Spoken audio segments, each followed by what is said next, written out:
In competitive chess, the weight of a win, draw, or loss is all on one's shoulders. It's easy to feel alone. Those lonely days are over. The Pro Chess League is back. Once again, in chess, teammates matter. He's upset with himself. Artemiev and the Capybaras win their match with a round to spare. Welcome back, PCL. A unique collection of teams, each with their own personality of different colors, shapes, and sizes. There are gnomes and knights, chess bras and bishops, and whatever the heck this is. The PCL is the only place where the best players in the world risk their fate alongside content creators and players from different levels, ages, and perspectives. This is resign time. It's easy now, and there is a resignation. I'm in shock at the turnaround that we're seeing. Entering its 5th season, 16 teams will reboot the PCL legacy with a new format and new schedule. Only one team can be crowned the next PCL champion. This is one of the most epic comebacks in Pro Chess League history. My friends, it's the 2023 Pro Chess League. Which team can rise above the rest? They won't be able to do it alone. The Muslim wins it! We win! Oh my God!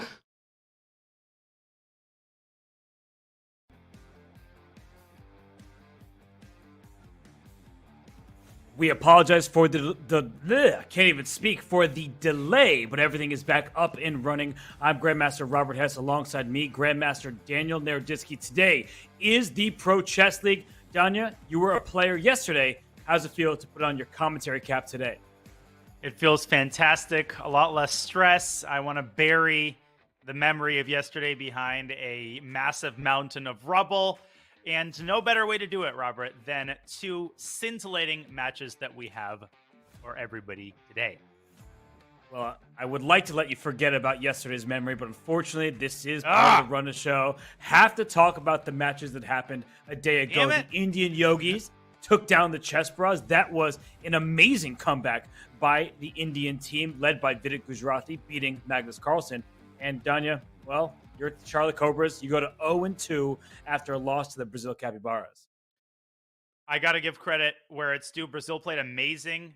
In particular, standout performance by Jospem Jose Martinez, who beat me in a time scramble and then played a flawless game against Oparin. They have a very well-rounded team. I honestly can't believe that Brazil got blown out by the very same Indian Yogis that yesterday defeated the most formidable team in the entire Pro Chess League. So all sorts of crazy happenings yesterday, but hey, we're still in it, and we will not go gentle into that good night. So it's 3 strikes, and then you're out. We're on to 2 strikes, but Robert, the Indian Yogis, I mean, that was the star of the show yesterday. Vidit Gujrathi, what a performance, defeating Magnus Carlsen on demand, and they go to 2-0. Amazing stuff.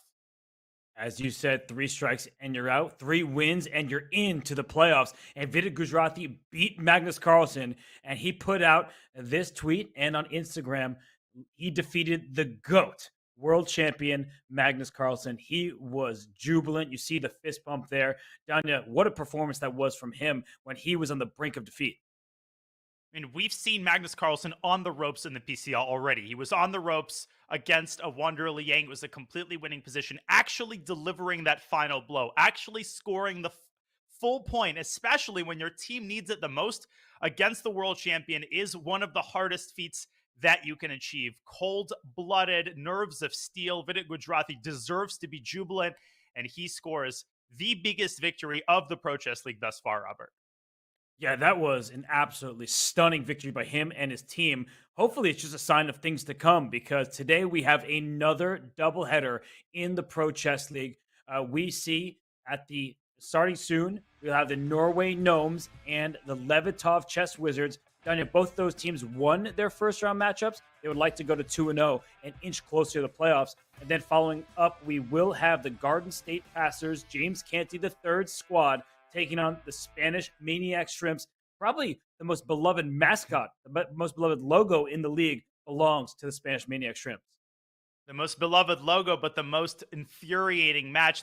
Speaking of burying a match under a pile of rubble, Robert, we will talk in more length about the Maniac Shrimps and their adventures in the PCL. It was a maniac match as they lost due to an insane mouse slip. But again, we will cross that bridge when we get there. First, we have a scintillating match between the Gnomes and the Levitov Chess Wizards, two of the strongest teams in the PCL, Robert. Two incredibly well-rostered teams that have great players on all boards. I can't wait to jump in. I can't wait to review these rosters. So many GMs, so many interesting names to root for, no matter what chess you're looking for.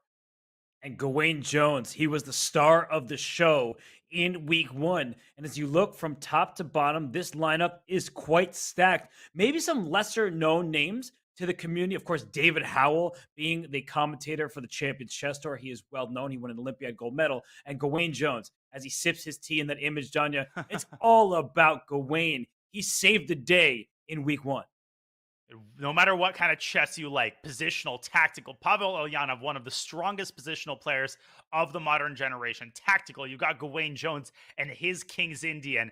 Up and coming, you got V. Pranav, who will be one of the stars of the show if the Norway Gnomes are to go far in the PCL.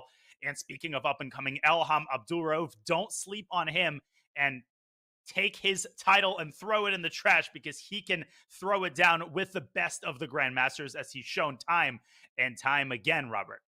He certainly can. And, well, the Norway Gnomes would like to relive last week's success. And why don't we take a moment to relive that happening last week, that epic mouse slip. Here's what it sounded like last week in the thrilling tiebreaker. I can't believe this. And did you see that reaction, son? What? No! He blundered his rook! Whoa! And Santos' reaction, he probably pre-moved. I don't know what happened there, but he just blundered a rook and then he resigned. He was a rook up. He was an entire rook up. He played rook f2. He mouse slipped.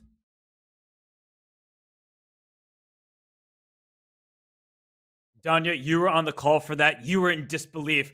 I don't think I'd seen anything like that, but that's what happens when the nerves are at play. It is a team matchup, but Gawain Jones, the hero that the Norway Gnomes needed.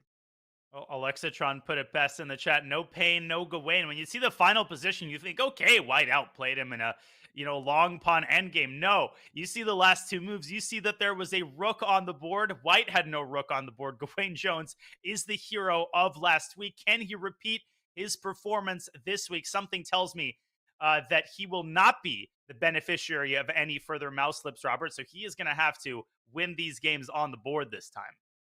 The Norway Gnomes made magic happen a week ago, but there is a magical team in the Pro Chess League. That would be the Levitov Chess Wizards. They are led at the top of the lineup by Shakhriyar Mamedyarov. He is not playing today, but as we look, they have some killers in their lineup. Alexei Sarana, Ralph Mamedov, both of them had qualified for the Air Things Masters Division 1, performed admirably there. And then as we look through to the bottom of their lineup, we have to call attention to Alexander Bublik, a top 50 tennis player in the world. Whoa. I think he's in this lineup more so to give a powerful name. I don't think that he will be playing because he is not a rated chess player in terms of FIDE rating, but it's good to see that chess crosses into the mainstream at the tennis world. They love their chess, and Alexander Bublik at the bottom of this roster, he is another player, another name to look out for, maybe just more so in the tennis courts.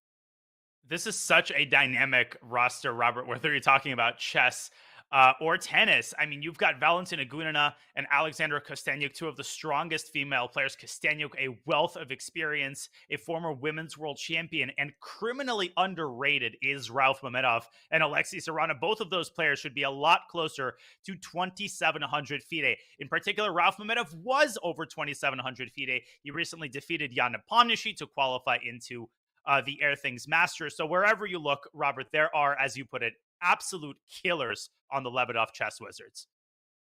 Yes, I mean, from top to bottom, both these rosters look quite stacked, and you know who the teams can pick. Let's see how they determine what players to choose in their lineups, because each lineup every single week must include at least one woman. There is a cap, 2550 average rating, with a caveat that if you are above 2700, like Magnus Carlsen, 2850 only counts as 2700. And for the women who are over 2350, they count as just 2350. That encourages teams to use their best lineups possible. And for the Levitov Chess Wizards, and in fact the Norway Gnomes, they have some of the best players in the world, and this could be used to their advantage. In particular, I believe, the Levitov Chess Wizards, Danya. We know that they have the chess queen in their lineup. It most certainly could. I think the requirements are reasonable, Robert. They are not too onerous, and they encourage the kind of ingenuity and originality that we want to see from the team managers. It's not all about who's got the most players over 2,700. I mean, you want to choose the players who are underrated. You want to choose the Ralph Mamedovs, right? The 2,600s who can throw it down with the super grandmasters. And of course, you want to choose some of the strongest female players in the world. And the Levitov Chess Wizards have two of those. Speaking of the Levitov Chess Wizards, I think it's time to review the pairings, Robert. The first match is upon us, and there we have it. The 4-board lineup. Wow, 4 grandmasters for both teams. Yeah, this is what happens when you stack your lineups. And actually, if you look at the ratings, it's about the same on every single board. Board 4 being the biggest difference. That's the lead, or I guess the nod, you should say, to the Levitov Chess Wizards. Alexander Kostenyuk is on fire.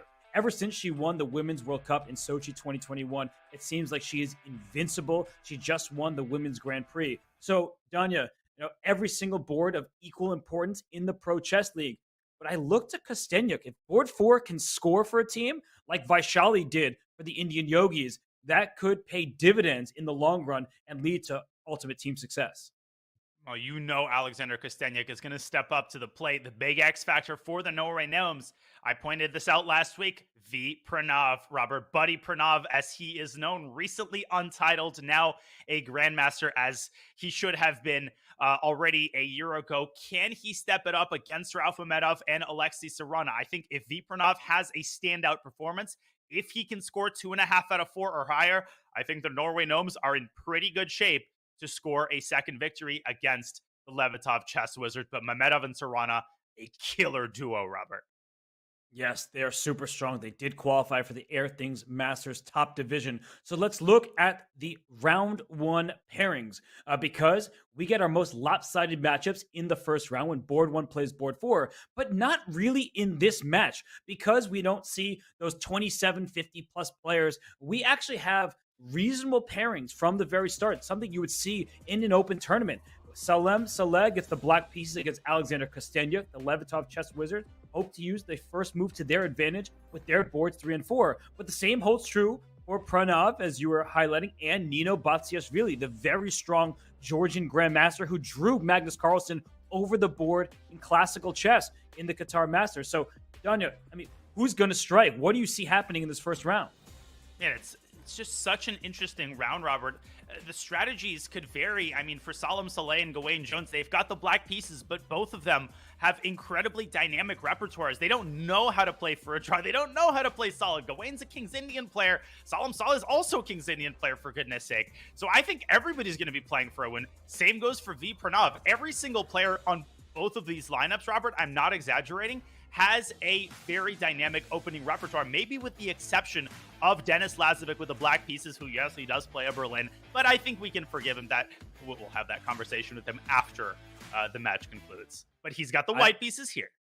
I already forgive him because he's young and he's a superstar who thrives in the quickest of time controls. And the Pro Chess League, it may not be Title Tuesday time control, but it is quite fast. That's good for those with great mouse speed. So let's remind everybody of the format for the Pro Chess League, because if you haven't been here in the past, it may be unfamiliar to you. We have an all-play-all event. So board 1 plays boards 1 through 4 of the other team, and the time control is 10 minutes plus 2-second increment. It's up to 4 rounds. Why up to 4 rounds? Well, Danya, you know from experience, sorry to say, that if your team gets obliterated or does the obliterating, you score 8.5 points in 3 rounds. You don't have to play the 4th and final round of action. But we have seen the Norway Gnomes go to tiebreaks. They did that last week. And if it is an 8-8 tie, we see the round 4 pairings once again happen with colors reversed. And that is quite likely in the Pro Chess League when teams are so evenly matched.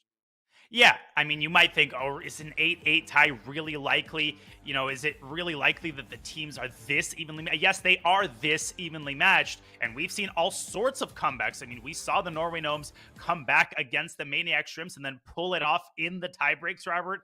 So, tiebreaks, terrible for the players, stressful for the players, amazing for the commentators and fans. So, I'm hoping for a tiebreak. I'm hoping for a close match, and it will all start with a fascinating first round. Let's see if some of these lower rated players, some of these amateurs, Robert Alexander Kosteniuk, Denis Lazovic, not very strong Grandmaster. Let's see if they can step up to the plate. And speaking of which, the gong is sounded, and Alexander Kosteniuk with an Alabin Sicilian against Salem.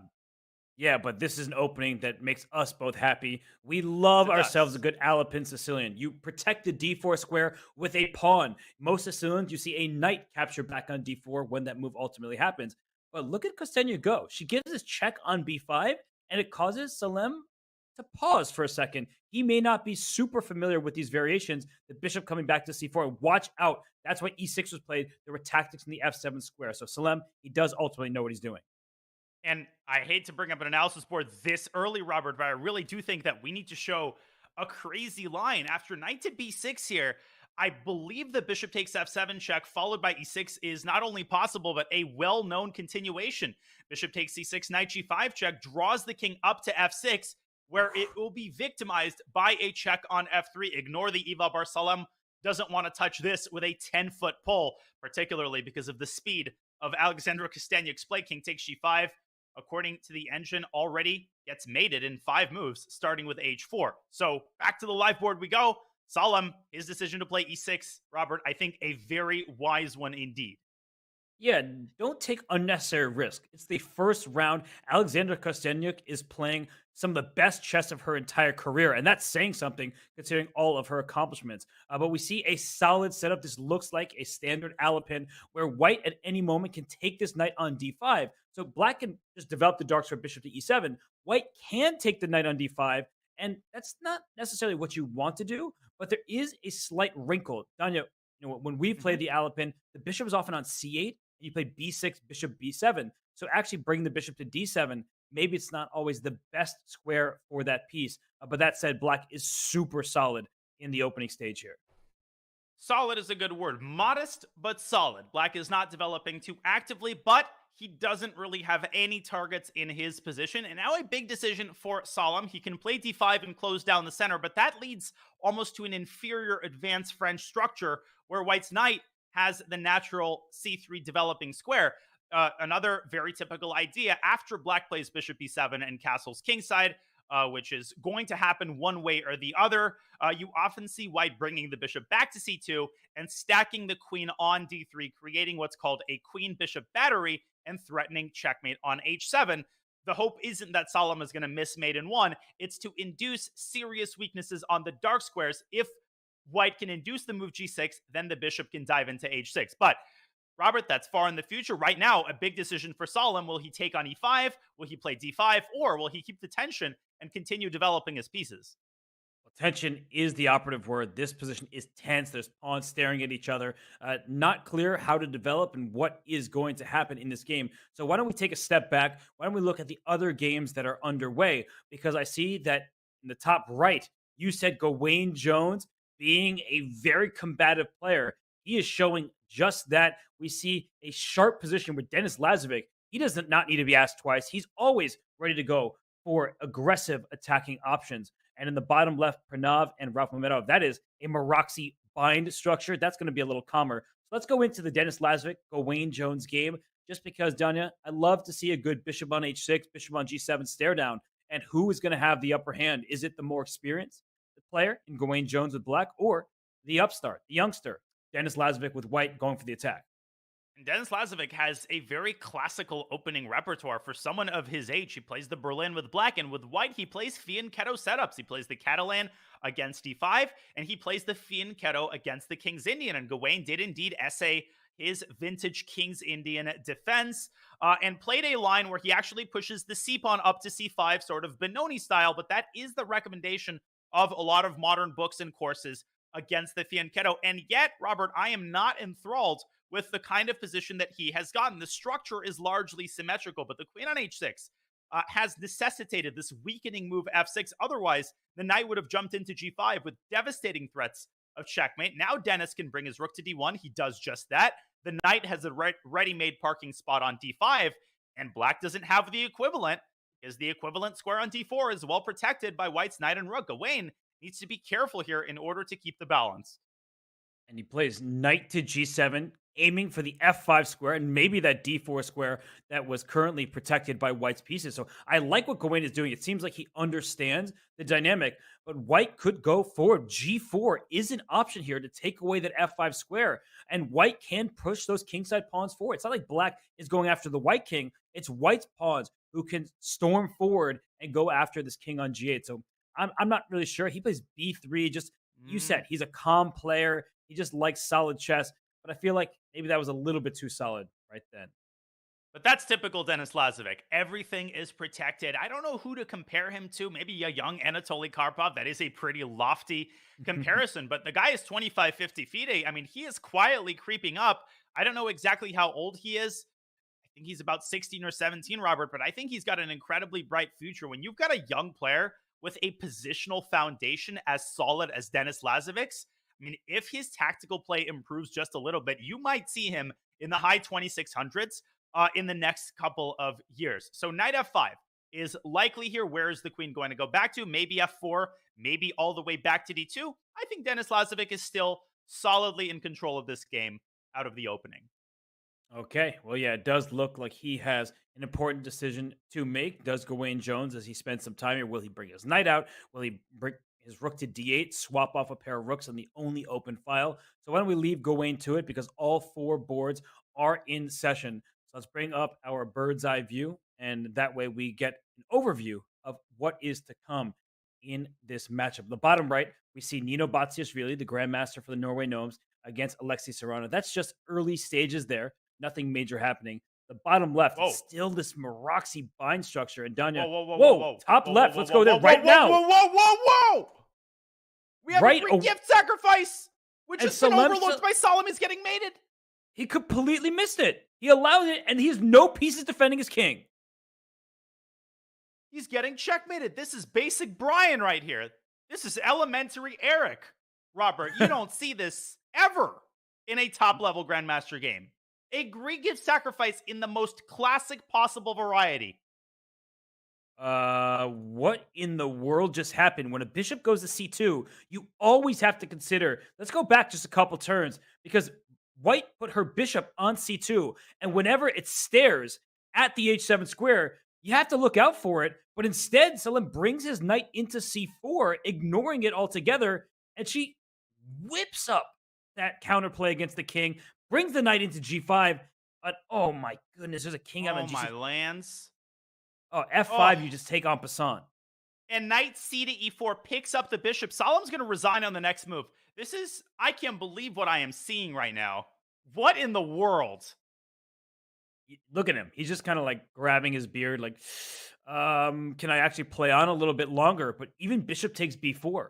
White will be up a pawn with a much safer king and likely winning more material. So she can move her knight on e4 anywhere with discover check, maybe even to a safe square like g3. And that king on g6 is unhappy. Salem Saleh, he is very unhappy. And the Norway Gnomes are going to be a bit disappointed with how their board one has fared in the first round. What haven't we seen thus far in the Pro Chess League? And the great thing for Alexander Kosteniuk is that she still has 8 minutes on the clock. Black literally sent her bishop back to c2, and then Solemn completely ignoring one of the most elementary tactical ideas known to man. Just one more hurdle here. One more hurdle to cross for Kosteniuk. Robert, I have learned my lesson after 1 week of the Pro Chess League. Never call a game before the score sheets proverbially are signed. Of course, the score sheets aren't signed in an online game, but you know what I mean? Bishop takes b4 is the simple move. And I think Alexander Kosteniuk needs one more accurate move in order to finish off Solemn's resistance. What is it? Is it knight to d6? Do you drop the other knight back to f3? Where's the killer? I would play knight f3 or a move like pawn to h4 or something like that. I feel like knight d6 looks really strong because the rook is pinned on f5. The knight on c4 is pinned to the queen back there on c7. Maybe b2 to b3 is something to consider as well. But I like knight f3 because it make sure your knight on g5 can never be captured. It threatens knight h4 with a fork. That's check to the king and the rook on f5. So knight back to f3, to me, that looks just very calm, cool, collected. That's something that the chess queen is known to do, is just play these maybe backwards retreating moves, but moves that give her all the chances and make sure that her opponent has none. The one trap that you want to avoid in these situations is to invest too much time calculating speculative tactics. We have the benefit of the eval bar. We see that knight d6 does lead to a rapid victory. So if you're going to play knight d6, you should do it fast. You shouldn't wait until you have 2 minutes, because that's exactly how you see crazy turnarounds in these kinds of games. But Kosteniuk, she's so experienced. I think she's going to manage her time well. She still has 6 minutes and change to figure out the decisive blow here. h4, perfectly sufficient, Robert, supporting the knight with a pawn so that the other knight could drop back to g3 and pick up this helpless rook on f5. Yeah, an h5 check is also going to be available, which is why Salem brings his rook to h8. But now knight d6 or knight g3, both of these moves are excellent, even though pawn to g4. But I would not play g4, and that's why knight g3 is better. Because if she had played g4, her king would have been more exposed and perhaps susceptible to an attack. So knight g3 is just the best move in this position. Keep your king safe. If rook takes h4 here, as you're showing, knight takes e6 is good. That queen no longer has access to the h2 square, so you can just take on e6. Your rook is protecting as well. So I just feel like everything is defended, and she's well on her way to a smashing first-round victory. Smashing victory indeed. And knight takes e6 is an important resource in response to rook takes h4. If we could bring up the analysis board for one brief instant, and then we will update you on the other 3 boards. If you hastily take the rook on f5, this actually not only doesn't win, but it relinquishes the entire advantage. And after queen h2, king f1, Robert, I was toying with the idea of knight d2 check. That's not the right move, I get it, but it's a really pretty mating pattern. I once swindled a game like this. You basically take away the e2 square and then deliver checkmate on h1. Incidentally, white does have the move king e2 here, which wins the game. But if black plays the simple e takes f5, then it's already anyone's game. So Kosteniuk had to see the move knight takes e6 when she was dropping her other knight back to g3. In any case, this game is going to end any second now, and that means an early lead for the Levitov Chess Wizards.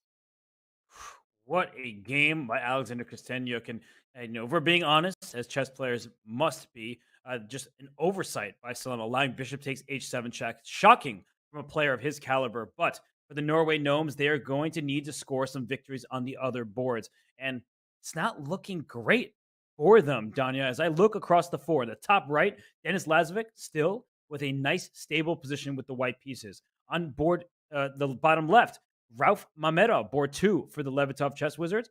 Well, no problems there. You see the eval bar saying his position is even slightly preferable against Pranav V. And then the bottom right, Alexei Sarana up on time. Early stages there, but he's going after the dark square bishop. So, Danya, you pick the game. I'm happy to join you for it. Which one is catching your eye the most?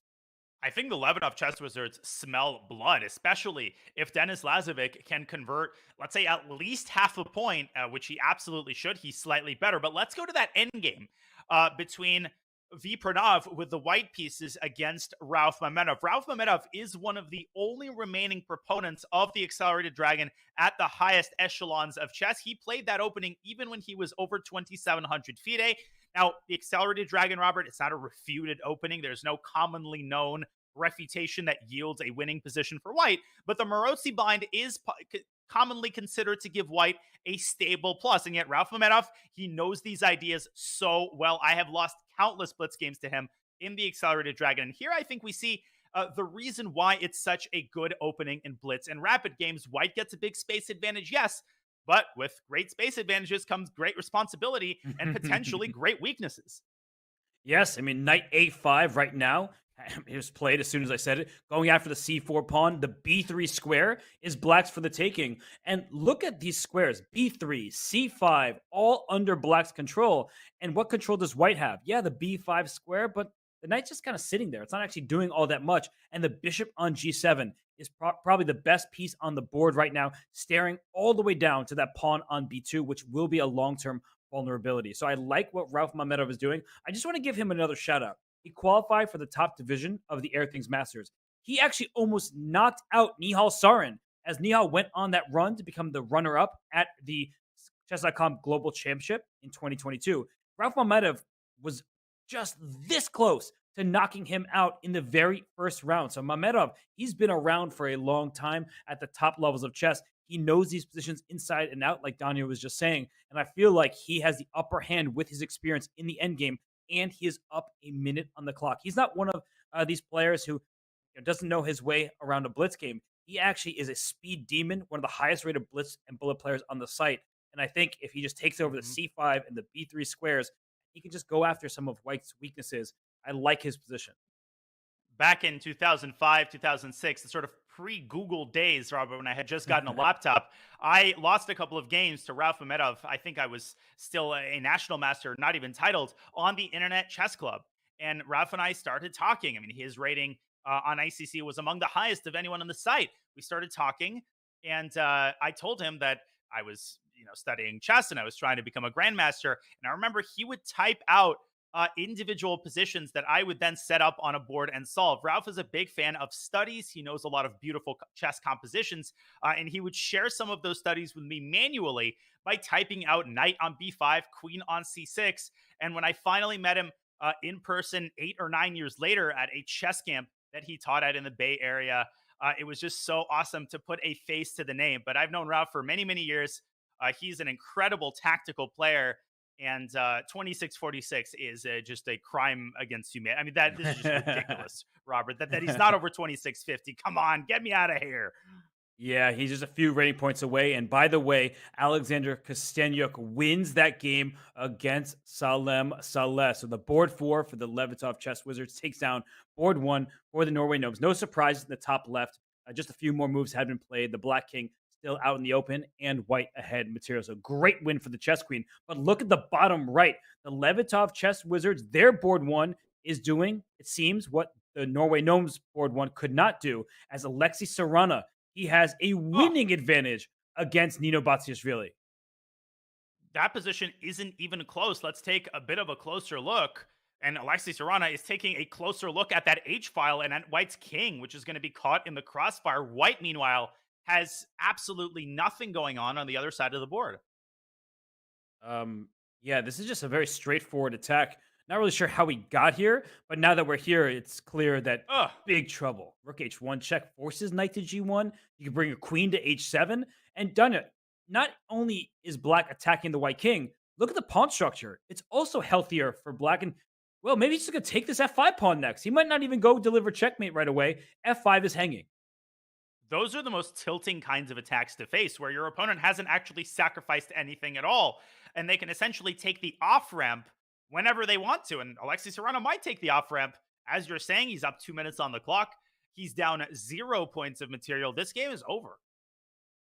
It's one-sided affair that does happen often when a player like Alexei Sarana is playing, and the queen comes to c2. So queen h1 check looks very powerful. You can no longer take this pawn f5. White is defended. But after queen h1, knight g1, bring that rook up into the party as well. Rook h2 with queen g2 to follow.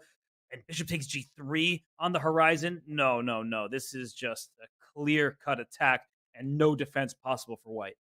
Sriracha, queen h1. Alexei taking his time. He's still got over half of it remaining on the clock. Alternatives to queen h1 include probably queen h3 check. Even a move like knight to c4, contributing a little bit of pressure to the other side of the board, also looks appetizing. I hate to use this phrase, Robert. It's one of the most overused phrases in chess land, but the position really does play itself. Yeah, no, it's very simple. The attack is just, it plays itself, right? So queen h1 forces knight to g1 because you have king e2. It does defend your knight and attack the queen, but rook e8 check kicks the king out of there. The knight will be lost. So unfortunately for Nino Batsiashvili, this is not her round, but it is the Levitov Chess Wizards round. They won their board 4, beat board 1 for the Norway Gnomes. Their board 1 is getting it done. So it looks like it's about to be a 2-0 lead for the Levitov Chess Wizards. And Danya, I mean, I'm looking at the other boards as well. It just advantages for the Wizards on pretty much every board. More bad news for V Pranav. His position is getting worse. His time situation, Robert, is getting worse. That position is virtually impossible to defend with under a minute on the clock. And yet that is exactly what the Indian Grandmaster will have to do. Meanwhile, a game we haven't checked in on for a while is also deteriorating for the English Grandmaster. Let's go to Lazovic against Jones because Gawain is also down to a minute. He is suffering a tremendous amount of pressure in the center, and the evo bar has just crept up tremendously after his last move. What do you make of this, Robert? Knight to f5, Gawain's last move. I feel like he's going for tactics. Knight e3 check is available because the rook on d2 is loose. So b takes e5, a good move by Lazovic. The queen on d6 is under attack, which means knight e3 check doesn't have the same force that it would in other circumstances. But if b takes e5 by Gawain, that rook will slide over to b2. Use the newly created open file and go after the black king. The white knight on d5, it blunts the queen on d6 and covers the e3 square all at once. So black's knight e3 check, it's not really a threat with that knight sitting pretty on d5. The Levitov Chess Wizards are a well-oiled machine. White's knight on d5 and queen on e4. The light square blockade is a well-oiled machine, but Gawain Jones, we know how tricky he is. He's a cagey player. He never gives up, and he espouses the spirit of the King's Indian, an opening in which the game never actually ends, Robert. I've had some -8, -9 positions in the kid, which can turn around at the drop of a hat. So Lazovic will have to keep his concentration here, and he's got a minute to the good on the clock, and he's using every second of it to figure out whether to play rook b2 or to play the materialistic g takes f4, which I think also has to be calculated. Yes, because maybe you could pick up that pawn on the square, though. There will be tactics, the rook on f8 defense. So he plays the calm rook d3, keeps a minute lead on the clock. Done it. I think that was a very pragmatic choice by Lazovic. That rook can slide to a3 even and go after the a7 pawn. So in goes Gawain Jones's knight to d4. The rook goes back. Is Denis Lazovic, is he going to be happy with the draw? I don't think so. I think he's just repeating once, like any Russian schoolboy, or Belarusian schoolboy in this case, and then can slide the rook to b2. Ooh, Gawain Jones accompanied his last move with a draw offer, so that's there. If Lazovic wants it, he might be checking out the positions of his teammates. The team captain might be typing in the scores in the Zoom chat, but guess what? A victory by Lazovic would likely mean a 4-0 round. That will do so much for the Levitov Chess Wizards to all but guarantee a match victory. Great decision by Lazovic. Gutsy call by the young Belarusian Grandmaster. And now he could take on f4, and after pawn takes a queen e8, there is going to be an attack against the black king. The white king is more towards the center. That is typically bad news, but it is the black king. I actually really love knight c3, queen d5 is reporting, and rook b7. Let's just go trade some pieces and continue the pressure against black king and on the clock. 20 seconds for Gawain Jones. Young Karpov right there. Knight c3 and queen t5. Are you kidding me? This kind of play by a teenager. Capablanca would be proud of this as well. He's got 1 minute on the clock. Rook b7 immediately might run into queen takes c4. So I do like the look of queen d5. Gawain Jones desperately trying to get activity. He does play rook b7. So he allows queen takes c4. What's his idea? He wants to trade rooks on f7 and take the e5 pawn. So he's going for the e5 pawn, which means f4 is loose, c5 is loose, and knight e4 up to g5 or f6. Watch out for that black king. Hello, this is, forget the eval bar. Black could get checkmated. Black could lose his queen. Gawain has 10 seconds. I don't see him holding this. No way, because he can make an active move like queen c4, but the knight would come to d5. He plays knight f5. Queen takes c5 is simple chess. Give me a free pawn. The a7 pawn is in that queen sights as well. Knight can go into e4 right now and hop on over to g5, but no, he takes the simple approach. Give me that pawn, and now he has a clear edge. Put that in the bank. Now you can play risk-free. You're up now 2 pawns. Gawain Jones, he didn't recapture on h4, and to his detriment, there's a check on c7. And Lazovic can pick up another pawn with check, but then the queen is going to be a little bit far removed from its protection of the knight and the h4 pawn. So maybe there's a more precise continuation. I don't know. It's still work to be done here for Denis. Clever play by Gawain Jones. He wants the queen to go to a7, and the black king will slide up to h6, and there's no way to keep the knight and the pawn h4 safe and sound, and that king on f2 will be vulnerable. There will be checks against it. So if Denis Lazovic, if he says, I don't want to take that a7 pawn, he could have brought his queen up. But no, he runs with his king, and it's a Petrosian-like play. Yeah, where's the king going? This is, I don't want to say a 3-result game. It's not yet a 3-result game. White's king should not be in any mortal danger. But all of a sudden, Gawain Jones has limited his material losses, and he's got all sorts of potential checks against White's King. Lazovic continues to improve, but here comes Gawain Jones's knight. He's suddenly active. Watch out for knight c4. That'll cut off the queen from the knight at c3 and threaten queen d2 check. So he has to be very careful. By the way, Levitov Chess Wizards up 2-0. Alexei Serrano did win his game at queen b4. What a mature move, trying to trade queens. And queen f8. You have to watch out for that check if you're Gawain. And he brings his queen back to e5. I thought knight c4 was an interesting try. King d2 right into the mouth of the danger. Goes Denis Lazovic's king. Fearless play. But where is the king going to hide? King e1. Robert, there's queen c1 and queen e3. This could end up in a perpetual check. And look at this. King c2, knight e3 is just one check. The king slides back to b1. Oh. And watch out for queen d2. Oh, queen f8. Oh, queen f8. It was mate. Winning. Oh, it was mate too. too. Oh, it was literally mate. Oh my god. It was mate in two.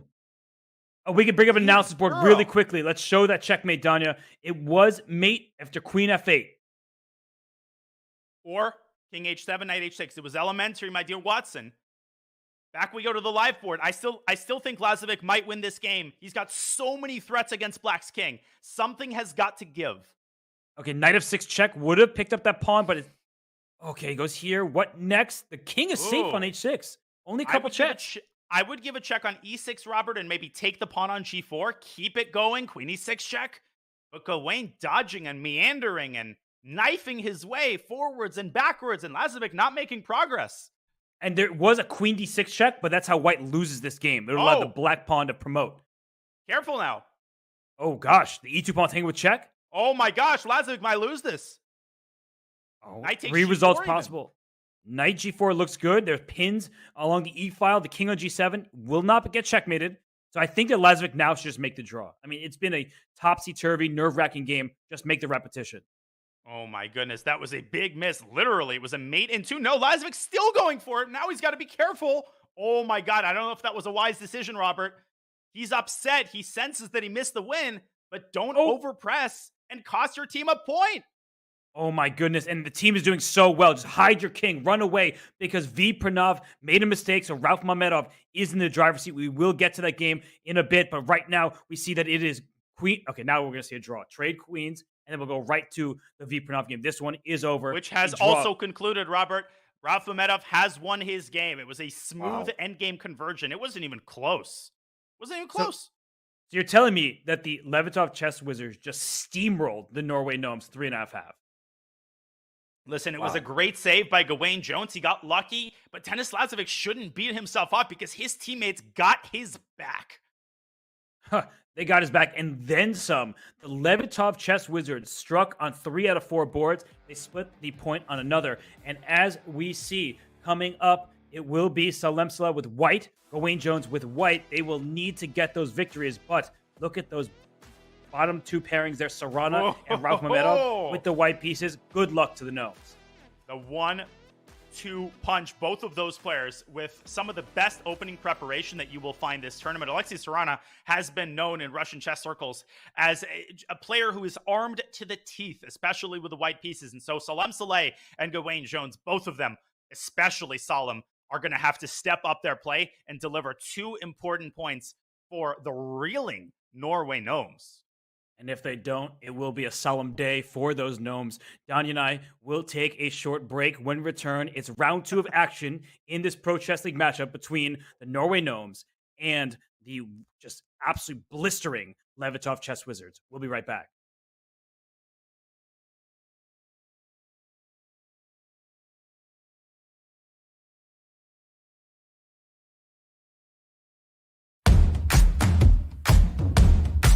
This whole concept of just bulldozing the Black King, jumping in there with the Queen, and making sure the Rook comes in with a ladder mate is everything this chapter is about. Everything this chapter is about.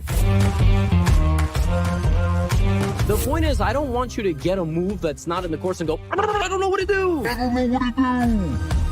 92% of games get to this position. From this position, White is winning about 60, 70% of the time. And I think if you learn these lines, that very easily could be 75% or 80% for you.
Gawain Jones there, the only player on the Norway Gnomes to score a half point for the squad. They lost the first round 3.5. And Danya, he was the miracle player. It was a miraculous win from him in week 1. The Norway Gnomes will need more of the same in week 2. They will indeed, and they will need some miracle wins as well as some miracle draws. There was a mate in 2 missed by Gawain Jones's opponent, but a minor consolation indeed for the Norway Gnomes, who lose on the other 3 boards. But Gawain Jones, he is a very impressive player, Robert. He has a long chess resume. He's been around for over a decade, a grandmaster over 2650 for a long time, and there you see some of his notable achievements, including silver medalist at the 2019 World Chess Championship individual and team. Yeah, he was very impressive there. He crossed 2,700 in 2019. I believe his highest ranking was somewhere near 30 in the world. So clearly an exceptional talent and a prolific author. He has written, I believe, 5 chess books, maybe more at this point. So Gawain Jones is a name you should keep an eye out on. And, well, in this matchup, we will keep our eyes on Gawain Jones and the rest of the Norway Gnomes because they need to score victories. It may already be now or never time for them. The Levitov Chess Wizards up 3.5.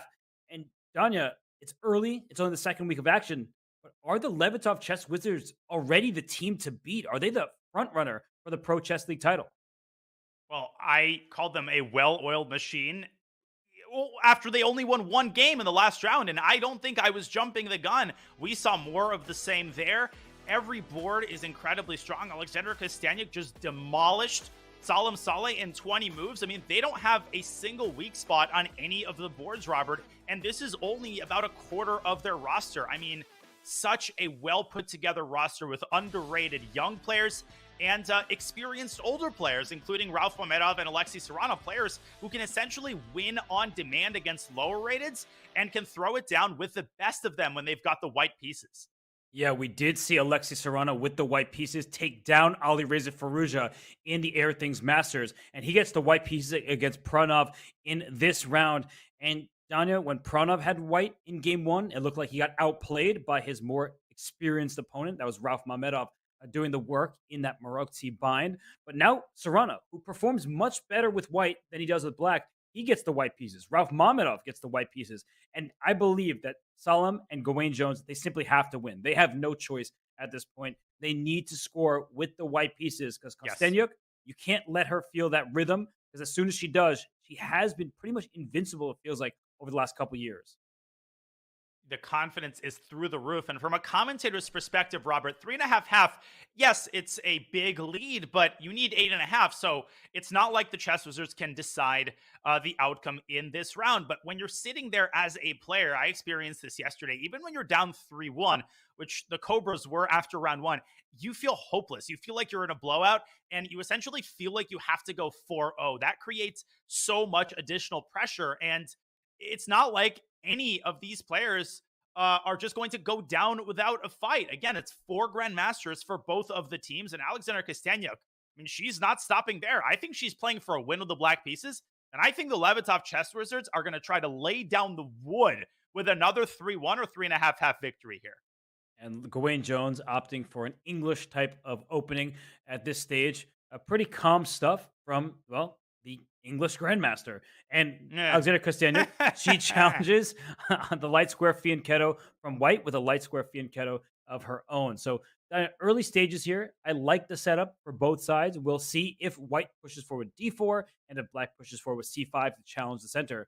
But so far, nothing committal from either side. Yeah, this is one of those amorphous openings, Robert, that could transpose into 5 different openings. There we see Rook E1, which is a move that has been popular since the 1970s. The idea, of course, was to prepare E2, E4 and force black to push the pawn to D5. That may seem like a good thing, but obviously black's bishop is now blunted by her own pawn on D5. And knight A6 there, Kosteniuk demonstrating familiarity with this resulting position. She continues, both players actually continue to blitz out the moves. I feel like this probably happened, Robert, in some like Petrosian Gligorich game from Mar del Plata 1971. It looks like it because Yes. we may see an isolated pawn for black or the hanging pawn structure. So you need to know your history. You need to study your great predecessors, and not just because Gary Kasparov wrote that wonderful series of books. But we see Kosteniuk, her knight, sinks its teeth into the e4 square. Please take me on e4. Allow the black pawn to get to e4 and then cause mayhem in the position. So the one problematic piece is this knight on a6. Danya, that's why white isn't rushing to take on c5 because black often takes with the knight on c5 to hop it closer to the center. Yeah, and despite the isolated queen pawn on d5, it is a pretty well defended pawn. We should add, you don't want to just give black's pieces free activity as you're indicating. So Jones has to find some way to A, keep the tension in the center, but B, also improve the placement of his pieces. Queen a4 comes to mind. Maybe replace the queen with a rook, which would be a more effective at essentially causing disturbance down the d file because it would force black's queen to move off of d8. But no, Gawain Jones resolving the tension in the center, taking on c5, and a major committal decision there by Jones. And how is Sasha going to recapture on c5? A big decision now to be made for black. I think she'll take with the knight, and she does just that. She wants active pieces. You say pawn structure is overrated. She agrees. So now Gawain will have his work cut out for him against that isolated queen pawn. But while he figures it out and blockades it, let's zoom over to our bird's eye view because 2 other games have started, and the 4th will begin shortly as well. So in the top left, we have Salem Saleh in a Catalan against Denis Lazovic, and the bottom left, early going there, Alexei Serrana, well, his double pawns are no more, but this is theoretical territory. And we have Rauf Mamedov only playing his first move in the bottom right. So, Danya, I think we should maybe head to our game in the top left because Salem, he needs to win this game with the white pieces. It was a Catalan, but Denis Lazovic, this is up his wheelhouse. He may be young, but he loves the classical opening repertoire.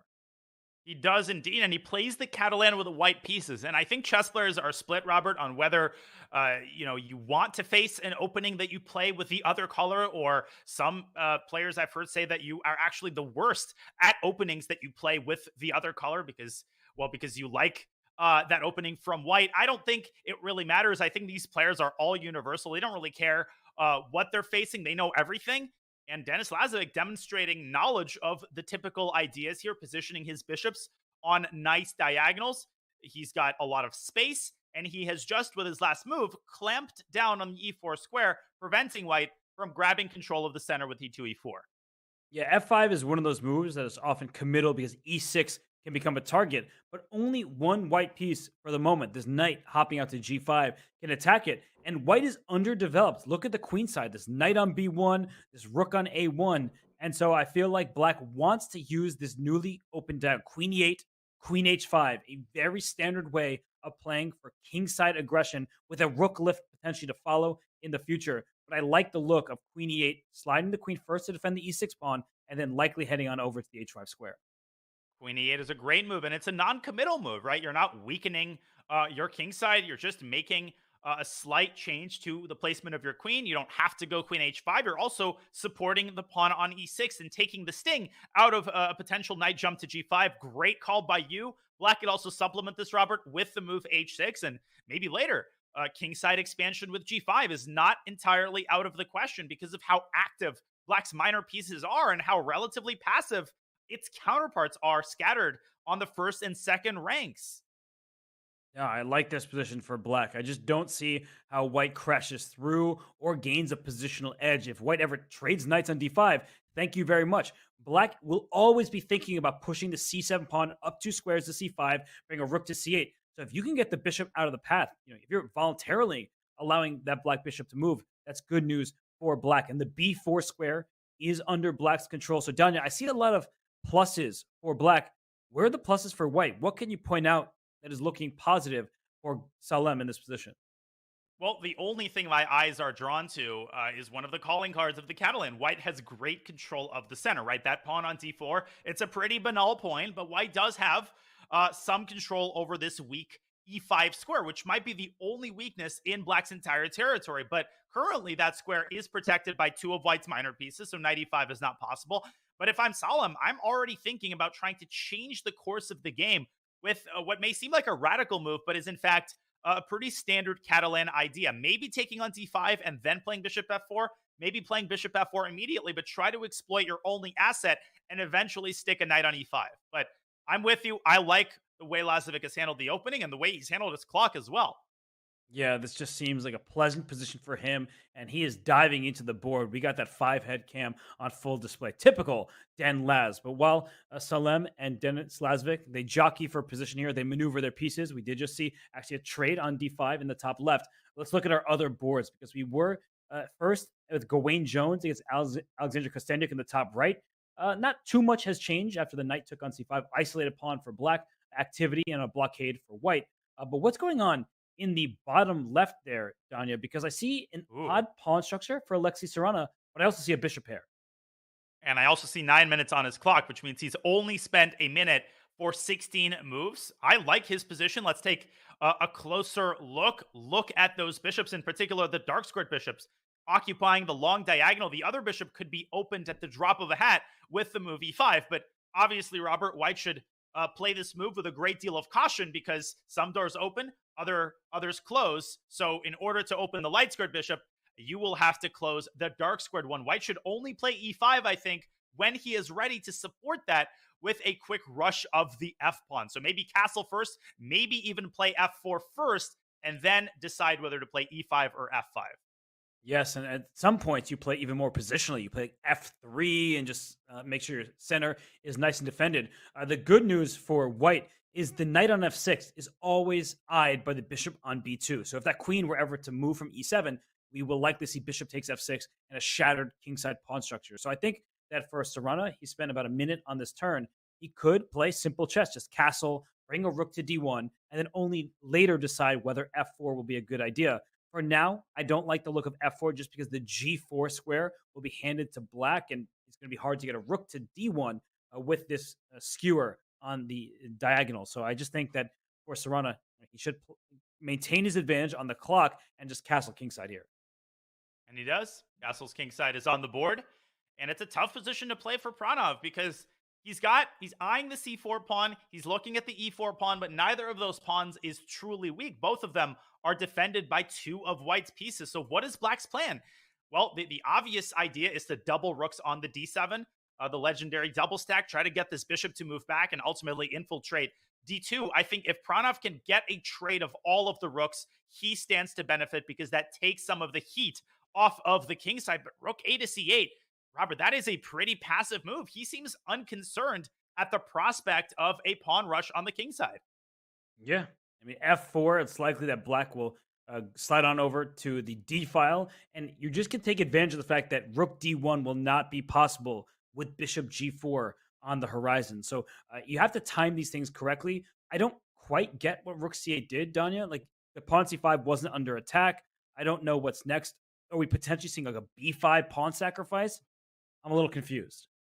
I think Pranov might have been eyeing p5, and it sounds like desperation, but maybe he is desperate because he senses how quickly white's pawn rumbles up the board, and he's just not fast enough. There's e5. Alexei Sarana saying, I am going for the kill. I'm not interested in playing positionally. He could have played the prophylactic move a4, which the engine was partial to, but I love the way that he's handling this. Robert, f4, f5 could just end the game if Pranov doesn't find something extraordinary in response. Maybe knight h5. Maybe it's time to bring out the tactics.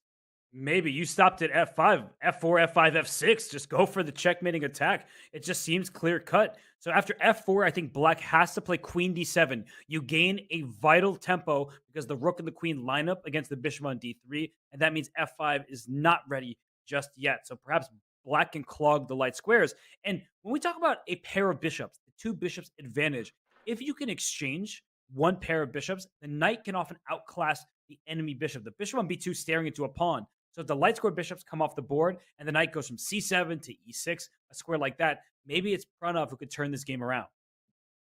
Absolutely. I agree that in the long run, black has certain positional assets, the d4 square. You mentioned the open d file, and definitely queen d7 in response to f4 is the only reason that f2, f4 doesn't win the game on the spot. And I think Alexei Sarana has noticed that, and he is contemplating perhaps a slower approach with rook a to d1 in order to buttress this bishop. and make f4 even stronger. That also prevents queen d7 because then there will be a discovered check on h7, picking up the queen. For sure. Well, the Norway Gnomes need to start scoring some victories, and we have a special guest joining us. It is an MC and a GM. It is Mr. Hammer. How are you doing today? I'm sorry about the first round of action, but how are you feeling about your team's chances? I was feeling pessimistic before we started, and after that first game, it's just, yeah, it's hopeless. This team we're facing is a monstrous lineup. They have 2 players who qualified for the Division 1 Champions Chess Tour, and they also have Lazovic as their third, the guy who actually knocked out our Division 2 player, Saleh. So this is the strongest possible lineup you can come with this in this format. And yeah, we're kind of learning that the hard way. Well, Jan, the fact that you're even here is crazy. I have to ask you, can you walk us through the blow by blow of your reactions last week? I assume you were watching when Gawain Jones benefited from that mouse slip. What was going through your mind? Were you jumping up on your bed, on the table? Were you dancing on the chairs? What were you up to? Well, it's pretty fairly documented. It's on my Twitter. Self promo. I was watching the games, doing the official Norway chess stream, Norway Gnome stream, and I couldn't believe my own eyes. We were so unlucky not to win it in regulation time. And then in the tiebreaks, we were incredibly lucky that Gawain manages to get a win in a position where he was down a rook. It was a roller coaster of emotions, and so far today has not been that. But I'd rather have a roller coaster of emotion than watching the team get slaughtered like this. Yeah, we saw you in the show opener. We included your reaction, which was, I mean, just pure jubilation. And sadly, sometimes chess is the exact opposite of that. So we can leave this board for a moment and just show you our all 4 boards of your team in play here. So, Hammer, when you look from board to board here, which game catches your eye? Are you feeling better about any boards for your squad? Or I don't want you to be disappointed throughout this conversation. Well, I'm liking board 1 for black, but unfortunately we have the white pieces there. I'm liking this board with Mamedov for white, but unfortunately we have the black pieces there. Yeah, I'm not. I guess Gawain just lost the pawn. I'm not sure what's going on in Gawain's game, but it's a tough matchup. But we're not fretting at all. There's going to be more chances to get the 3 match wins we need to progress in the tournament.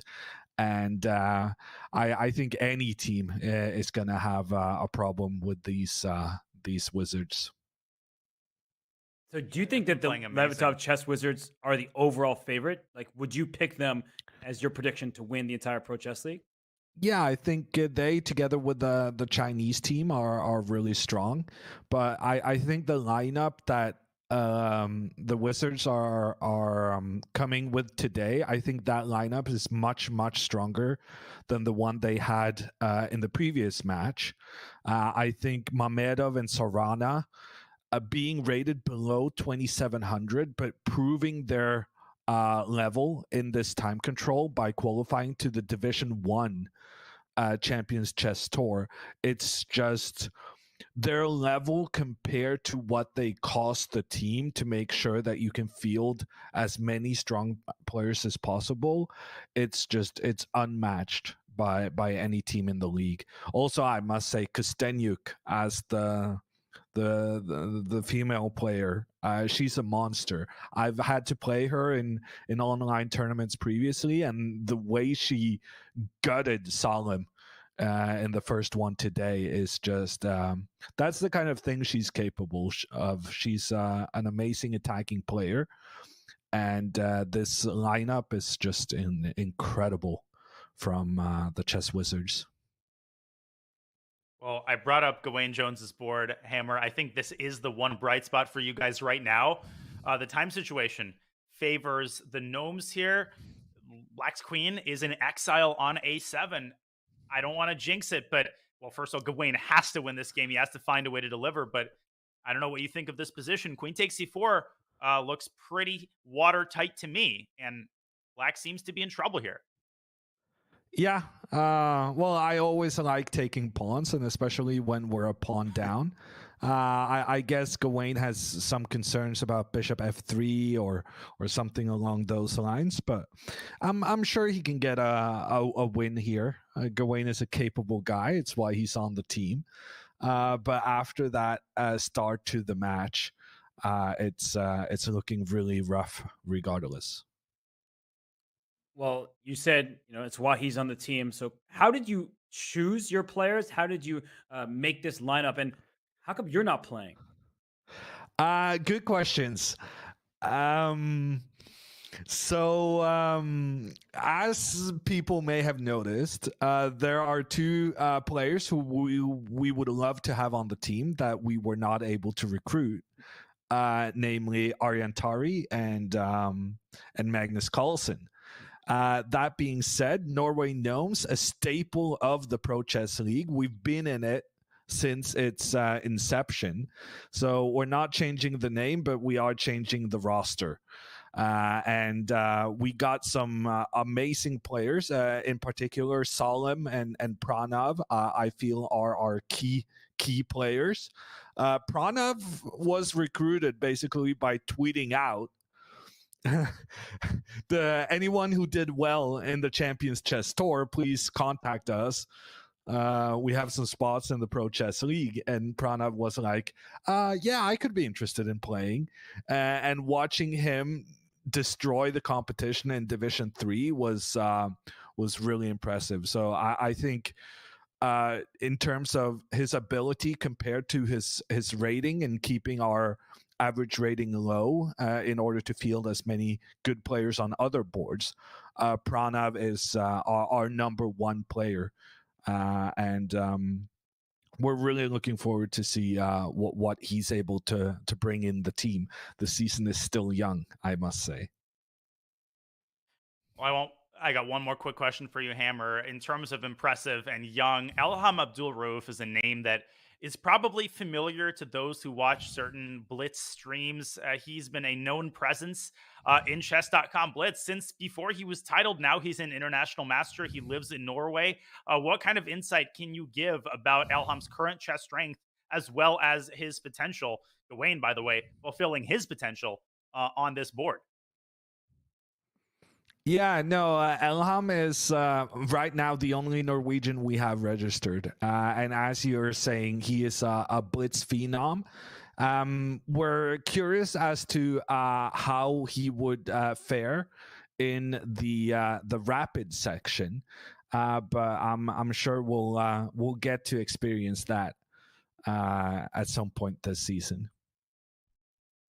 For sure. Well, lots of different experiences, and it's only the second week of action. Hammer, as always, we appreciate you stopping by, and we'll be not rooting for anyone because we're neutral commentators, but we do want to see a happier Hammer. So hopefully the team could turn around. Thanks, Hammer.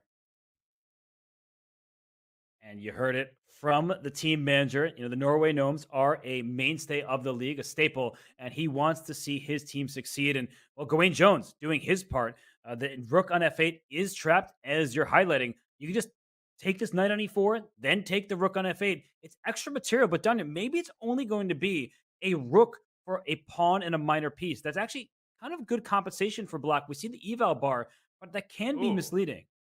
And Gawain Jones doing Gawain Jones things. He takes the rook immediately. Robert, that is a move so many of us would just rule out automatically. But after knight takes d2, queen e8, there is simply the threat of a discovered checkmate. The bishop on f5 is guarding the Luft square on h7.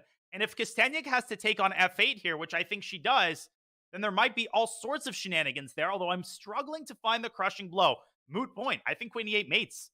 Yeah, queen e8 will deliver checkmate, and her position was tough regardless. But Gawain Jones also has sufficient time to calculate his options. So queen e8, then the bishop moves away. Yeah, look at this. The it. evaluation bar is through the roof. And bishop, is it anywhere? Or is it just bishop e7 check just to Yeah. make sure you have knight f6 next? And also to block the queen's defense of the f7 pawn. Yeah, bishop Even e7, queen f8, mate. All roads lead to London here. Yes. Or to Oslo, I suppose. Knight f6 is, I think, my preference for the checkmate, but he'll do it a move later. And Gawain Jones gets a victory. He now has 1.5 out of 2. Much needed for the Norway Gnomes. They have cut into this deficit. It is now a 2-point lead for the Levitov Chess Wizards. And Hammer might be happier because if we look across the boards, you see the bottom left, Pranav V, that was one of the big signees for the Gnomes against Alexei Serrano. That bar is about level. The time is quite level. So, Danya, I mean, where do you want to take us? Because the top left game also looks particularly spicy. And even the bottom right game, Nino Batiashvili is holding her own thus far against Mamedov. All of the games are in a time scramble. The queens are off the board. Let's go to that end game between Salem and Denis Lazovic. I would hesitate to call this a must-win, but it's as close as a must-win game can be in round 2. Salem has exchanged queens. His pieces are more active, Robert, but he's actually down a minute on the clock, and it's very easy to let Black's rook slip through the cracks, and once it lands on d2, White's pawns on the queen side could be victimized. What do you make of White's winning chances here? Well, he's clearly intending rook e6, rook takes h6 check. So you get the queen side, I get the king side. Well, e5 is now hanging. I think that was a mistake by Denis Lazovic because now you could take on e5 first and then bring your rook back to e6. Instead, he goes rook e6 right away. He just wants h6 and g5 and to rush his h-pawn up the board.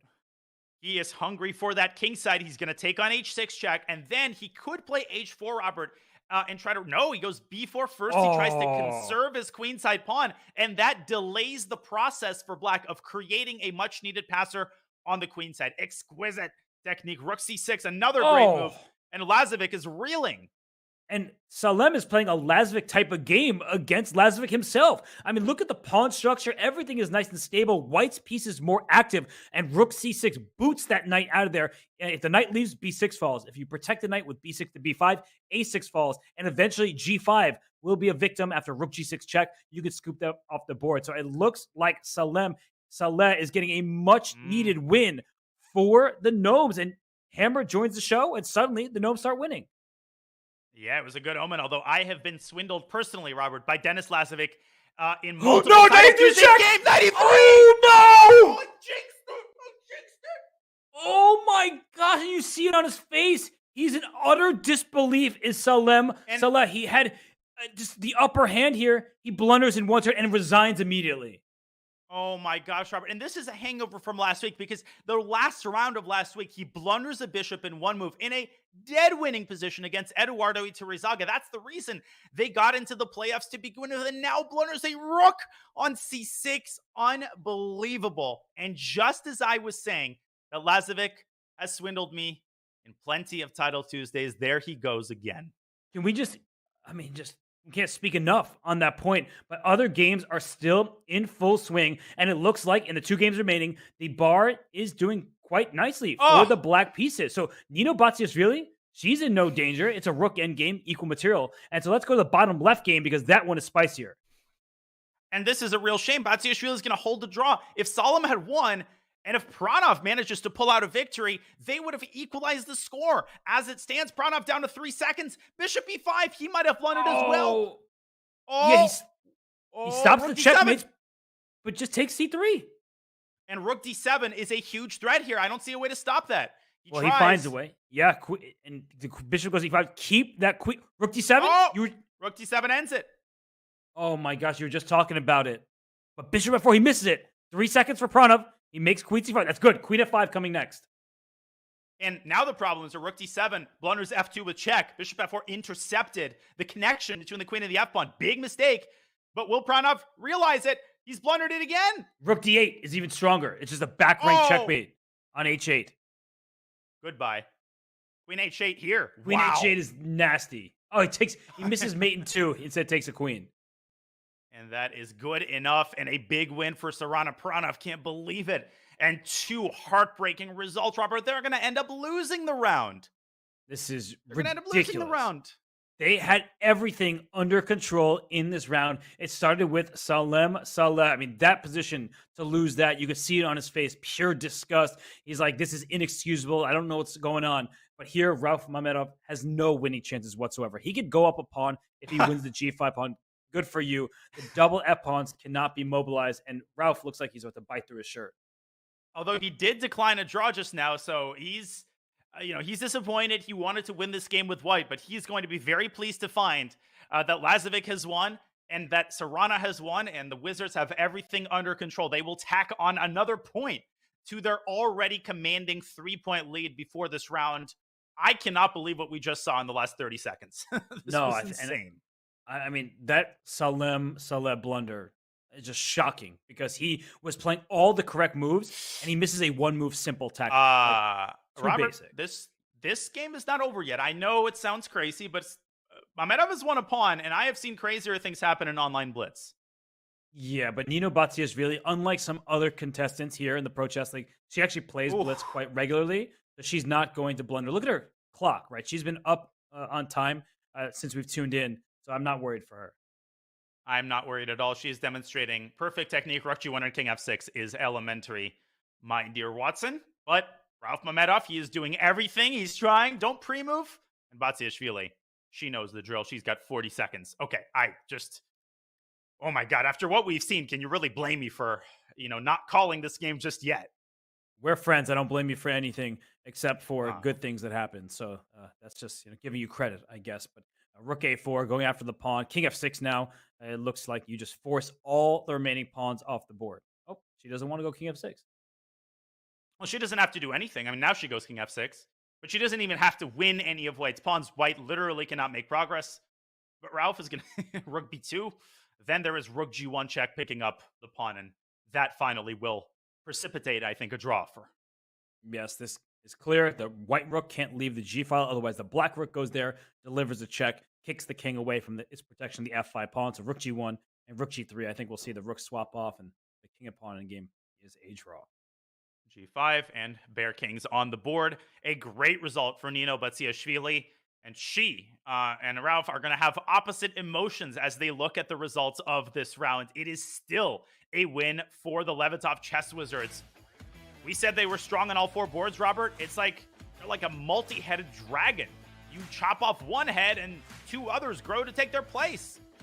Yes, well, they are wizards. They are mythical creatures, and they are winning this matchup. They won that round, 2.5, 1.5. They won the first round, 3.5 to half. So it is all Levitov Chess Wizards up 6-2. The only player scoring is Gawain Jones, Danya. But we are going to head to a break. But before we do, just want to shout out a very important event that is taking place. We keep talking about how Serrana and Mamedov made their way through to the top division in the Air Things Masters. Well, open qualifiers are in full swing. So if you are a title player who wants to compete in the 2023 Champions Chess Tour, don't miss your chance to qualify for the tour's second event. We host qualifiers every Monday, excluding days when other Champions Chess Tour events are underway. Your next chance to join the action is Monday, February 27th. Put that on your calendar. And for details, use the command qualifiers in chat. Danya, these are not qualifiers. This is the Pro Chess League season, and it is all Levitov Chess Wizards right now. They lead 6-2. So we, as we look from top to bottom here, Danya, who needs to score for the Gnomes? It's everyone. Who needs to score for the Gnomes? Well, Salem Saleh, I mean, this has just been a heartbreaking PCL season for him thus far, blunder after blunder. And, as a player, I sympathize. I mean, your fingers turn into thumbs, your brain turns into mush. He loses a big one. He will have to score. You basically need a 4-0 match at some point, either this round or the next one. What you cannot do is lose a single other round. All the Levitov Chess Wizards need is a modest 2.5, 1.5 victory.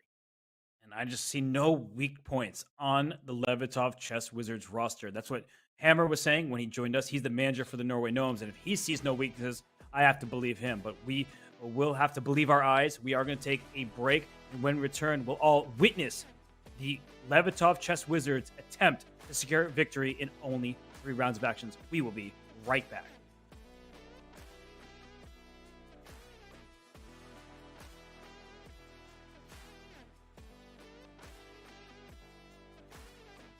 Your subscription makes shows like this possible, which is why our Twitch subscribers will never see ads on Chess.com.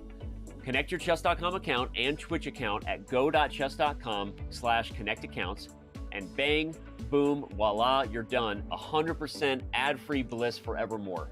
Whether you're following our events on site or on stream, type the command connect in the chat, and thank you for helping bring these shows to life.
And we see the board one for the Norway Gnomes. Salem Saleh has struggled mightily in the first two rounds. He obtained a borderline winning advantage before hanging a rook to attack Danya. He needs to turn it around, and he has no choice but to do it now. And he needs to turn it around in a big way because the Norway Gnomes are in a big hole. They are down 4 points. They are down 6-2, and they are 2.5 points away from losing this match to the Wizards, the Levitov Chess Wizards, who have one of the most formidable rosters in the PCLs this season. We can now say it with a high degree of confidence, Robert. But let me tell you, Solemn is just in agony right now. And all you want when you're in that situation, when you've just lost a game like that, is to start the next game. That waiting period, those 5 or 6 minutes, they feel like an eternity because you're playing it through again and again and again. Why did I play that? If only I had played a different move, maybe we would have been in the match. But you got to let bygones be bygones. You got to focus on the next 2 games. And his game coming up is not going to be an easy one. He has the black pieces against Ralph Mamedov. Alexei Sarana for the Chess Wizards also gets the white pieces against Gawain Jones. Gawain has been the one player getting some points for the Gnomes.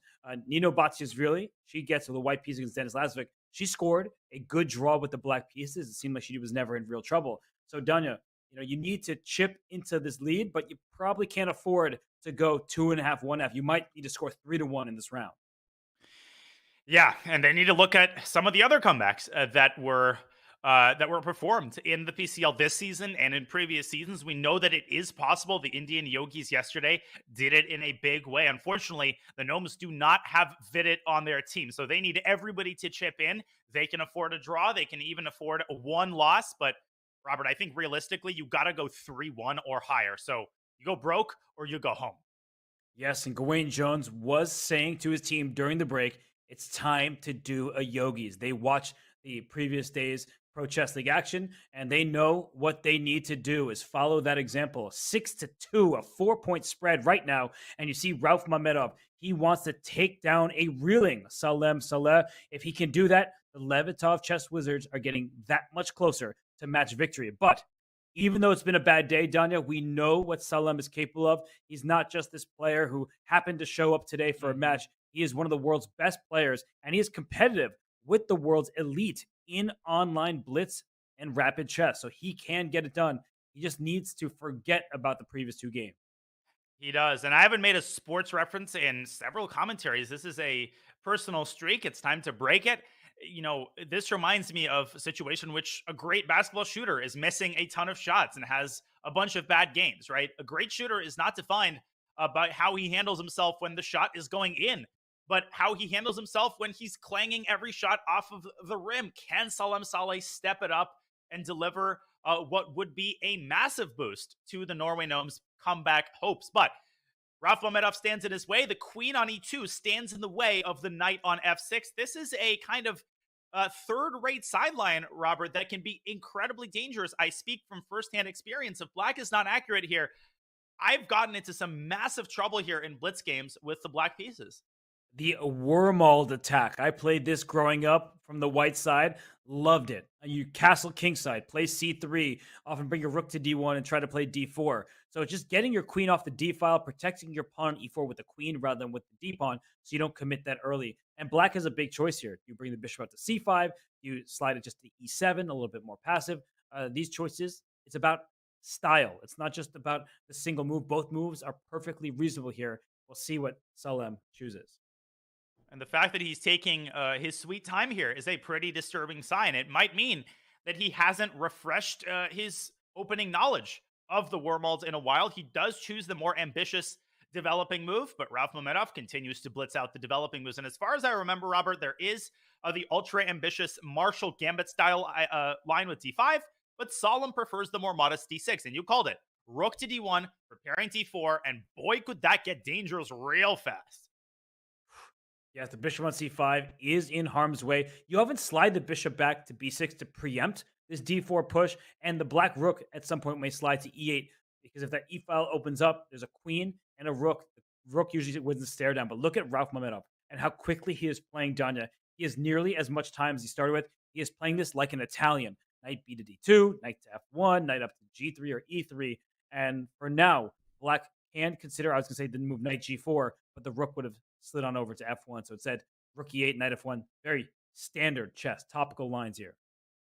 Yeah, a standard position that can occur both in Ruy Lopez and Italian openings. The structure is one and the same. White positions his pawn on d3, and Solemn plays it Chigorin style, expanding on the queen side with knight a5 and c5, but I'm not entirely, maybe I'm biased based on Solemn's previous two results, but I actually like the kind of position that Ralph Mamedov has gotten. He's very, very comfortable in these closed Italian positions. He continues to play very fast, and he's already built up a 2-minute time advantage with more danger to come on the king side. Yeah, quite close for the moment, but things will heat up. But while this one remains without a single trade, let's go to the bird's eye view because other games are fascinating. Look in the top right, Danya. Alexi Serrana against Gawain Jones. I can't even do a material count there. I think white is up a pawn in the top right, whereas the left side boards, they look exactly the same. It's a closed position between Pranav and Kostenyuk. So let's go right in to the action between Serrana and Gawain Jones, because Gawain Jones is 1.5 out of 2. He was the hero a week ago. He will need to start, getting improvements in this position because white is up a pawn and Serrana is playing instantly. We know he is a great theoretician, especially with the white pieces. And Gawain Jones, he is an opening expert himself, but he is predictable. Let's bring up an analysis board because it might actually be hard to even assess what opening this came from. This did, in fact, come from a King's Indian. And just like in the first game against Lazovic, although facing a different line, Gawain Jones has shown a predilection for pushing the c-pawn up to c5. That's a sacrifice. I won't get into d takes c5. Instead, they transition into kind of a Benoni structure and then an immediate b5, a pawn sacrifice. And Alexi says, I'm meeting you in the center with e5, blasting it open and taking c5 and then taking b5, picking up a pawn, and then sort of calmly bringing his pieces out. Gawain tries to get counterplay in the center, picks up the bishop pair, but Alexi Serrana has gotten his king to safety. And what do you make of this resulting position? Rook b8 is Jones's last move, putting pressure on the bishop and the b2 pawn by extension. I always like these positions for white, and just by Gawain Jones's reaction, I'm sure he also likes Alexi's position. Now, he went into this variations, gambiting a pawn. I think he has compensation. He has a pair of bishops, but white's knights are healthy, and they're defending the center of the board. I think I would make the move b3 here, just so I can move my bishop away from b5 next. Black's last move, rook b8. It's clear. You want to play a6, get that bishop out of there, win the b2 pawn. So Alexi Serrana, he is such a fantastic player, and he knows when to keep things nice and compact. He does just that. The bishop can slide back to c4 next or up to c6, and the point being is the b2 pawn is not hanging. Rook f. Ugh. If you have to play a move like that, that basically tells you all you need to know. White could pick up a second pawn, but Alexi doesn't have the need for that. He just continues improving his pieces. He's up a pawn, and he's got the compensation as well. Yeah, hate this position for black. Unless you could get f5, f4 in immediately, I just don't see where the compensation is going to come from. If you push that f pawn, you have to watch out for the e6 square, all sorts of knight jumps. The c6 square is available for white's pieces as well. Danya, this is not looking good for the Gnomes.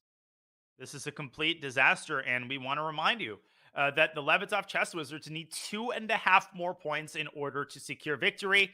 It's first to 8.5, and they could do that with a strong performance in this very round. And I think that's what Alexi Serrana intends to do. If he wins this game with white, well, you would think that Ralph Mamedov, his position is in good hands, so they might do it here and now, and they might preclude the possibility of a miracle fourth round comeback. This team is just a powerhouse, Robert. They're stacked, and knight e5, a good active move, also covering the c6 square. But if Alexi Serrana wants, he can play knight c6, trade off knights, trade pieces without material, they say, and it is good in this position to do just that. So let's get out of here. Alexi Serrana will come back to his game. He is in the driver's seat. But Danya, I'm looking at all 4 boards right now.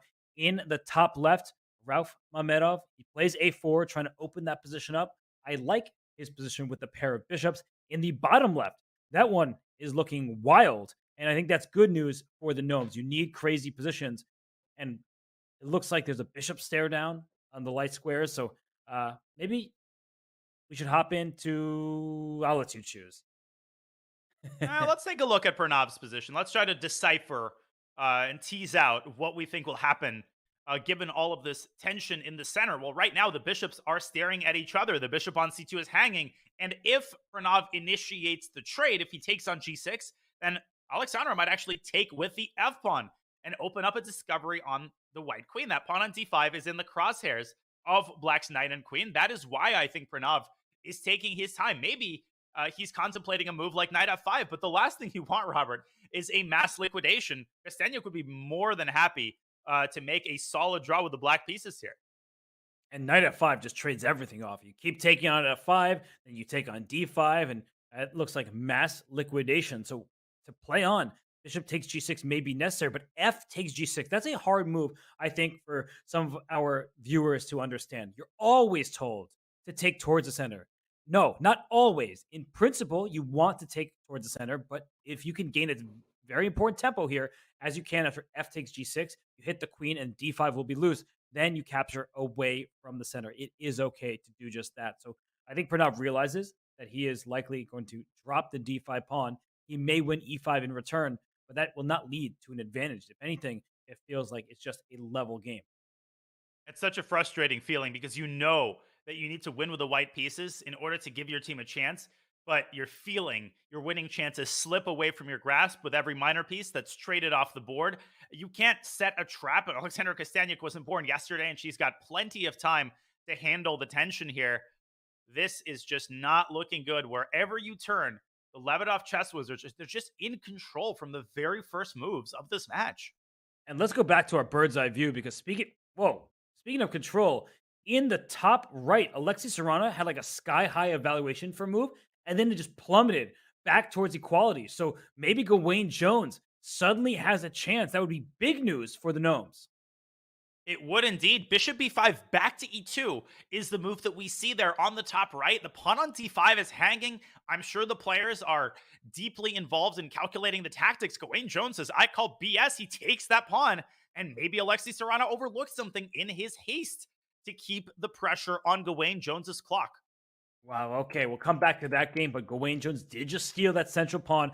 Lots of activity for Black's piece in the top right. But let's go to the game in the top left. Not that, we'll come back to Nino Batsiashvili and Denis Lazovic, but I'm curious about this game between Rauf Mamedov and Salem Saleh because White has the pair of bishops, but Black has like this Maroczy bind style clamp in the position with c5 and e5 and all the pieces staring in the center. So which side would you rather have in this position? Well, I like the bishop pair, but I also feel like Black's position has there's more tricks here. What sorts of tricks am I looking at? Well, if we could bring up an analysis board, and this is just kind of a sample illustration, I haven't really calculated. A move like rook a6 would kind of be up Rauf Mamedov's alley. He likes these type of sideline moves. And here I was trying to calculate the move c4. Unfortunately, it doesn't work. After dc, bishop takes f2 check. It's exciting to deliver a discovery, but you can't stop here. White eliminates the knight, and when the ledgers are drawn, White has two bishops for a rook in a winning position. So that doesn't seem to work. But c4 is a move that you have to keep track of if you're Rauf. The other thing, of course, is knight d5 to f4, which could result in a trade of bishop for knight. That could open up a discovered attack on White's queen. So Black's position is good. I think Salem has tactical potential, and Rauf has to be careful. But with 5 minutes on the clock, there is no reason that he should blunder. And I think rook a6 or bishop, or something more modest like bishop c2 will give him a very solid position. Yeah, and Rauf has to be okay with a draw here. He knows the match score. Even bishop takes knight, rook takes bishop, and bishop e3. Something like that seems simple and strong enough for White. So I do believe that Rauf Mamedov has everything under control. I could see him making that rook a6 move. That looks like it's his style. First playing calm, strategic chess, and then finding the tactics when they appear. But this looks quite level. So let's bounce out of here because for the Norway Gnomes, they need to score victories, and draws are not enough. What do you make of the game in the bottom right there, Danya? Nino Batsiashvili throwing her pawns up the king side against Denis Lazovic.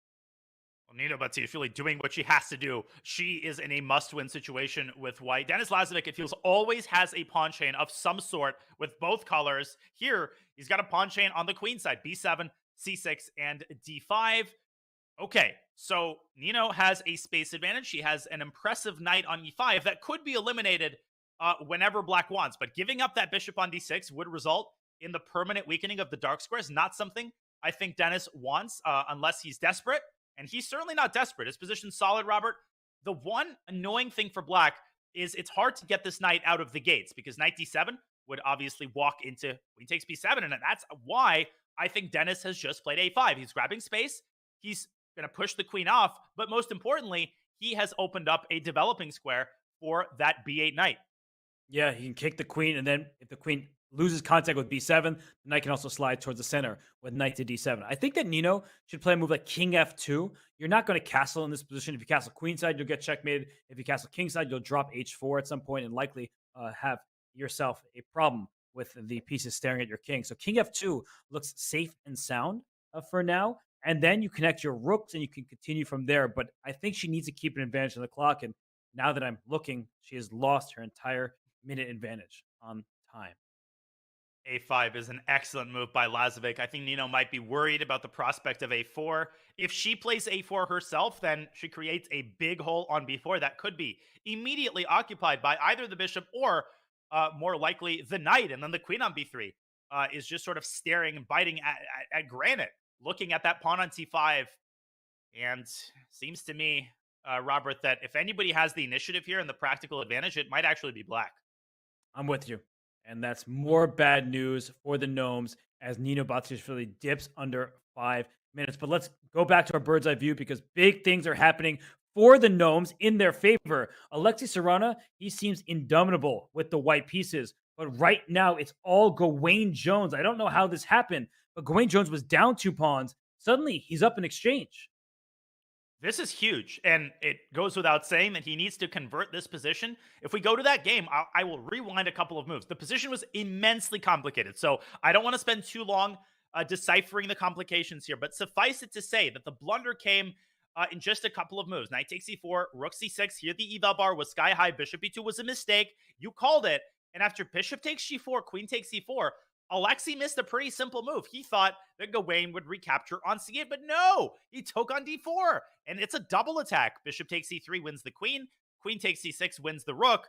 Alexei had no choice but to take the bishop, and he simply emerges down a full exchange for a pawn. Yes, Robert, but look at that pawn on d4. Gawain should be able to pick that pawn up if he plays his cards right. Although, if that white king gets slatted away, you push your pawn at d5, suddenly you have a passer that black needs to spend time blockading. So with the limited material, Danya, there actually are good chances that Alexei can survive. But of course, Gawain now has the upper hand both on the board and on the clock. This will be a long, hard-fought battle as Gawain brings his queen towards the king side. He does have an extra pawn on that flank. The eval bar is giving +3, +3.5. I think that's pretty misleading. I think that's pretty... that's pretty optimistic, and now the eval bar starts creeping up after a very natural move by Gawain, blockading the pawn. Alexei is just going to chill. He's going to put his queen on f2. He's going to keep his king safe, Robert, and eventually he could try to use his pawn majority to create another pass pawn on the queen side, but obviously that could also backfire, and as it stands, his pawns are defending each other. So I think he's going to stay put and try to get Gawain low on the clock. Yes, and queen trade may not actually help Gawain Jones's chances. Normally, when you're up material, you trade off pieces and try to win the ensuing endgame. Here, queen trade may actually help White's cause with the limited material. So let's hop around some more. Let's get out of here. This one we'll keep an eye on, but we still have 3 other games in session. And I'm looking at the eval bar in the top left there, Danya. It keeps going back and forth. Slightly better for black, back to equal. So with opposite colored bishops, it's all about king safety. And look at Ralph Mamedov top left trying to trade those queens. Good decision by him and great decision by Salem. But look at the bottom left, by the way.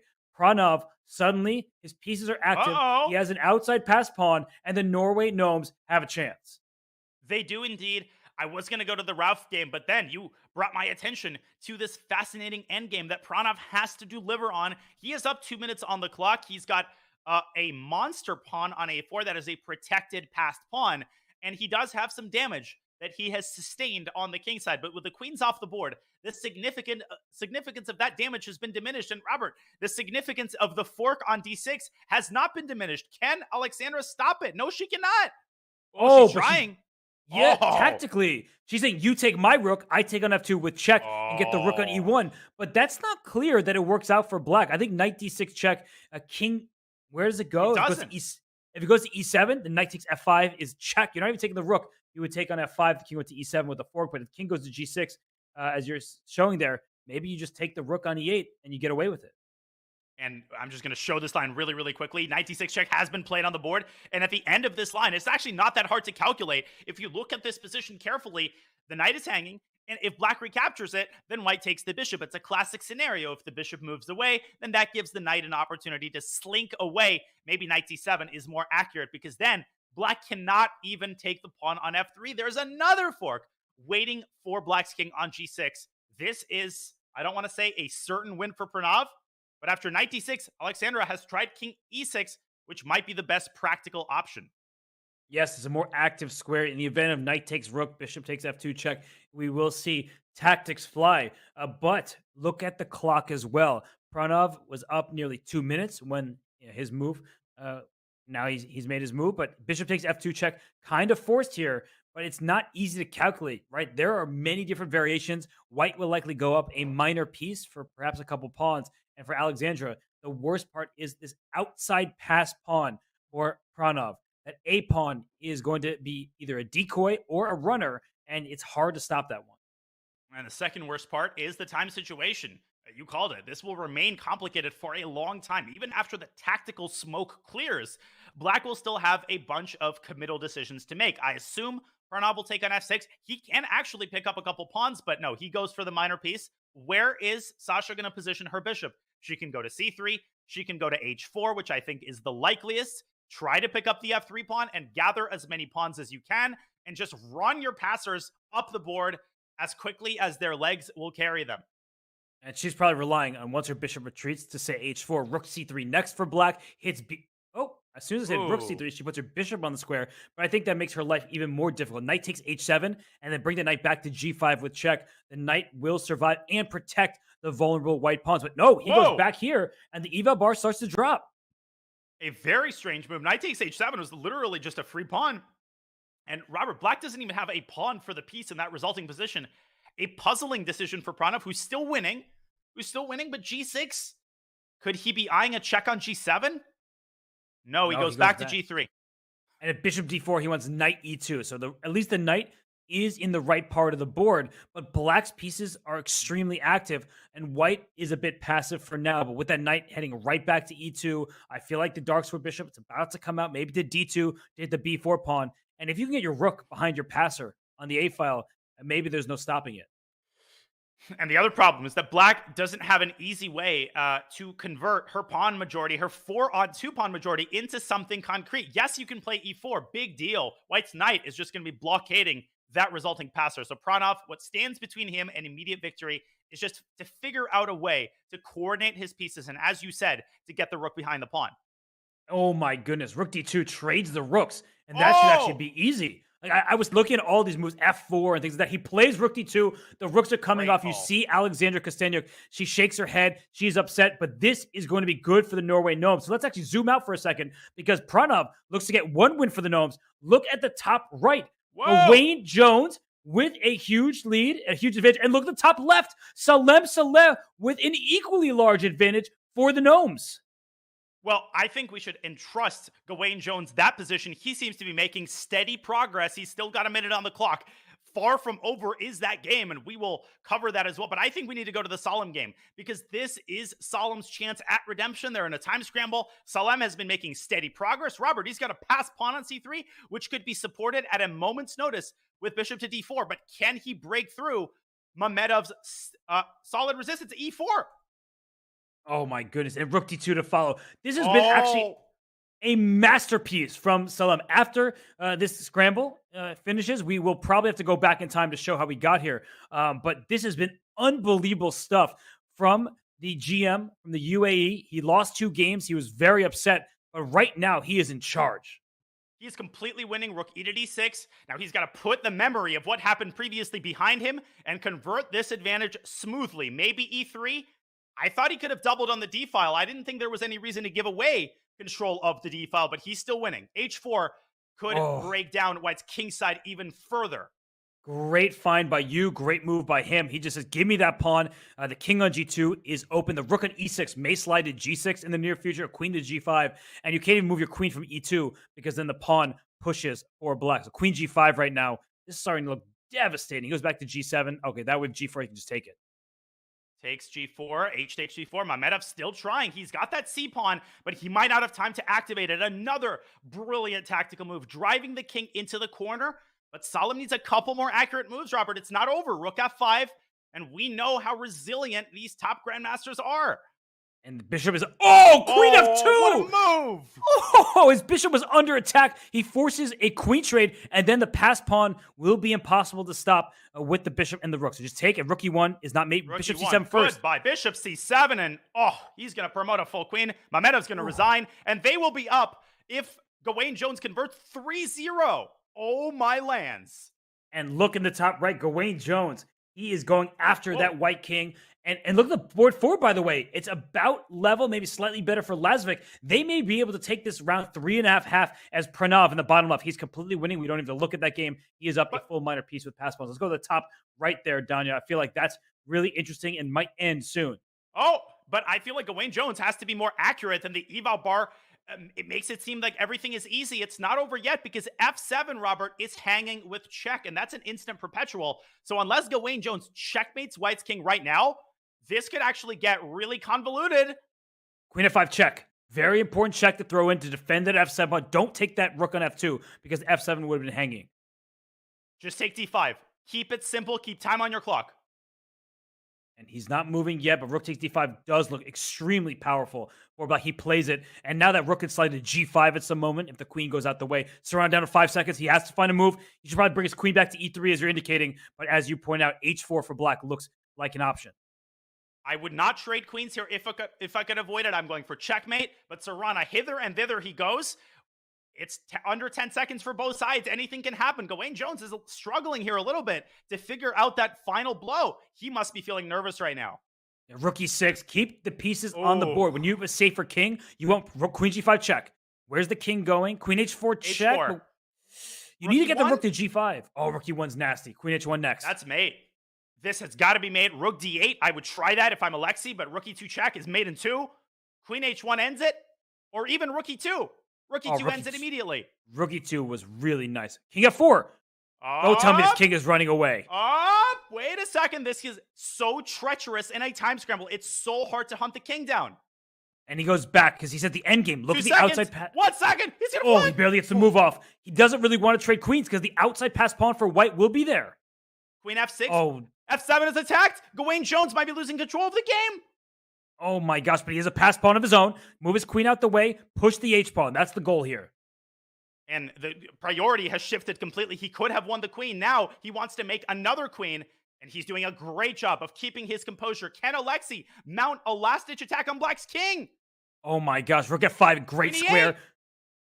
Queen e8, then rook d8 to follow. That's one idea. Watch out for rook d8 and h8 Queen mate. g5. Great. Oh, move, F4! Takes h3. Oh, no! Oh my gosh. And now it's going to be even material. Oh, he didn't take the I rook. thought he should have traded and taken a5. He could have done that. He's going to win. Queen h3, no. Oh, and if queen a5, there's rook f2. Be very careful. Oh my This is gosh. a 3-result game, Robert. Anybody could win this. Oh my gosh, Alexi might win this. Rook g8 check? Where's that king going? Queen c2, and now White's hunting Black. Oh king. my gosh, Oh my King h5. There's no rook check on h8. Oh, and you would have covered the h-file check with the rook, but Gawain, he's down in 1 second. King h5. Oh, and is Alexi playing for the win? He is. And he's going to get it, I think. Queen h5, there's king e4, and the king slides into f3. Oh, but I would do that anywhere, Robert, and then give a check on e8 and check on h1 afterward. That's a nasty one.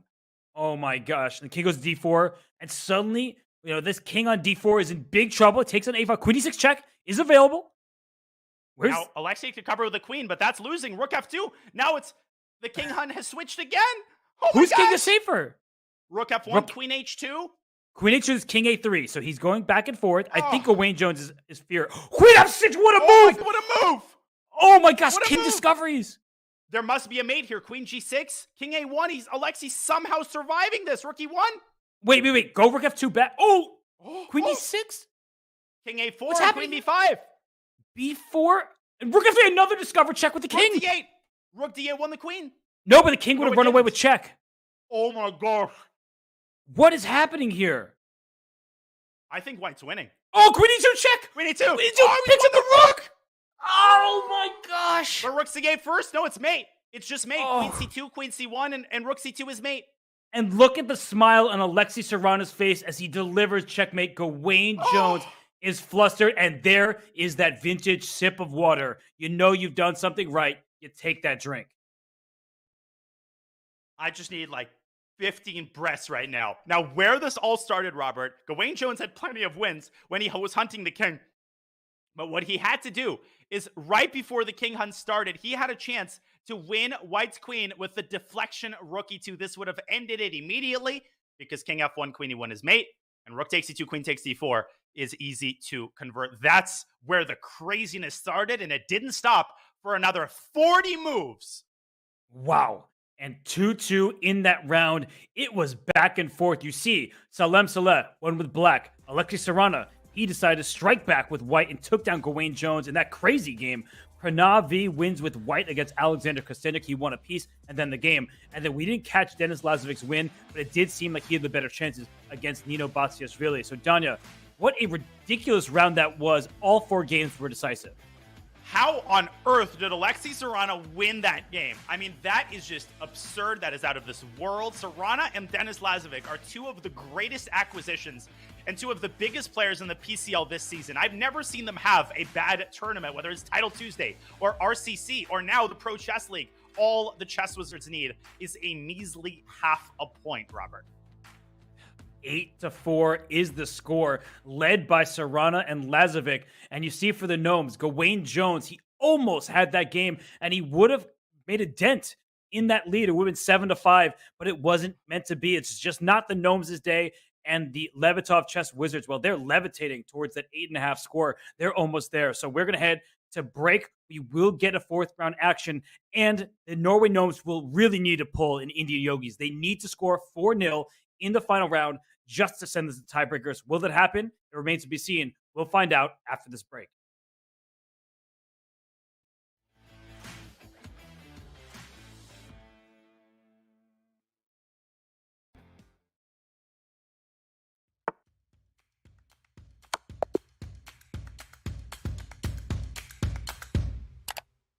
Just played an exciting game and want to see if you got a brilliancy?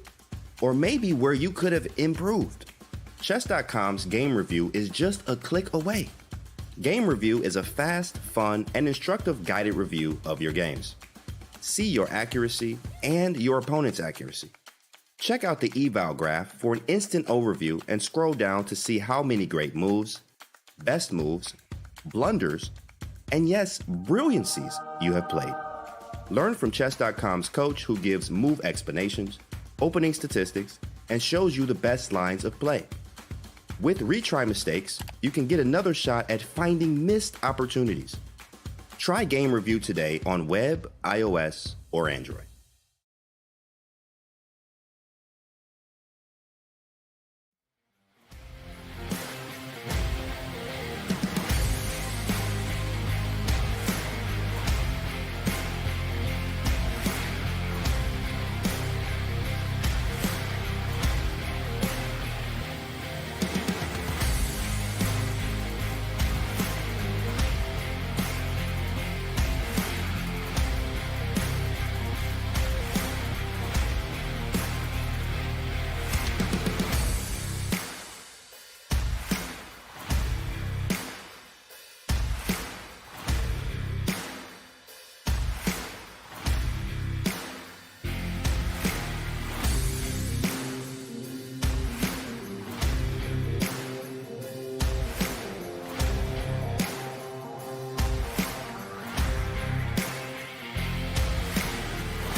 The Levitov Chess Wizards up 8-4. The Norway Gnomes need to score, and they need to win every single game in this round. Danya, it has been a topsy-turvy last bunch of minutes because I would say the last hour has been absolutely crazy. The Gnomes, they're kind of that close to cutting into the deficit, but it's now or never. They cannot give up a half point. They have to win on all 4 boards, Robert, and that's just to force a tiebreak. They have to be perfect from the first move until the last. They have to win 2 games with the black pieces. Let's be real. This is improbable. This is virtually impossible, but this is also the Pro Chess League. And what is impossible, theoretically, is possible in the PCL. We just saw the impossible made possible by Alexei Sarana. He ain't named a wizard for no reason. He is a wizard. He pulled out a win in a game that, I mean, I have to watch the replay of that just to process everything that just happened. Insane stuff thus far. The Levitov Wizards are so close. All they need, Robert, all they need, half a point. They do, and if they get that half point, it's a second match victory. And in this league, you need 3 match victories to make the playoffs. So it's an elimination Swiss.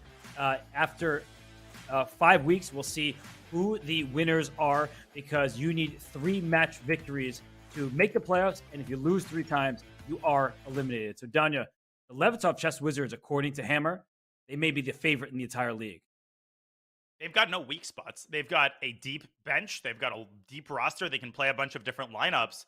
And again, it's all about being capable of delivering on all 4 boards. You need everybody to contribute, everybody to chip in. As I said at the start, it isn't about who's got the most number of super grandmasters. Chess Wizards, they've got Mamedyarov, but nobody playing today has a FIDE over 2,700. That does not matter because Alexei Sarana and Ralph Amedov are honorary super GMs. Yes, they have that title and all but the number next to their classical rating. What we see the lineups for the next round. We have Salem Saleh taking on Alexei Sarana. We have Gawain Jones also getting the white pieces against Ralph Mamedov. Denis Lazovic, he gets white against Pranav V. And Alexander Kosteniuk takes the white pieces against Nino Bastiashvili. Now, normally, Danya, I would say, give me an X-Factor matchup. Give me somebody who you think needs to win for their team. But we know the answer here, that for Norway, every single player must win. Do you think we're going to see just crazy openings from the start? Like, what is going to go on here? Well, if I'm the Norway Gnomes, I'm leaning into this. I was very upset yesterday because I declined a perpetual check against Artemiev because I forgot that we would make it into the final round if I did that. And the reason I was upset is because it's actually kind of fun. It's fun to be in this situation because you get to play crazy openings. You get to go for the win regardless of the position because you know exactly what you need to do. So it's almost liberating in a sense, Robert. And if you're the Norway Gnomes, you're trying to lean into that and you're realizing that you have the capacity to pull off the greatest comeback of all time. Don't you want to be a part of the team that does that? Whatever it is, you need a magic potion and you need to be perfect from the first second until the last. And I wonder what the betting odds would be for this matchup because the Gnomes can't give a single half point. And we see Salem, he plays the Catalan here. And Sarana, he gives the check, drops back to e7. It may look strange to people, but oftentimes the bishop wants to be fianchetto, the dark square bishop for white. So you're okay losing a tempo. And this position, very closed, very solid, very Sarana. Very Sarana indeed. And this is a mainline Catalan that has been around for, I want to say, dozens of years. These lines are so well studied, and white has a wealth of setups, Robert. Bishop c3 is something that I've seen played often in recent years. The bishop kindly makes space for the knight, and the knight in turn often prepares the typical e2, e4 pawn break. Look at the tension now between the D and the C pawns, but tension no more as Salem takes on C5. Will he take on D5 next? I don't think so. That invites the knight from F6 into D5 to hit the bishop that's on C3. So I believe Queen B2 looks interesting to me because then you put pressure down this long diagonal. You keep the knight on F6 frozen in place. And I sort of like white's position. The dark square bishop, better place for white than black's bishop on E7. But Alexei Sarana, he's not just blitzing out the move, he's bulleting out the moves. So he seems pretty confident, but I'm with you. Queen B2 sets up a battery, and from a practical perspective, white's position in the early going here does seem easier to handle. If you're Sarana, you don't want to open up the D file too early, because on that D file is an X-ray between the rook and the queen. That could send black potentially into a tailspin. The queen just doesn't have all that many good spots. If it moves to the C file, Robert, it could be tailed by the other rook.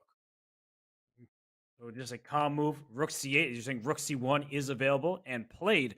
And this is about jockeying for position. Both sides have stable foundations in their pawn structure.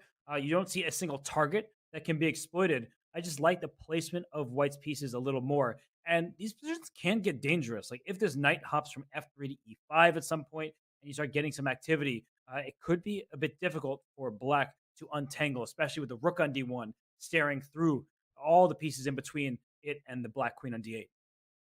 Yeah, questionable opening choice for Alexei, who seemed very confident, but seems confident no more as he invested a minute on queen c7. The bishop could actually hop into e5, exploiting the fact that bishop d6 runs into bishop takes f6. And Alexei kind of bumbling around with his queen. Definitely an advantage out of the opening for the Grandmaster from the United Arab Emirates. For sure, but for the Norway Gnomes, every single player needs to win, and other games have started. So we'll zoom out of this one for the moment. We will come back here. Don't you worry. This is the matchup of the board ones. But we see in the board two matchup in the top right, a pretty calm, symmetrical looking start between Gawain Jones and Ralph Mamedov. And in the bottom left over there, Denis Lazovic with the white pieces, Pranav pushing his pawn up to a5 just to defend his bishop on the square. Oh gosh, where are all four wins going to come from? Oh, what really worries me is the prospect of trying to beat Denis Lazovic with Black in a Catalan, Robert. Just that phrase alone would incite fear, heart palpitations, trembling hands into the hearts and minds of most other grandmasters. I mean, I'm looking everywhere. Look at the pieces getting traded off in the top right. We just saw bishops come off the board. Now it's just two minor pieces per side. White needs to win this game, Danya. Gawain Jones. What is he doing? I don't have an answer to that question. Let's go to that game in the top right because a single draw wins the match for the Chess Wizards. So why don't we head to the game between Gawain Jones and Ralph Mamedov? And Gawain doesn't look very happy to be here. And Gawain is not going to be here for much longer. The way that this game is going, he's trading literally all the pieces off the board. Is he hoping to squeeze out an endgame advantage Magnus Carlsen style? Is this part of his preparation? Now, I wouldn't shovel dirt on Gawain Jones just yet, Robert, because he does have perhaps a symbolic advantage. But at the moment, Black has not completed his development, and knight d7 could run into potentially knight c6. I'm reaching here. I think Ralph is just a couple moves away from an immediate draw and the conclusion of the match. But I do like what you were saying because this happens to most chess players where you think the draw is a foregone conclusion. You kind of stop thinking about the position, just making random moves. And you were right. The rook c8 was a precise continuation from Mamedov. He did not want to see a knight land on c6, which would have hit the e7 pawn in addition to the a7 pawn. So we're going to see a bit of a fight for the c file. Knight d7, it takes care of business, but knight b5 for white. Just aiming at that a7 pawn, the c7 square, you have to take your little pluses here. Just if we can bring up an analysis board, I want to show how things can maybe get in white's favor. Let's say knight d7, knight b5 here. And you say, oh, I'm just going to play my pawn to a6. But then knight c7 happens. And don't keep your pawn on a6 defended because we saw what happened to Salem Saleh. Knight e6 check and your rook on c8 is lost. So just be careful in these positions. If Peter Leko or Gatakomsky were playing this position from the white pieces or Vladimir Kramnik, we'd be like, oh, there are some serious endgame chances here for white. I actually think that sometimes these positions are much more difficult than it initially meets the eye. That's a great point. We do have a bias based on who is sitting in front of the attacking side. If it's Magnus Carlsen, we're praising his opening choice. You know, what incredible, astute choice to get into a slightly better endgame. When it's Gawain Jones or somebody that we don't usually associate with these types of positions, we can be a little bit more critical. So I agree. I was pretty critical of his opening choice. I still think that Mamedov, with 8 minutes on the clock, should not have too much difficulty holding this position. But hey, it's as good of an attempt as any, really.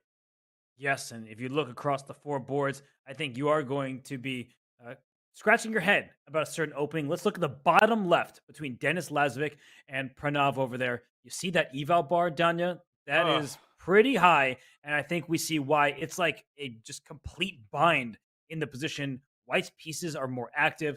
But I have to say that even though the eval bar is so heavily in Lazovic's favor, I think Pranav's doing the right thing. You need to get a messy position where there's room for Lazovic to go wrong. The problem is Lazovic isn't, a 60-year-old grandmaster who avoids tactics like the plague. He's a phenomenal blitz player. He calculates well, so he just doesn't have too many holes in his game, and he doesn't have any holes in this position. Speaking of holes, Black has a weak pawn in a4, major holes on the light squares on the queen side, and the only target is that c4 pawn, and that is why Denis Lazovic just put his rook on a closed file so that when the knight moves away, the rook will be safely defending that pawn against perhaps Black's only active continuation, which is knight e5. Looks very stable for White and Denis Lazovic with the 5-head cam. He is deep in thought, concentrating on this game. And by the way, this is a matchup that we could see for decades to come. These two players, they're teenagers. They battle it out on Chess.com. They're some of the best blitz and bullet players on the site, and rapid, as we've seen today.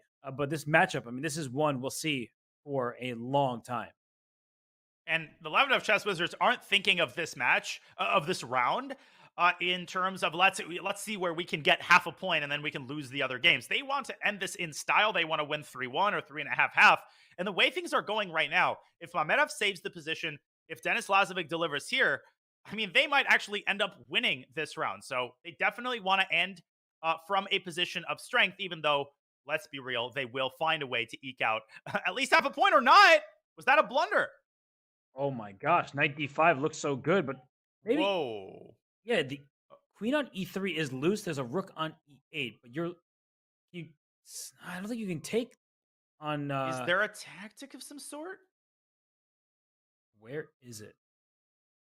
At first, I thought it's knight takes c4. I got excited, and c5 is the move. The eval bar hasn't changed. That is correct. But why is this so good? Yeah, knight. If the knight just moves, like, what's the deal? Like knight e2? Okay. Oh, I get it. Okay, so knight b5 looks. Let's bring up an analysis board. Knight b5 looks the most logical, but after knight takes d5 for Black, you can't take with the e pawn because then the knight jumps, takes on c4. Your queen's under attack, so you take with the c pawn. But bishop a6 at the end. There is a nasty pin on this diagonal over here. Your rook is on f1 behind that knight. All of a sudden, Pranav may have the upper hand. And Black could contribute to that pin with queen d7. Here, the knight is simply lost. Now, if White plays more modestly with knight e2, then something similar might befall. Maybe knight e2 is the lesser evil, but I think Black just does the same thing, Robert. And positionally, Black is suddenly doing amazing. He's got the protected passer on c5. This position has changed so much in the last 5 moves. White can barely move a muscle. Rook fe1, knight c3, and now Black is the one with sort of a dream Benoni setup. That is how quickly things can change. And what a wise opening choice by Pranav, taking the risk, getting an unbalanced position, and all of a sudden, he's got a serious shot at winning this game. All the positions we were just looking at would be much different if that pawn were on c7, a backwards pawn, a target for the white rook on c1. So c5 was a great move by Pranav. He now is probably at the better position. So let's zoom out of here just because a single draw will win the match for the Chess Wizards. That's all they need is one draw. I'm looking at the bottom right, Danya. That's looking level, not necessarily drawn because so many pieces remain on the board. But Kostyanyuk, I think she's doing the professional thing thus far and just making sure that her opponent doesn't have any sort of active play. She is, but if I had to choose a side, I would probably choose Black there. If you compare the position of the knights, the knight on e6 is nicely positioned in the center. Nino is probably going to step forward with her king and coordinate her rooks, bring a rook to d8. The problem is that Kostyanyuk can and is doing the same exact thing, king c2 and rook d1, and her position has no targets. She's got a Lazovic-style pawn chain on the king side. Kostyanyuk should be able to hold this position. She's also up 2 minutes on the clock. G4. Ambitious play there, but Sasha, I think, should be able to hold half a point there. Let's go to the top right, because speaking of holding a half point, I see a rook stare down on the c-file between Gawain Jones and Ralph Mamedov. This looks like if the knight ever moves back to d4, all the rooks come off the board. Good luck winning that rookless ending. So, Danya, was White just kind of keep the status quo? Is that possible? Not with the knight going back to b6 and up to c4 or even into d5. I just feel like Gawain Jones just doesn't have the juice left to squeeze in this game. No, he does not. And Black can squeeze some kingside juice there if he gets a knight to e3. Gawain's last move, grab space on the king side. That's what you got to do. And sometimes I catch myself saying, well, that's what Magnus would do. He would make a move like f4 or h4. And yet when I play it, it seems to backfire. Ralph Mamedov playing this professionally. You use that word in reference to Kostenyuk's play. I think Ralph is handling his position well. And he's leaving himself with just enough time on the clock so that he can handle unexpected complications, which Gawain Jones will have to find some way to complicate this game, set some traps and tricks, but I don't see this happening for him. There's just nothing, because if the white knight ever moves, we just see a swap of all the rooks, and the knight came back to b6, likely going to the c4 square to cut off circulation between those rooks and the knight, and we may see that tactic that lost Salem Saleh the game against Denis Lazovic. If the knight is on c4 and jumps out of the way when the rooks are all looking at each other, that could spell disaster for Gawain. So it's not looking good for the Gnomes on this board. This position is very level. And more bad news for the Gnomes in the battle between Kostenyuk and Batsiashvili. If we zoom out for a second to our bird's eye view, as Mamedov doesn't even want the rook trade. He simply sticks the knight on c4. He might actually be playing for an advantage here. Kostenyuk has a bishop on d5. She's got a better pawn structure, and that is a position she absolutely should not lose. Salem Saleh is better, Robert, in an endgame against Serrano, but that might simply be a moot point. Oh boy. I mean, it was going to be a nearly impossible task regardless. And whoa, what did Pranav just do? Let's go to the bottom left, because I just saw his last move, knight takes c4. He is sacrificing a piece for a pawn that was on the... Let's go back a half move there, Danya. The knight was on e5, and it took a pawn on c4 that's protected by a rook. But is it bishop a6 to follow? I think it is. And amazingly, white simply cannot protect the knight. And if white tries a desperado sack, then after bishop takes c4, the other rook is hanging. And not only is it hanging, it's hanging with check, which means white does not have time to capture the queen. So the tactics work out, but apparently queen to c3 keeps an approximately level position. I have a feeling that Denis Lazovic is going to find that move. He's so good at keeping his composure in these types of complex positions. This does not look like an even game. I see the evaluation No, off the side. I'm looking like it. Okay, so let me get this right. So my opponent just stole a pawn, and I'm simply going to trade queens. That seems counterintuitive. But with black's pieces so loose here, lots of pawns are weak. So yeah, it's not something that is going to be easy to figure out. But I see why the eval bar is saying that white should be okay.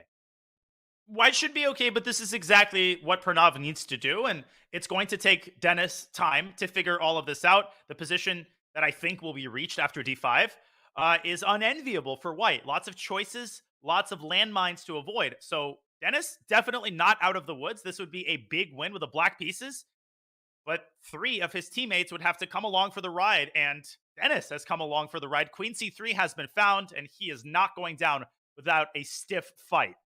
Wow. Good find by Lazovic, showing composure there, and Pranav now up on the clock. But let's leave them to it, as the queen trade is likely about to happen. Let's look in the top left. We have a pure knight endgame, but not all endgames are drawn. A knight and pawn endgame is most similar to a king and pawn endgame, and white has outside pass pawn potential in the top left. So Salem Saleh, he's had a rough day. He did win in game 3. And he would like to win in game 4 to even up his score. And he has great chances with those outside pawns, Danya. He does indeed, but I am looking with concern at 2 of the boards on the right side of your screen. Kostenyuk continues to handle her position very professionally. She might actually be the first game to conclude. She might win her game pretty quickly. And of course, Gawain Jones is actually outplaying himself. He's now slightly worse with the white pieces. But let's go to that Kostenyuk game, because I think that might be the game which officially decides the match for the Levitov Chess Wizards. Are you on the same page, Robert, or am I overestimating her chances here? If you're on page 223, I'm right there with you, buddy. And it looks like white, with the connected rooks, with that bishop safely on d5, there could even be an attack against the black king as it's out in the open. And black's pawn f4 sticks out, and that may be a goner in the future. So yeah, white is clearly better here. I think Kostenyuk can drop her bishop somewhere and then bring her rook to d5. I just feel like it's an easy position for her to play. Oh, you are a mean man. And Kostenyak is a mean woman. Bishop a2 on the board. Rook e6 check is so easy to miss because you're fixated on d5. Common blunder here would be to go rook d8. Say, well, let's defend the bishop. No, the rook comes out from the other side. Black is struggling here. Rook d5, rook e6, Robert. Black might end up losing at the very least the pawn on g7 and quite possibly also her bishop. Yeah, I mean, rook d5 check is scary enough with the second rook landing on e7, but rook e6 check will win white a piece. I overlooked it. I'm honest about it. Nino Batsiashvili, it's not easy to spot that, especially because you want to win this game. You need some active play. She's willing to lose to give herself a chance to win. That is a great team player. But for Nino, rook e6 check, rook d5 check. I just don't see even a single move. Maybe king c7, but that allows rook e7 with a pin, and I'm not a fan of that. The fact that you have to win this game is the most crushing realization because you might hold a draw through some Herculean effort, and that is far from enough. But this might also not matter because Ralph Mamedov is doing a fantastic job to hold his own against Gawain Jones. So I think that game might end first. This game might end first, but the result of the match is essentially no longer in question. Yeah, as we see the four boards. Top right, Gawain Jones, Ralph Mamedov. Not much material remains. Rook, knight, 5 pawns per side. I can't count. That's is correct though. Whew, my math checks out. How about the top left though? We still have that end game. Salem Saleh, he's trying to win it, but Serrano seems to be putting up good defense. Yeah, and Alexei Serrana it's impossible to bring this guy down. No matter what type of game you try to play against him, he will figure out a way to stay alive and deliver in the crucial moment. I admire that skill so much, Robert. I will admit in the full spirit of honesty that I really, really struggle in time scrambles with a 1 second increment. And players like Alexei Serrana, they excel in those situations. We saw it against Gawain Jones. They're able to keep cold-bloodedness. They're able to somehow figure everything out with their last seconds ticking off their clock. And here again, I think Alexei is very close just to holding a fortress with a5 no longer possible. If Salem doesn't create a passer on the queen side, well, what progress is there to be made on the other sides of the board? Not seeing progress there. I mean, you need to get your king in, but look at the knight on c4. Not only is it covering the a5 push, you can't get your king back to e3 or to e4 for white. So the king cannot cross. And I think what Serrano is going to do is just go back and forth, and say, you shall not pass. No passaran. King c6 on the board. And at the end of the day, the Levitov Chess Wizards might simply go lossless in the final round. I mean, this is just crazy, man. You know, even when they only need a draw, they can relax. It's still going to be a match where the Wizards do not want to give up even a single victory to their opponent. So e4 played. If you take on e4, okay, the king takes back. That king will go to d4, kick that knight out of the c4 square, and then finally you can push your passers on the queen side. So good effort here from Salem. Absolutely. Great effort by everybody. You can see how hard they're trying to unbalance the game, but the Wizards, they're too solid. They're too solid. They're too well prepared in the opening. Their time management is excellent across the board. And as we go back to the bird's eye view, Gawain Jones has managed to steal a pawn from Ralph Mamedov. The problem is his kingside pawns are all incredibly weak. So I still think that game is likely to end in a draw. But Kostenyak, she continues to crush in the end game. She's completely winning, Robert. Let's go to that game because I think Kostenyak is knocking on the door at this point of match victory. And even if her position were not good enough, she's up 4+ minutes. She's going to get a passer in the G file. She can just swap on D6 and bring a rook to G6 with check, take the H pawn. 2 extra pawns for her, and those pawns are going to become chess queens just like she is. Oof, that was smooth. And the ultimate power move is to offer a draw in this type of position. Nino might offer a draw. That is an admission that you know that there are no winning chances left. But no, she will fight to the bitter end. The only crazy chance for Black, Robert, is if she can get to this f3 pawn with bishop c6. But that's a lot easier said than done. And Kostenyak might make the ultimate Soviet school move and play king c3. Go after me. Bishop c6. Rook takes c6. And the rook is lost. There she is. There she goes. You called it. There she goes again. She is going to win that pawn on h6. Can't go anywhere. Rook b6 would be a way to defend the pawn, but a rook trade does not help. It, in fact, allows white to win even more simply. So Alexandra Kostenyuk, she beat Salem in the first game. It looks like she's about to take down Nino Batsiashvili in the final game, winning with the white pieces. She gets the job done. Her team is going to win this match. It's going to win this match very, very convincingly. All they needed was half a point. They are likely going to get at the very least 1.5. That's a conservative estimate. More likely, they might even win this round. I don't think Kostenyuk is going to satisfy herself with a draw. She's going to take her time and deliver a victory and move to 50% in this match, which is a huge score, Robert. A huge score. But we expect nothing less from the former women's world champion, someone who has had an incredible renaissance in her career over the last year or so. Yes, and well, the news is getting worse for the Gnomes. We have another board that looks like it's going to go the Chess Wizards way. Look at the top right of your screen. Gawain Jones, he's playing for a win because he needs to win. A draw would not have helped. So he decided to give up a pawn, or maybe he overlooked a tactic. But either way, Black is in charge. Ralph Mamedov is going to barrel that G pawn down the board and get a new queen. He can barrel it down immediately. He can first throw in a check on B1, which apparently is the most precise move. Knight B1 check, throw the caution to the wolves, throw your queenside pieces to the wolves, because you are going to get a new queen on the other side of the board. Ralph Mamedov with exquisite technique, and he is going to win this game. Yeah, he is. And I mean, Gawain had no choice. And I actually really appreciate this in the team atmosphere, that I would rather my teammate lose trying to win than just make some kind of easy draw. So I have to give credit to Gawain. It's not going his way. He lost that time scramble to Alexi Serrano as well, but he tried to win, and that's why he's going to lose. Yeah, it's very important to put your team above your individual score. Yeah, you could say that you scored 50% or whatever, but at the end of the day, the only thing that ultimately matters is how you do. And the result of this match is not in question. Mamedov just decides to take on A2. Gawain went the other way, and there goes the G-pawn anyway. Yeah, G2 check. You can't even take it because knight A3.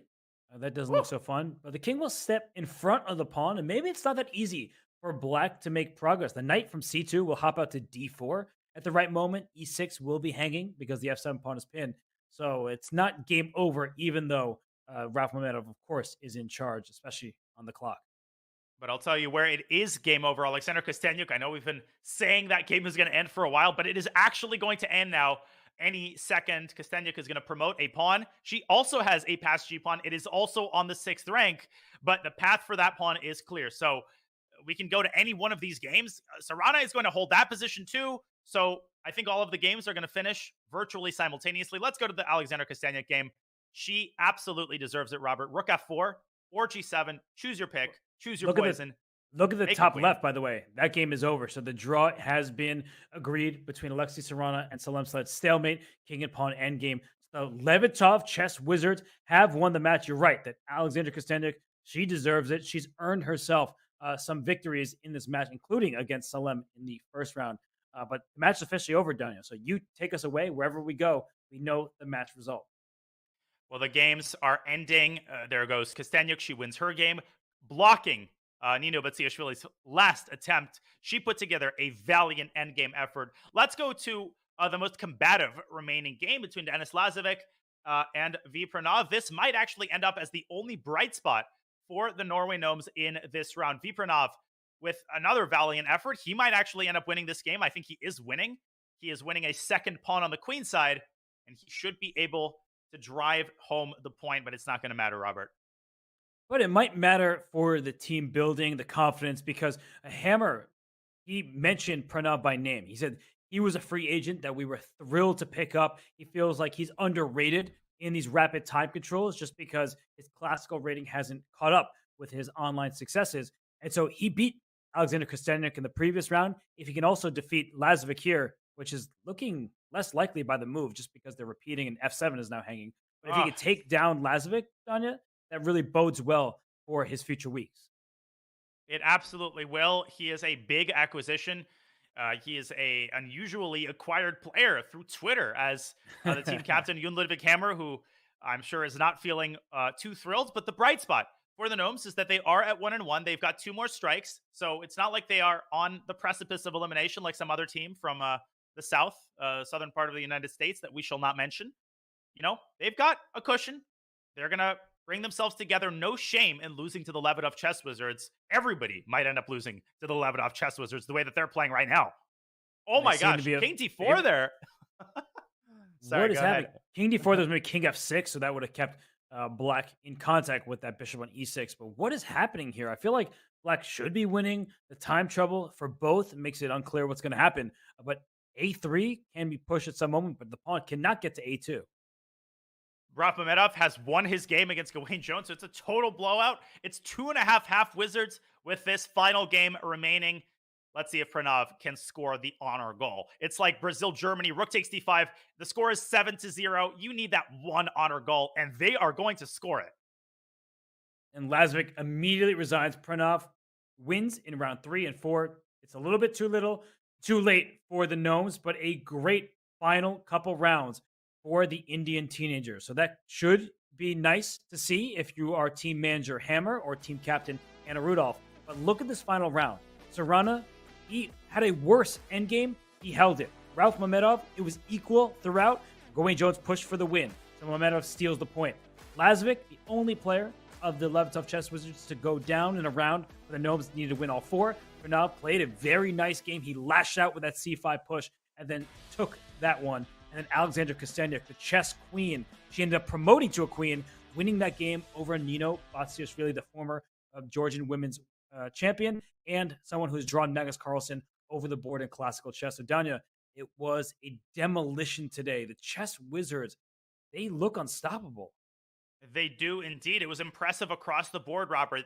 They were solid when they needed to be. They were ambitious when they needed to be. Alexander Kosteniuk set the tone with that Greek gift sacrifice. And after that, it was largely all downhill for the Norway Gnomes, apart from the one chance that they had. If Gawain had pulled off that crazy game against Alexei Sarana, they might have had a better fighting chance to stage a comeback. But all of that is in the past. The Levitov Chess Wizards win with a score of 10.5, 5.5, and Alexei Sarana with a monster performance, 3.5 out of 4. But he had the supporting cast arrive in full force. Yeah, Denis Lazovic was 2.5 out of 3. He lost that final round, so you have to give him a shout out in particular. But if your board 4 is scoring an even 2 points against the opposition, because remember, you play boards 1 through 4 of the enemy team. I mean, Alexander Kosteniuk had herself a day. She got the match going on the right foot for the Wizards. She beat Salem very quickly with the white pieces. So when all is said and done, we look, she had the lowest score in the team, but she took down the opposing team's first board, and that's why Salem had a losing record on the day. And the magic of the PCL is that you can't make any conclusions based off of one game. But that one game can set the tone for the entire match. It can unsettle the players who have to score the most points. For Salam Saleh, it has been a frustrating run at the PCL thus far, not without its bright spots. He played a textbook game against Ralph Mamedov, but too many blunders. He seems to be getting nervous in time pressure. And everybody on the Levitov Chess Wizards, Robert, seems to be demonstrating infinite amounts of composure. They just don't buckle no matter what kind of pressure they are under in the match or in the games themselves. They're an incredible squad, and Gawain Jones could have had himself a different day had he not slipped up in time trouble against Alexei Sarana, but it felt like everything went the Wizards' way, and when all is said and done, 10.5, 5.5, a lopsided battle. The Norway Gnomes, they'll have a chance to rebound because this is a league where 3 match wins get you into the playoffs, and you're not eliminated until you lose 3 distinct matches. So, I mean, Danya, being 2-0, that feels like it must be amazing territory for the Chess Wizards there. Absolutely. They're off to an amazing start. They are 2-0 alongside the Indian Yogis, but the path that both of these teams took to reaching that perfect record could not be more different. It was a miracle comeback, an incredible comeback by the Yogis, and a very smooth journey by the Levitov Chess Wizards. Gee, I wonder who would be playing on the top board in week 3, Robert. It's kind of hard to say. I mean, standings a little bit ambiguous there, aren't they? I wonder who the Yogis are going to face. Looks very likely that they'll face the Wizards, or it could be another team that still has yet to play. Sorry, I forgot. We have got a couple more teams with 1 and 0. We definitely do have more teams that will play. And at the other side of the standings, we have some teams who lost their first week, but will get a shot at redemption, a chance to win their matchup, because we have a whole nother match today. We are about to watch the Garden State Passers take on the Spanish Maniac Shrimps. That is going to start after a short break. Daniel, your quick thoughts before we get ready for that one. Well, two teams very hungry for redemption. The Maniac Shrimps might be even more hungry. Miguel Santos Ruiz, he is hungry for individual redemption, and this is what we love to see. Teams that arrive to the board hungry to demonstrate that they are still to be heard from under pressure. It's going to be a fascinating match, Robert. And as we get closer and closer to teams getting eliminated, the sense of desperation rises, the quality of play rises, and I am positive that we are going to get more time scrambles, more incredible skirmishes between top players, and you will not want to go anywhere. Definitely not, but you said the players are hungry. I'm hungry. We've been at this for hours. So all of you who are watching on your lunch break, you better extend that. Tell your bosses there is a whole nother Pro Chess League match to watch. It will be the Garden State Passers, led by team captain James Canty, taking on the Spanish Maniac Shrimps, the only team that qualified their way into the Pro Chess League. So Donnie and I will take a quick break, but when we return, a whole nother match here in the PCL Week 2 will begin. Stay tuned, everybody. We'll be right back.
competitive chess, the weight of a win, draw, or loss is all on one's shoulders.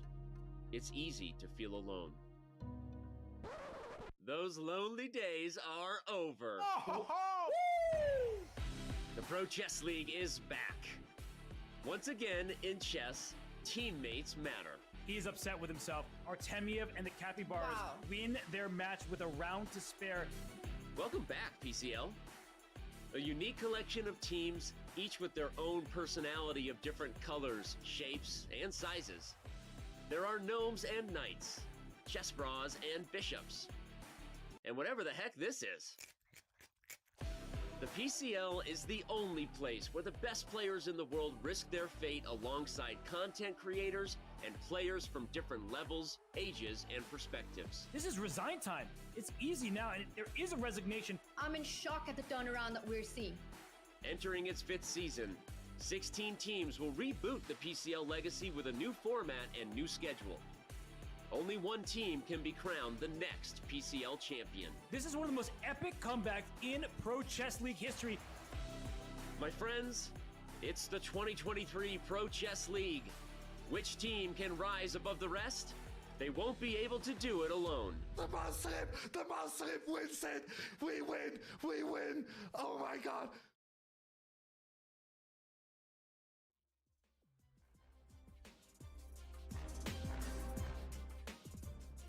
I hope you got a little bit of rest because that's all you're going to get. The second half of our doubleheader here in the Pro Chess League will begin shortly. For those of you who have not been here for a while, we just saw the Levitov Chess Wizards take down the Norway Gnomes. We are about to see the Garden State Passers take on the Spanish Maniac Shrimps, and a lot is at stake here each and every week in the Pro Chess League because the standings, you need to get 3 match victories.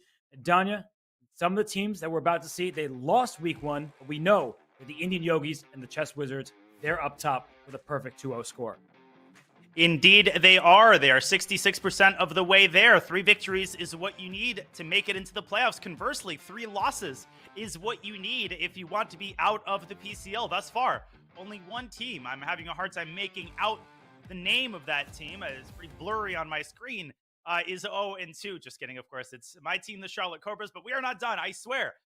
And of course, the Garden State Passers, the Spanish Maniac Shrimps. One of those teams will be joining the Cobras at 0-2. And the Spanish Maniac Shrimps, they had the biggest heartbreaker of the season thus far, where they lost because of that mouse slip. And today, their matchup doesn't really get any easier because they take on James Canty's Garden State Passers. We know many of these players on the Passers, and we're highlighting Bela Hotinashvili, the Georgian women's champion. She just won that event about a week ago, Danya, and she's a strong grandmaster. And look at this lineup. There's not a single weak player on the roster.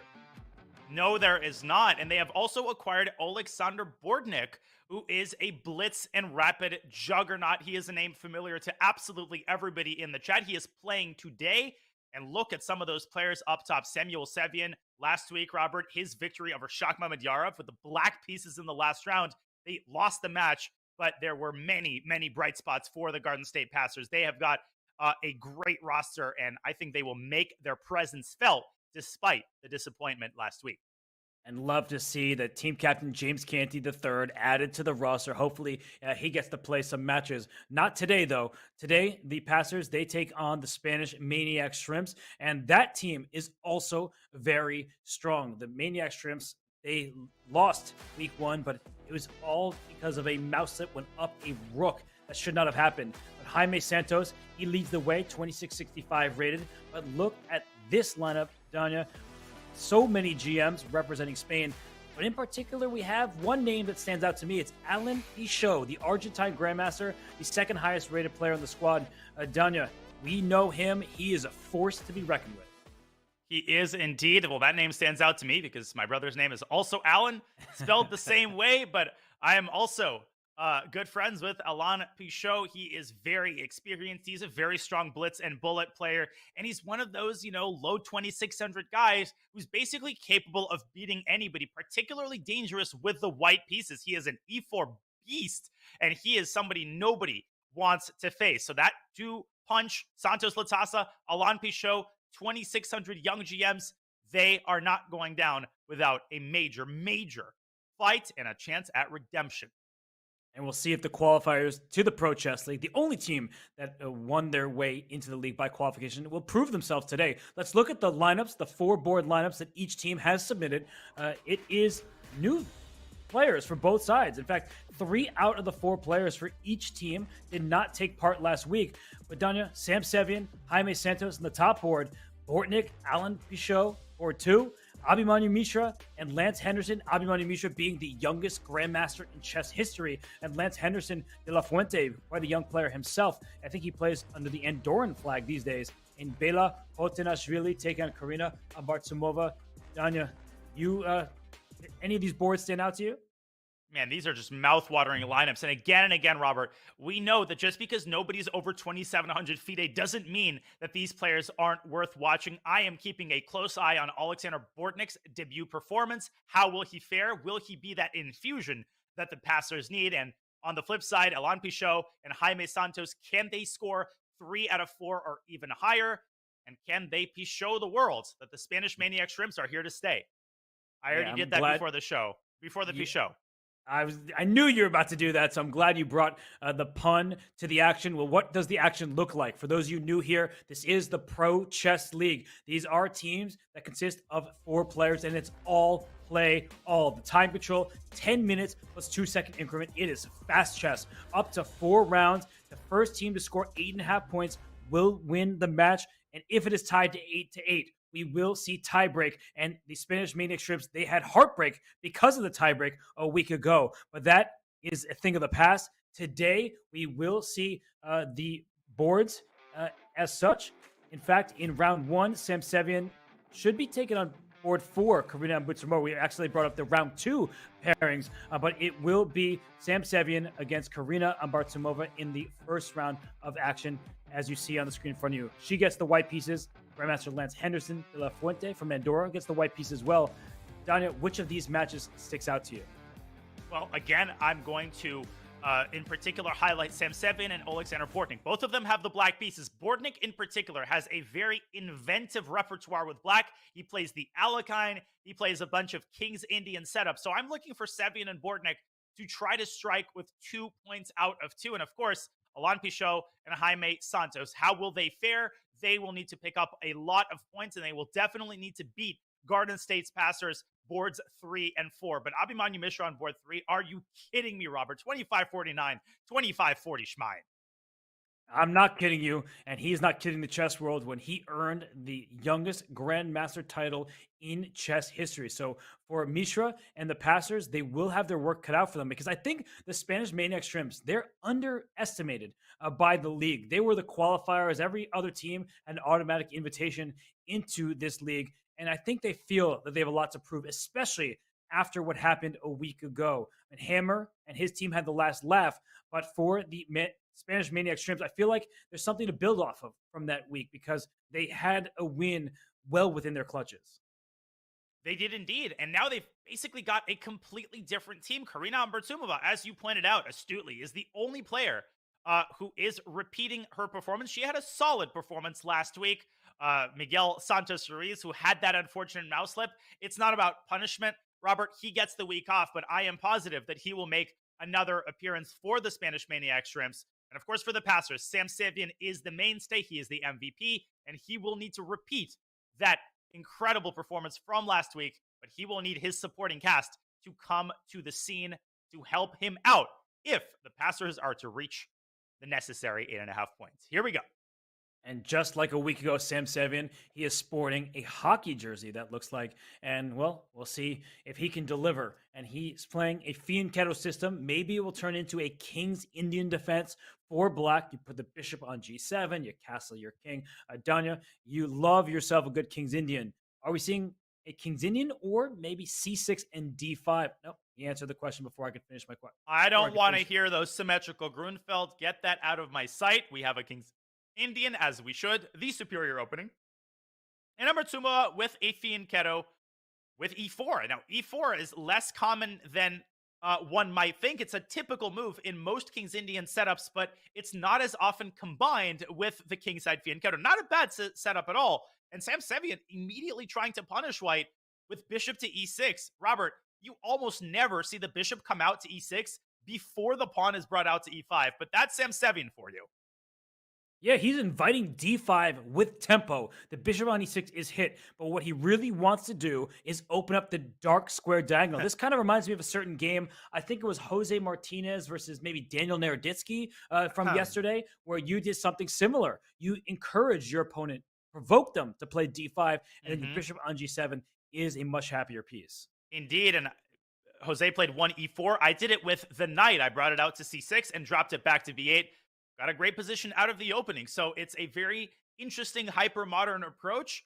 You're trying to control your center from a distance with the pieces rather than doing it with the pawns. And he's forced Karina to already spend a minute and a half. Now the bishop redeploys to g4, where it will exchange itself for the knight on f3 and soften up the pawn on d4, which is already under attack. Very dynamic, inventive play for Sam Sevian. That is exactly what he has to do. Sam Sevian with more time than he started with and playing several moves with the same piece. That bishop went to e6 before coming up to g4. That knight got to d7 via g8, f6, and so on. So it's interesting play thus far from Sevian. He'll play knight c6 right now. Just go after that d4 square. And I like the look of his position for sure. I think he's quite a bit better after knight c6. If he can carve out the d4 square, he's also going to get the supplementary e5 square for his other knight. And that could come with a host of tactical threats, Robert. I'm looking at the c4 pawn. There could be a fork on f3 with the queen on d2, particularly vulnerable. This could get really, really nasty, and Sam needs to keep the tension rather than releasing it. C takes d4 would largely let white off the hook. Yeah, so he takes on f3 first, then he's going to go knight c6, take over the dark squares against a light square bishop. So while Sam, he considers his next move, let's go to our bird's eye view because other games are underway. We see in the top right the game between Lance Henderson and Alexander Bortnik. That one is looking like a King's Indian. You'll be happy there. And the bottom left, Abhimanyu Mishra, the youngest grandmaster in chess history, is taking on Alain Pichot. He is a very strong grandmaster from Argentina. So not too much happening in any of these boards. None of the chaos we saw in the last round of the Norway Gnomes versus the Levitov Chess Wizards match. Well, I'm sure we'll get chaos in the later rounds of the players right now sort of easing into it, playing calmer openings. Let's go to the board on our top right because it is the furthest advanced. Alexander Bortnik has two main openings in his repertoire. One is the Alekhine, defense, e4, knight f6. The other is the Philidor. He loves himself a good Philidor or Pirc setup oftentimes. These are sort of the same sides of the coin. In one line, the bishop goes to e7. Here, Bortnik has played this Pirc style, deploying the bishop to g7. Essentially a King's Indian, with the chief difference being, Robert, that the pawn is on c2 rather than c4. That is the difference between the King's Indian and the Pirc. It's an important distinction, and we see that bishop on g7 is blocked by the knight and the pawn, but oftentimes it's a slow approach for black. And Bortnik, he is really good in these openings. He's not a theoretician, but he has his systems, and he played b6, he can play bishop b7, and at the right moment, he can decide when to strike with his pawns. White, Lance Henderson, can play the move d5, but you see knight b1? Was that what was just played? Yeah, it was just played, and it was played with the speed of a biker in Tour de France, perhaps Lance Armstrong. Knight c3 to b1. Where is he going with that knight? Is he going around to d2 and c4? It's a long, treacherous journey, Robert, and Bortnik uses that tempo to get his own knight to c5. I'm not a fan of knight b1. It's ingenious, but I think it's too slow, and he's just saddled himself. That knight is not moving out of d2 because now it's tied down to the e4 pawn. That was surprising. And for Bortnik, he plays bishop d7. As you mentioned, the knight on d2 can't move.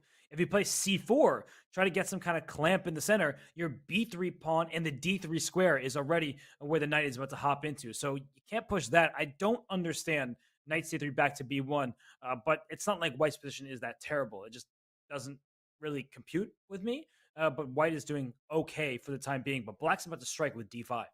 He is indeed, and black can also slow roll it by doubling rooks on the e-file, and the pressure on e4 could become very troublesome in just a couple of moves. If you could force white to play the move f3, that comes with a massive price tag. You weaken the g3 pawn.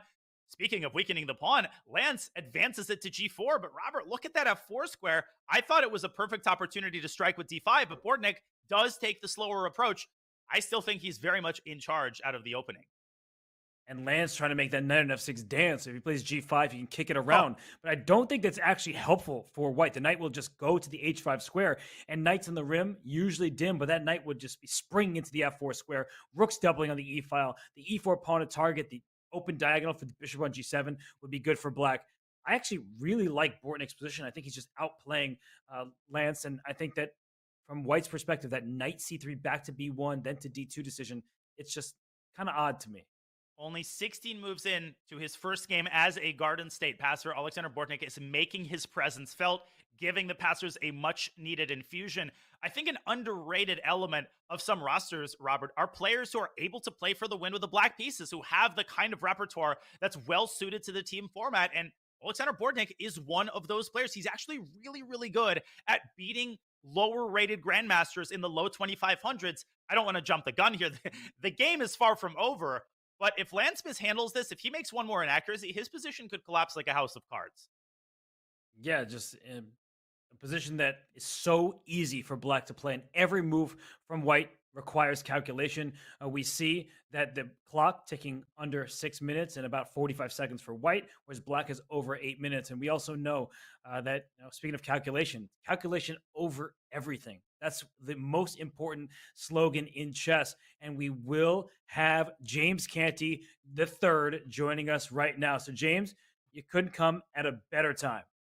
What's up, guys? What's going on? Big Daniel Naroditsky, the man himself. And then we got Big Hess. Can't play spell chess without Hess. My guy. What's up, guys? Hey, we got the chat here, too. So I'm excited, man. I'm hype about this match because we're going to win, man. I just believe that. We have Bortnik, bro. We have Bortnik. I'm excited, bro. So the nice lineup we have now. We just got, well, of course, we have Sam I am, green eggs, and all of ham. He's just our guy, right? He's doing everything every match, right? So last match we was like, yes, Sam was just doing it. So he's gonna do what Sam does. Then we got Bortnik now. That I don't know how nobody picked up Bortnik. What's wrong with the Pro Chess League?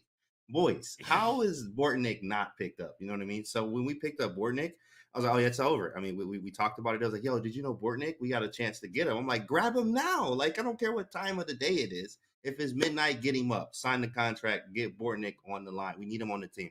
So now we have Bortnik. Obviously, we got the youngest grandmaster ever. He's only getting stronger. He's still a kid, and he's a monster. And he's already a Garden State. I mean, he's New Jersey anyway. So we got the Garden State boy there, right? And then we have Bella there. Bella actually just from she's Georgia. She's from Georgia, the country, not the state, guys. So she actually did she just won the Georgians Women's Championship, like literally just last week. So she fresh off, feeling like Kusniuk in a way. Really, it's just her strength and bouncing off of that. It's really strong. We got a nice lineup, boys. So we about to be swinging today. And you also have Abhimanyu Mishra, the youngest ever grandmaster. How excited, how meaningful is it, Canty, to have someone like this on your team? And what are your expectations for him going into the PCL? He's below 2550, but I mean, that rating has to be ignored and tossed into the trash can. Absolutely. I mean, the kids are fearless. That's the thing. And that's why I like actually being on, a big shout out to Chess Kid. Like, I'm a coach over there at the Chess Kid. I definitely like teaching a lot of the prodigy kids there. So I spend a lot of time with very advanced kids in Chess Kid too as well. Also the Chess Kid lessons. When I beat Mark Paragua over the board, I remember looking at a Chess Kid lesson from something they was talking about with Alekhine when he sacked his queen. He sacked the knight on f7, then he sacked his queen on e6. If king takes e6, knight g5 was made. It's a nasty game. So, but I remember doing something like this to Mark Paragua in a lesson that I learned from Chess Kid. So the kids, you train with the kids, you have kids, you stay young, but you're also, your game is fearless as well. And Mishra is absolutely fearless. So he's going to go in here and just do what Mishra does. Whatever's on the board, we got 64 squares, and we got these pieces, and I'm going to use them just as good as you are, right? So right now, it looks like he's doing good with this knight on b5 too as well. Very nice knight versus bishop here. I mean, the kid know what he's doing, so I'm excited. Yeah, let's bring up that game of Abhimanyu Mishra against Alain Pichot. That's in the bottom left of our screens. And we see that knight on b5 against a dark square bishop. So, you brought Mishra onto the team for a reason, not just because he's the youngest grandmaster in history. You believe that he can contribute to your team. So look at him. Man, that's a look of determination, James. Look at his face. You know what I'm saying? COE, like he calculating right now, bro. He always looks like that. Always. Like, hey, how you doing? You happy? Yeah, I'm real happy. You know what I mean? But like his face looks like that when he's like, oh yeah, I'm happy. Like, but he's in the zone. That is focus and calculation at his finest. We got some gears getting sent out to the kid very soon. He's got the trophies and the plaques behind him. That seems to be where all of the magic happens. The laboratory, right? He's got the bed. He's got the computer, the trophies. He's got all the awards. What more do you need out of a chess room, Kenzie? What more do you need? Right, exactly. In a face like that, he could be completely losing, but you'd be scared because of his face. You'd be like, man, this guy is intense. I don't even know. Like, he's made in two, bro, but I don't know, bro. He's like, look at his face. Very strong. You know what's kid, funny, right? James, is his username on Chess.com. I think is Pursuit of Happiness. But he looks anything but happy right now. He looks determined. And well, let's talk about the position a little bit. So there's that knight on b5 protected by a pawn on a4, and the inherent limitation of a bishop is it only moves on its color. So the bishop on e7 looks kind of useless for now. But can white actually make progress? That's the big question. So James, you're the team captain. You know, you're rooting for your guy here. But if you just put on your chess commentator cap for a second, you're looking at this calculation of everything. How can you calculate your way through Black's defensive forces? You know what's funny? I was actually looking at a book today, even though COE is the main, is everything. That's the foundation. You got to be calculating. But I actually am reading a book right now. I guess I'm going to just drop a gem for the chat. Grind Like a Grandmaster. It's a trustable course. It's a strategy one. So, but it's more of Magnus and David Howe, just talking about grinding positions and etc. So I'm going through it. And I'm actually, wow, like, so this actually reminds me of one of those positions there. It's not a lot of things going on. All we're looking to do is just slightly improve the position a little bit by little bit. Literally, we can even go into maybe some type of end game where maybe h5 could be weak or a5 could be weak. Maybe get the king over there, trade all the pieces off some type of way. But right now, I'm looking to just improve. b3, maybe, and the king of 3 is too much. But b3 is probably just a move just to see what he does. There's nothing we can really do right now. We just have to improve. Maybe rook c3, rook c2, and try to set up Ali Ekin's gun or something like that. But it's small improvements is what we're looking for right now. Yeah. And Abimanyu taking his time.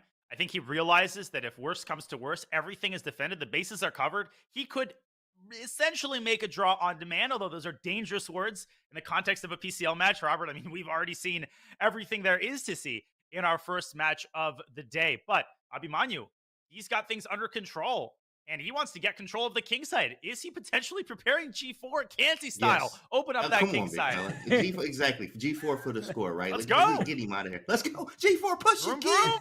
Do it. Maybe F3 first. Maybe F3 first. Okay.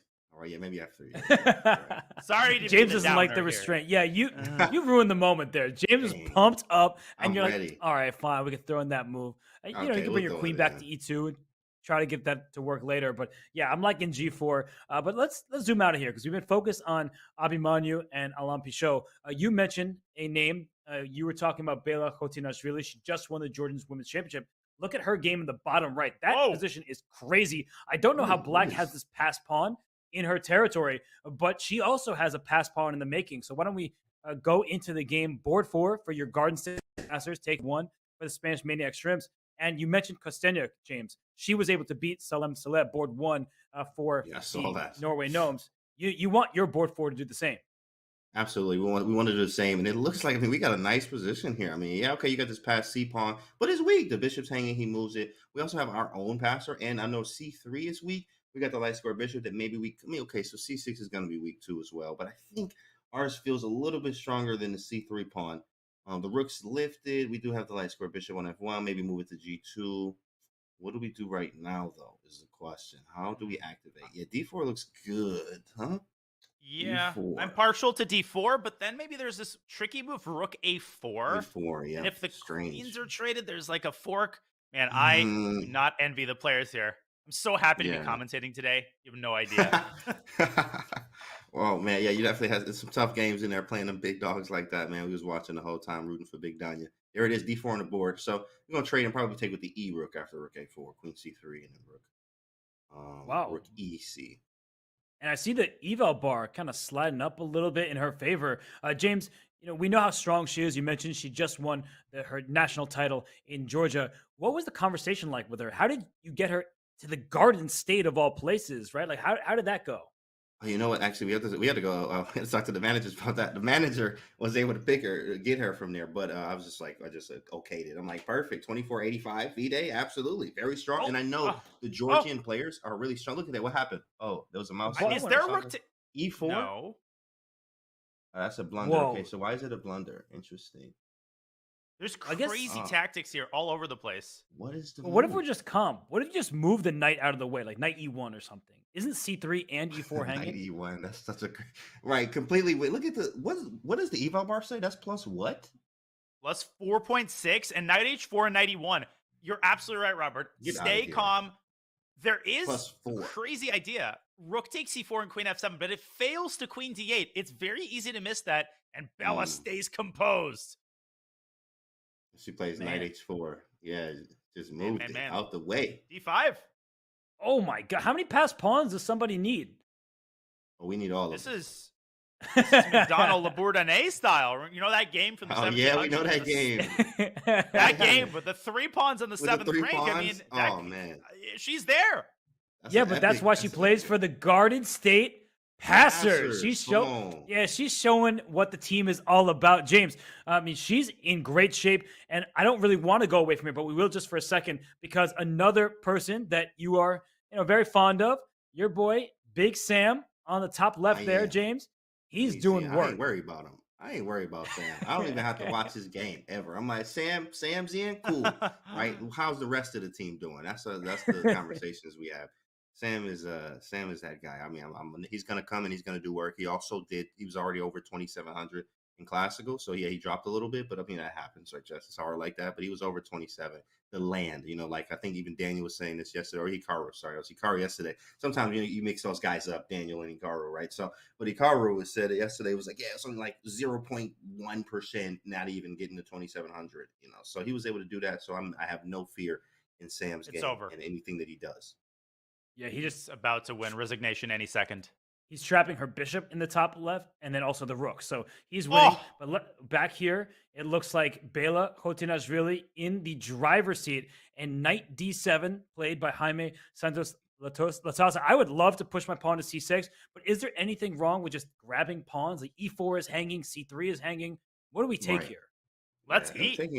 Eat something, right? Yeah, probably take the C pawn. Just snap that boy. C6 looks good too. You can go queen C5. Pretty nice. There might be some issues though. Rook takes C3, maybe rook A1. I could see white getting tangled up here with the D5 pawn getting pinned. If you push too early, black might also pick up D5 with tempo. So landmines to be navigated here still for Bella. There might be something like C6, queen C5, and then just C7, D6. Literally just push everything. C6 takes queen C5, and then take. You have to take back there though. But he doesn't take immediately, does he? C6 take. D takes 95. Yikes. Well, I think bishop takes D5 intermezzo might be a problem there. That's pretty gross, huh? I can't sack anything. No tricks. Yikes. So what do we do here? Where did she go? Oh, there's a move. Can you queen takes E4 and after knight takes C5, queen E7? Queen E7. Hit the house. Ooh, bang, yeah, bang. just hit the house. Yeah. Queen E7. She played rook E4. So many moves, right? Just so many things to do. And rook E4, whatever. Let's take a pawn. 95. But here comes Jaime's knight. Oh, I forgot about the knight on the rim because I thought she just blundered a fork. But the knight on H4, that ain't so dim, is it?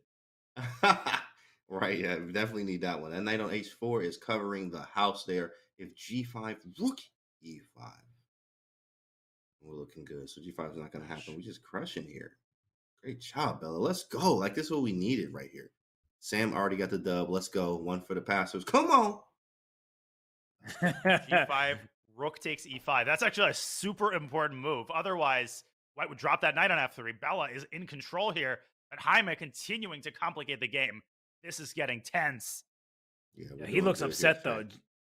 James, I know you're rooting for Bela, but look at Jaime, man. He's pretty sad over there. Hey, man, look, you know what I mean? Hey, I would root for you if you wasn't playing our team, but today, I don't care about none of your feelings. That was a big mistake. Apparently, Jaime's right back in this. Oh, shoot. It still looks really good for white to my eyes, though. Oh, bishop H3. Yeah, bishop H3. Oh, my goodness. What happened? Hold on. But maybe Oh just my push goodness. anyway, because bishop h3, there Anyway. is knight Oh, knight h4 to g2. g2. Yep. Bella pushing the Uh-oh. knight away from e5. It's getting bad, though.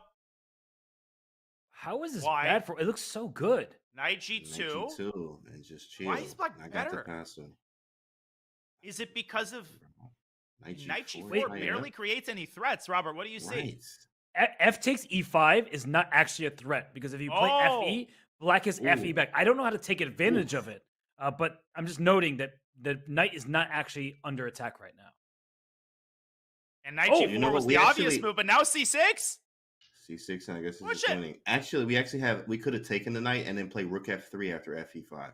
That's a nasty sequence. And then rook f3, rook d8 mate.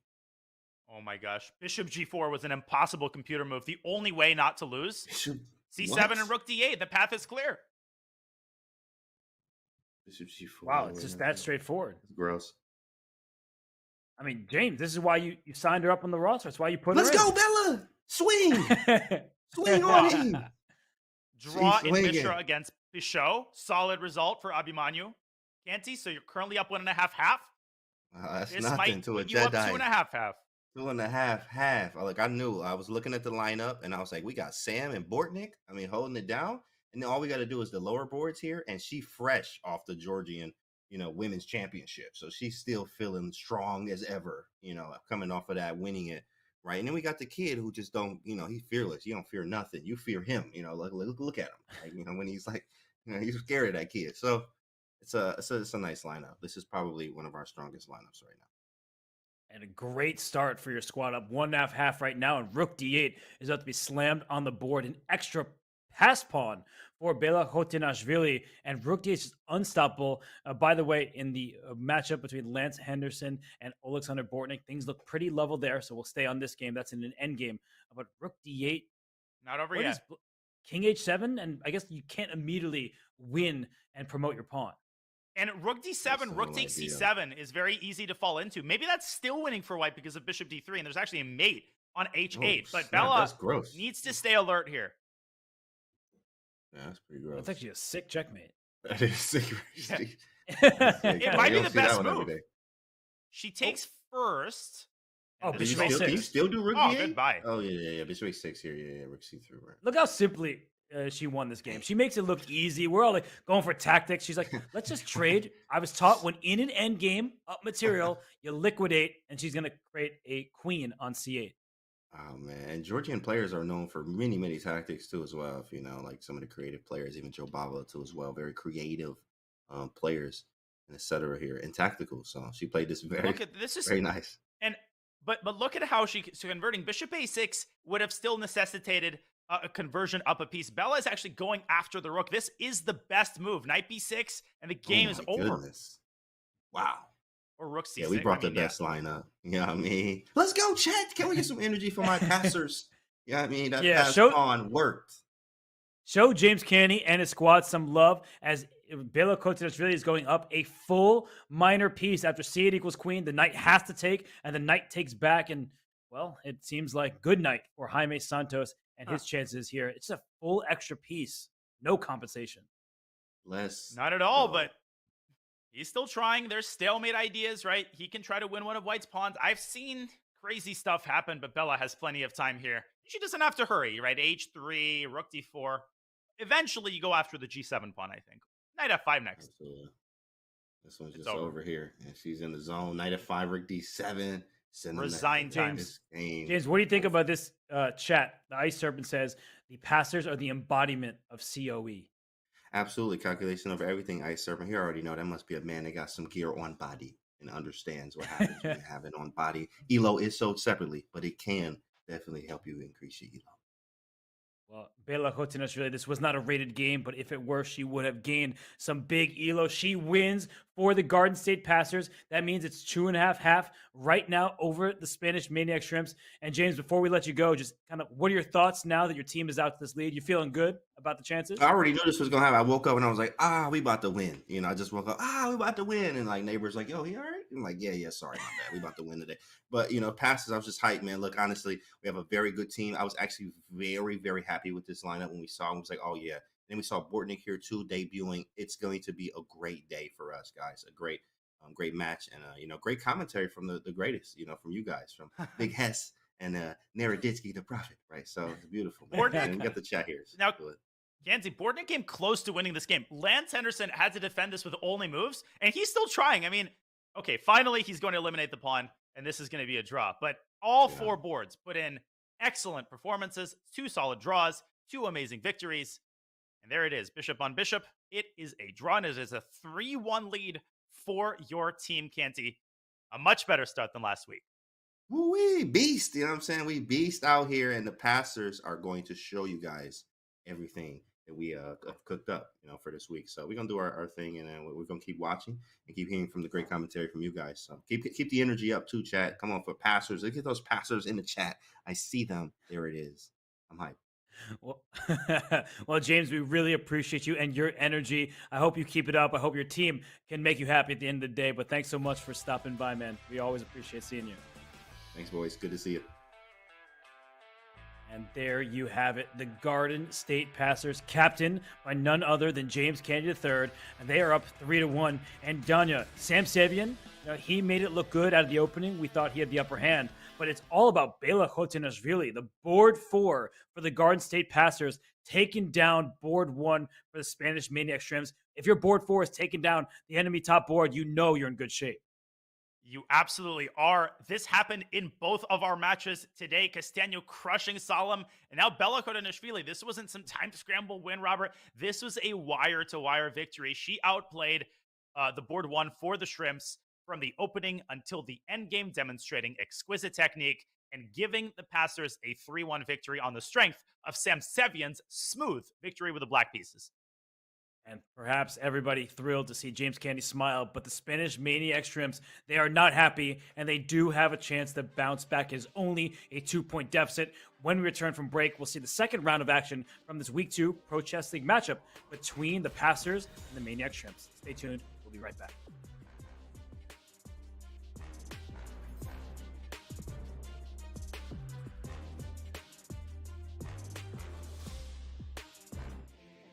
Looking for a new way to learn chess?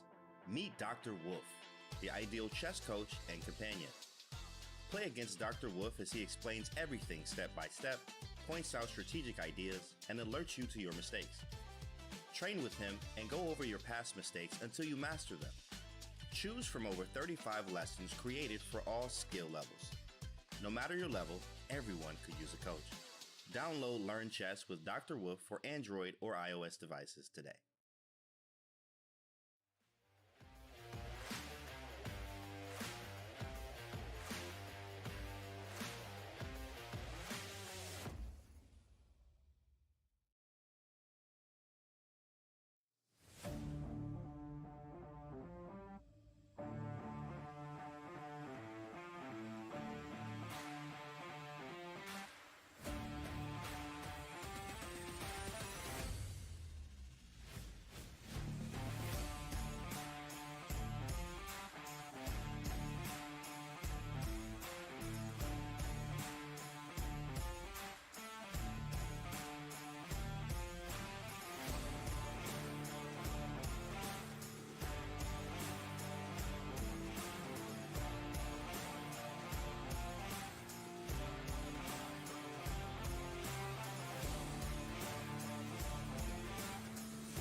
we have Abhimanyu Mishra of the Garden State Passers, best known as the youngest person to ever obtain the Grandmaster title. He plays on board 3 for the Passers. Danya, his first game, it was solid. It didn't need to be spectacular when his teammates were doing the heavy lifting, but with the white pieces, he was not worse for even a second. And as the youngest Grandmaster in chess history, well, there are high expectations for him. Yeah, this is a very impressive resume. He had a solid game in round 1. Most importantly, his bed is made, and his room looks nice and tidy, spick and span. I think that's far more important than some of these minor achievements, such as the youngest IM and GM at age 12, the youngest in classical chess history. Nothing special, Robert. Yeah, just kind of a legend at an early age. Just turned 14 years old, and we'll see what is to come of his career. But the Garden State Passers in this all play all format, they will need all 4 of their players to score well. They are in the lead right now, up 3-1. And in the first round, we saw Sam Sevian take down Karina Ambartsumova. We saw Alexander Bortnik and Abhimanyu Mishra draw their GM opposition. But I think the highlight, it will remain Bela Khotinashvili taking down someone who outrated her by nearly 200 points in Jaime Santos. She's not going to stop there. A first-round win at a PCL match gives you so much confidence, and the Passers' performance cannot stop there because for all the fanfare, they had a dominant performance, but they're only up 3-1, and they need 8.5 points. They're 5.5 points away from winning this match. So there is plenty of chess left to be played, and the Spanish Maniac Shrimps have to start the comeback in the very next round. Let's review the lineups for round 2. It's Sam Sevian, Robert, against Lance Henderson. And Sam, that is a game that he definitely needs to try to win with the white pieces. Yes, the Garden State Passers have a lead, but it's early in the match, so you do not want to count your chickens before they hatch. Alexander Bortnik also gets white, and he gets to play Karina Ambartsumova. So Bortnik and Sevian, they will want to use the first move to their advantage. Meanwhile, Mishra and Khotinashvili really get black against Jaime Santos and Alain Pichot. So I think this Maniac Shrimps have a good chance on those bottom 2 boards. They need to use the white pieces to their benefit. Well, Santos is going to be angry. He is going to be looking for an opportunity at redemption. Your top board has to go above 50%. I pointed out these 2 young and exciting players as the main X factors for the new look Spanish Maniac Shrimps. Let's see if they will be able to deliver at the very least 1.5 points out of those 2 games. And for Karina Ambartsumova, a draw here, perhaps even an upset win there, will go a very long way toward equalizing this match score. It will for sure. And you said that the top board has to deliver. And this guy has been doing nothing but delivering. He is Sam Sevian. He is a super grandmaster. He was a Chess.com Global Championship a quarterfinalist. He did well in the Air Things Masters. In Division 3, he took down the field, including Pragnananda. So Sam Sevian, doesn't matter what jersey he is repping from another sport. He represents the Garden State Passers, and as James Canty told us, he always has faith in Sam I Am. Well, he's wearing a jersey. He's representing New Jersey. There's all sorts of jerseys to be played out here. He faces Lance Henderson, De La Fuente. Don't forget that very important part. It's not just Lance Henderson. God forbid, not to be confused with Lance Henderson with no De La Fuente. He is the only grandmaster, or is he the only grandmaster from the tiny country of Andorra? I think he's actually the second ever grandmaster after Oscar de la Riva, if I remember correctly. Very impressive accomplishment. And Lance is a nice, solid player who came through with a solid performance in the first game. But black against Sam Sevian, I do not envy his task. Nobody does. And you are correct that he is one of 2 grandmasters in Andorra. And now we have in English with E5 being played. And for Sevian, he's going to have to choose which variation he wants to go down. Knight F3 is topical. He plays it. We're going to see a 4 knights in this English. And, well, for Sam, you don't need to win. You don't want to put too much pressure on yourself. You got a nice victory in round 1. Your team is up by 2 points. But you just, I think, want to keep the tension alive. You don't want to liquidate. You don't want to get down forcing variations, because I think that's how Lance will feel a lot better playing his Super GM opponent. And to that point, I like Sam's opening choice. This line, the Four Knights English with A3, it's sort of a second-rate opening. It's been popular off and on at the top level, and it's definitely an opening that aims to avoid theory, which is not to suggest that Sam isn't well prepared in this line. And A5, Robert, as far as I know, is not the main move, and that move could come with a high positional price tag, because now if you look at that B5 square, I apologize, it might not seem significant now, but in the event that black plays D5, that might be an inferior version of a reverse Sicilian, Robert, with a bishop sticking itself onto B5 and exerting serious pressure on the E5 square.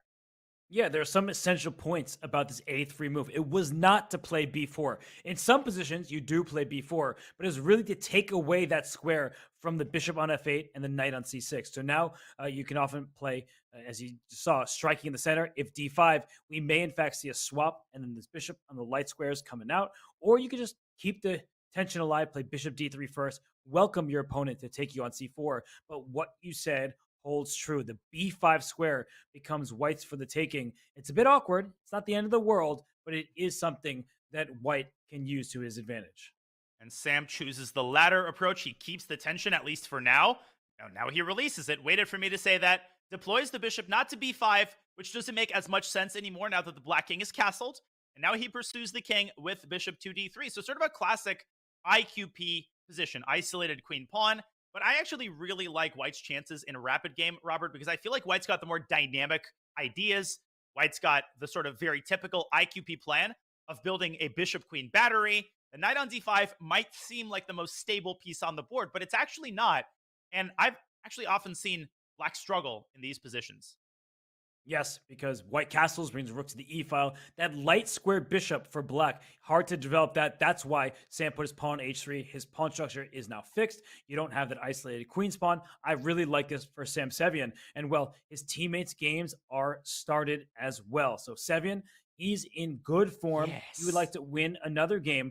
But let's look across the four boards to see what his teammates are up to. In the top right, Alexander Bortnik has the white pieces. Very early stages of an anti-Berlin. In the bottom left, we saw an exchange Slav, which has more bite to it than initially meets the eye, as Jaime Santos wants to score a win and rebound from that first round loss. And Bela Hotenashvili, the hero of round one in the bottom right, she's the black pieces. It looks like a French, but no, it was a Caro Khan, where it was an advanced variation where she decides to challenge white center. I'm glad you ignored my snores. The moment you said exchange Slav, I knew which game we were not going to go to, at least for now. We're going to wait for the game on the lower left to develop into perhaps a slightly more enterprising middle game. I'd actually like to go to the lower right game between Bela Hotenashvili and Alain Pichot, because that could develop into a very interesting opening. This C5 line in the Caro Khan, Robert, has gotten very, very popular over the last couple of years. There was a time when the main move, bishop f5, was essentially automatic, but c5 is a full-fledged continuation. And a follow-up for Bela is a very, very strange one. e6 transposing into, is this an advanced French down a tempo? That is not the way to play this line. e6 What is is going a on very here? strange move. Because now white can Whoa. just play c3, and black played c6 and then c5, as you're indicating. Now, the French is an opening where in some positions, even though you've given up a tempo, it's not the absolute end of the world because it's not so forcing, but black is already cramped for space in a French, so giving your opponent a free turn, that doesn't seem advisable. So I'm very confused. If we can bring up an analysis board really quickly, we can show you that this position is a tempo down for black. So let's just go to the start and show a French defense. An advanced French looks just like this, but you get c5 in one turn, and it is white's turn, knight of 3, and your bishop is not already on d3. Yep. So you've given your opponent free tempo. Not ideal. Now, incidentally, in this position, a new popular line is bishop d3, actually gambiting the pawn. This is recommended by Gawain Jones. The same Gawain Jones who played in the previous match in his coffeehouse chess repertoire books. But this is all a moot point because here the queen doesn't make it to b6 in time. So if we refresh the board, go to the live position, Bela has played a move typical for French and Caro Khan setups, but all of this is so much less effective, Robert, because white can use that tempo to castle kingside and take the sting out of a lot of ideas related to the pressure on d4. Black is clearly worse, but let's not overstate the case. I think you're right. I think the fact that the position is relatively closed means that the loss of a tempo, while unpleasant, is not a world-ending disaster for Bella.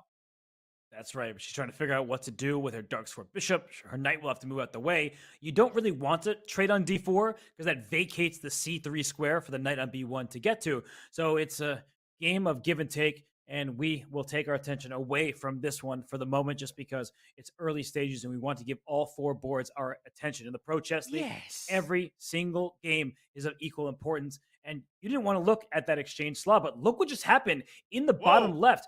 Jaime Santos just walks into a knight b4 fork. I'm very confused on what's happening down there. Damn girl, it does appear that Abhimanyu Mishra has not only equalized, we're not talking about equalizing, Black is completely in charge, and something is off with Jaime Santos Latasa. He loses game 1 and now has sleepwalked into a terrible position. He's given up his queen. Let's go to that board. That might have been the lesser evil, Robert, although I'm not entirely sure why queen b1 in that position didn't limit the scope of Black's advantage. But as it stands, Abhimanyu has a queen for a rook and a piece. Good drawing chances here, I suppose, for White, but not the way that you wanted to start your redemption game if you're the Maniac Shrimp's top board. Let's bring up an analysis board because I think I figured out the reason why queen b1 was not played. It might have been what Jaime relied on. But after knight b4, queen b1, take on c3 first. Okay. After pawn takes 3, take on d3. And after queen takes d3, there's just bishop f5. Well, queen a3 is next, but where's that queen going? Back to e2, and then queen a3, rook c8, all these types of moves come in, and White's pawn structure is awful. It just seems like a free advantage for Black, no risk whatsoever. This actually might be a completely lost position because White's queenside collapses. You're absolutely right, and a wise decision by Santos, who decides to give up his queen. And he does have control of the c-file, which is actually very, very important. So this is a hard position for Abhimanyu Mishra to convert, especially because he's down 3 minutes. The most important thing, Robert, given the passer's match standing, is not to overpress. I think Abhimanyu should try to win this, but he shouldn't burn all of his clock trying to figure out the best way to set up winning chances. He should keep time on his clock, and he should be okay with a draw if Jaime Santos Latasa demonstrates good defensive resilience. And it's one of these positions, Danya, you and I have played enough speed chess to know that even though objectively Black is better, you could see pretty decent winning chances for White because you have 2 pieces for a queen. You have a knight and a rook. Those pieces can team up on certain squares. A queen is just 1 piece. Now, of course, Black is better. We're not trying to dispute that fact. But as this game continues, as Abhimanyu Mishra gets himself into some time trouble, maybe White will have some chances because the position is very compact for White. There are no other weaknesses now that you've given up your queen for a rook and a knight. Well, Mishra has several approaches. He could play this kind of Petrosian style and make some luft with h6 or g6, or he could play this like Mishra Tall and play the move f6, not only to restrict the knight, but potentially to prepare an opening of the center. When you've got the queen, you want the center open because the queen is obviously the strongest piece on the board. So I think f6 gives Black a big advantage. And for the moment, Abhimanyu playing without risk. Jaime is playing this as if it's a hyperbola game. First of all, great historical reference. Mishra Tal. I didn't miss that. I'll give you the shout out you deserve. But f6 is also something that deserves a shout out because it's not easy to figure out what pawn structure you want. There are rooks barreling down the c-file. A rook may land on c7, go after that b7 pawn, and keep the 7th row in check. So f6 to e5, I think that's the activity that Black might need. But if you look at the clock and look at Abhimanyu on camera, he's a youngster. He seems a bit nervous. And he knows he's better. He doesn't know how much, but the plan is not easy to execute. So I actually believe that Jaime has quite good chances to survive this. I mean, he might even be able to take the upper hand based on his lead in the clock. 5 extra minutes, Danya. This is similar to what happened in my first game yesterday against Jose Martinez, where I know I'm better. I don't know by how much. So, and the most infuriating thing is when there are 4 or 5 different approaches and you're agonizing, you're thinking, and your opponent is responding instantly. And the more you fall behind on the clock, the more nervous you start getting. And eventually it becomes a self-fulfilling prophecy. Abhimanyu, he simplifies. He trades on f3. And is this tantamount, Robert, to a draw or is this a full-fledged winning attempt? What do you think about this? chances for both sides, and I have not been kidding from the moment I said it, because if we see some exchange of material, the d5 pawn on a light square and isolated, the b7 pawn, it's on a light square, the f7 pawn on a light square. So this light square bishop for white could actually really hurt about bishop e2 right now. Do not centralize that black queen. Get your bishop to a better diagonal. Danya, I really think that Abhimanyu Mishra, if he sees a bailout at some point, he might want to go for it, because I do think the trajectory of the game is in Jaime Santos's favor. You're absolutely right. If Jaime can win the pawn on d5, at that point, he will turn down a draw for heck. He might even turn down a draw for here. So maybe for Abhimanyu, keep the knights on the board, drop it back to c6, and make sure that the pawn on d5 is as well protected as it can be. And for goodness sake, you got to start playing faster. He is still down 5 minutes on the clock, and that could cost him dearly as this game becomes more tense. Well, speaking of tension, some of the other games have hit a peak in terms of tension. Looks like Sam Sevian has a fantastic position. Oleksandr Bortnik is killing it as well with white on the top right. A lot of time problems for the Spanish Maniac Shrimps there, for Karina Abratumova and for Lance Henderson potentially. Yeah, because it looks like the pawn going up to d6 in the top left. Sam Sevian is using his passed pawn. I mean, he's making sure the team knows that he is on the New Jersey, the Garden State Passers here, and that might become a new queen. Let's go to that game. We will go around the horn, but right now, I like what Sevian is doing. Oh my gosh, d7 is a winning threat. You can't plug the square with your queen because the bishop comes to f5. Oh gosh, taking the d7 at the end. Dirty. This is Canty-style chess right here, paying homage to the captain. A deflection sacrifice. Deflecting what and where? Well, the point is, after king takes h7, the queen delivers a check on h5, and all of that is done in service of the pawn fork on d7. This is nasty. This is dirty. Choose your adjective. We know how this game is going to end, and it's not even close. We're on move 24, and it's a complete and utter massacre. Great opening choice, Robert. Great opening choice by Sevian.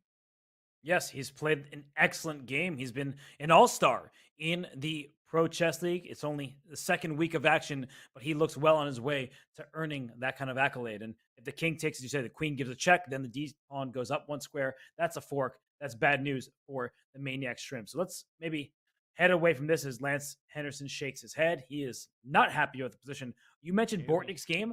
That one is actually looking quite combative in the top right. A queen trade is on the table, but did white just steal a pawn? Am I seeing the situation correctly?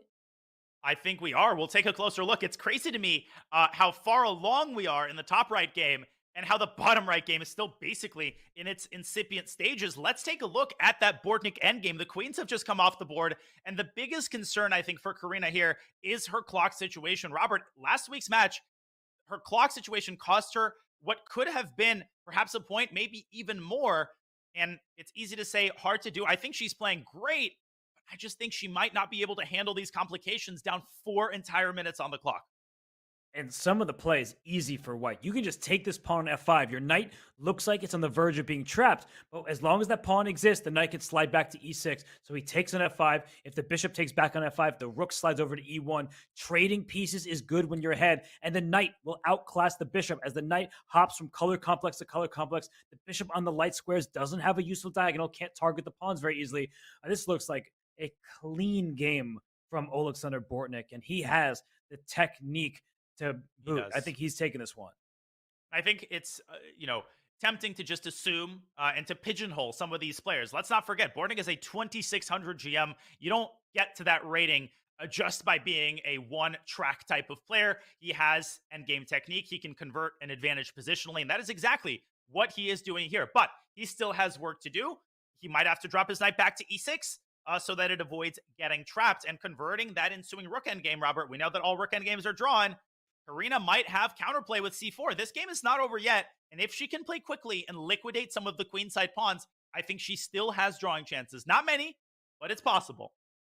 Just with the clock situation being down a full pawn, trades being offered, I just don't see it happening, Danya. I get you. I mean, objectively speaking, she has some chances, but you typically, and she doesn't, you don't want to trade when you're down. He'll just bring his rook up to f3, protect his pawn. If c4 happens, he can push his pawn to d4. He just doesn't want to allow black's rooks to be active, and he can protect all of his pawns. So this is a good situation on another board for the passers. Yeah, the depressing thing is that white can keep torturing black forever. Bordnik will continue milking Karina's clock and then pounce when the opportunity presents itself. Well, we have an opportunity to switch back to the bird's eye view because a couple of the other boards are getting even more heated. Abhimanyu Mishra has been up a queen for a while, but Santos, his position has been getting better for a while. What do you make of the position on the board? 43. He's down 7 minutes as Abhimanyu. No, that's really bad news. By the way, in the top left, Sam Seven hasn't converted just yet, but he's up 2 exchanges. He's about to win. There might be a checkmate soon. The bottom right, still the opening stage. I don't know what's happening between Pichot and Kotanishvili, but they're still in early stages. Let's go to the game between Abhimanyu Mishra and Jaime Santos, because I believe Jaime is trying to flag his opponent, and he's creating a fortress. Once his pawn goes up to b3, how are you going to dislodge any of white's pieces? The knight on d4, the rook on the second rank. The black queen can go to e1, but it can always be flushed out of there. The most important thing for Abhimanyu is not to blunder a fork. The move f4 check would be very scary. En passant gets forked, but the king does have the 6th rank. There were some crazy ideas earlier with rook c6. Now that's out of the question. So Jaime, I don't think he has any realistic winning chances. Abhimanyu is an experienced blitz and bullet player. He's not just going to lose on time. So I think the likeliest outcome, Robert, is a draw. And that is another solid result for the passers. They're already going to get 2.5. And with a solid result by Kotanishvili, they could be in a commanding lead after this round. Even if Bella loses, they will be up at least 3 points, or so it appears. Yes, the one thing that Abhimanyu has to watch out for is his clock. And if he allows this king to dance back to c2, the rook to slide to d2, and the knight to wrap its way around to the c3 square, that is when trouble arises. So I think that Jaime, he needs to move quickly. Just go king c2. Just quickly bring your king back. Play rook d2 next. He has some easy moves at his disposal. He does indeed, and he hasn't used any of the time surplus that he has built up. Can Abhimanyu play this for a win, or do you think that he should essentially shuffle back and forth and try to get over 30 seconds? What approach should he take? I think Abhimanyu should take a draw as soon as he sees him. There is no way for black. He's going up the board. And Jaime is tempting him. He's saying go for it. He is. Jaime wants to win this game. He's looking at the clock, using it as a weapon, and I actually think he has good chances now with a king so out in the open. I think you called it. Knight e2 is not possible here because black will sack the queen for the knight and the rook, and that's what you have to watch out for if you're Santos Latasa. Black's king is so much more active that every pawn endgame is going to be winning for white, but it's so easy to blunder a fork here. He's down to 8 seconds. He's got to move. Again, b6. What a calm move in time trouble. And by the way, Danya, if that king gets to f3, there could even be a moment where you sack on f2 anyway, because the g4 pawn is going to be very advanced. Great call. And that's why white probably has to keep this knight on d4 for the time being to keep the king at bay. I don't see anything other than shuffling your king or shuffling your rook between e2 and b2. But for Abhimanyu, he's down to 3 seconds now. But I think he has this under control, and I think he's going to take the wise decision and repeat moves. And maybe Jaime will play rook e2 and just try to create some kind of Zugzwang. There isn't one I can see, but you want to get knight b5 back to c3, and king goes to d3, the king goes back to b2. There's just no progress to be made for Abhimanyu Mishra. He should make the draw right now. Make the draw with 1 second. He's still trying. He's actually declining the repetition, trying to put white in Zugzwang. But Jaime can just give a check on c3 and drop back to c2. And maybe the king could even get to e1. But Robert, calculating that with 4 seconds is madness. And if you're Jaime, he's gonna do you it. can bring rook c7. Just throw your rook up the board somewhere. Like, there is no threat immediately from black. And by the way, Bortnik has won. Sevian has won. The Garden State Passers up 5-1. And I think that if Jaime wants to play for a win, he can release his rook. He sacked his queen. You called it. I know I called it, but I wasn't actually expecting it. Oh my God, what a gutsy call. Mishra wants to bring the hammer down right here and right now. Wow, that was completely shocking because he's 5 seconds and he is relying on his intuition more than calculation. Nobody can see 30 moves deep in this endgame because maybe black actually isn't going to promote the pawn. So the white king probably has to go king c3, king d2, king to the e file and try to stop the passer. But that is a really strong pass pawn on g4. The trying to stop the passer. They're trying to stop the passers. What a gutsy call. There is this crazy idea of h5 in order to carve out the f5 square for the knight. The key pawn to keep protected is g3. If you lose that pawn, then black's g pawn is going to rumble forward to promotion. I actually think this is a great decision for Mishra, as gutsy, as risky as it is. Here we go. Buckle in. Knight f5 immediately. Whoa! Oh my God, what a move. And he only has 3 seconds. He doesn't 1 know what to second. do. If he He's takes gonna it, move. he does take it. And there's is there F4 F4 for black? Oh, there's D4 first. Okay, simultaneous promotion, Robert. We're going to get a queen end game, and it's anybody's game. White could win this as well. White's going to get the pass D pawn. ED, F4, H6, etc. That's what we're going to get. Okay, but I feel like Jaime just needs to move. He is giving Abimanyu time to think. Maybe it's okay here because once you get simultaneous promotion, it's very far away. Here the pawns go. G2, H7, G1, Oh my H8 equals gosh. queen. No checks. Not a single White's check better. available. White's better. White's up a pawn. Abimanyu has dug himself into a hole here, but he should still be able to make a draw because his queen is so active. Yes, and he is only down 1 pawn. So after queen H2 check, the king goes to E3, and D4 and F4 are both in black's sight. So Abimanyu Mishra, what a bold decision. Look at GM Canty in the chessing, the kid. You know, he knows that stare, and that is a player who wants to win this game. I think Canty's got his eyes closed. The tension is at a boiling point, but Mishra, you can just sense the confidence all the way across the coast. I mean, it's crazy that he goes for it. He sacks the queen with 5 seconds left, and Kaisa tends to reward the brave, but not always. Not always. King C4 is queen before King check. C4. Very important Oh. check. Whoa, now Santos the one risking. No, he's going to have to repeat. Yes, Maybe go King he can. C4. Considering the match score, I mean, King C4, you give the B pawn, you try to promote your D pawn. These queen and pawn endgames often more about pawn quality than about the quantity, as we see Greg Shahadi saying it's all about the entertainment from Mishra. But he's nervous, and both players here must be nervous. But Mishra, credit to him, he did not draw when he could have. Now, Alain Pichot is going to win his game against Bela Kotanishvili, so that might influence Santos' decision. King C4 is probably still a draw because White's D pawn is pretty far advanced. It's not about the quantity of passed pawns, as one wise commentator once said. It's about the quality. So King C4, it depends on the match score. They are currently down 3 points after Alain Pichot's win. If I'm Santos, Robert, I'm taking the draw. They still have a fighting chance for a comeback. I'm not doing anything crazy. Yeah, this one can just be represented. I think he's about to agree to it just based on his body language, and he does play King 2. D3, we are seeing the 3-time repetition unfold.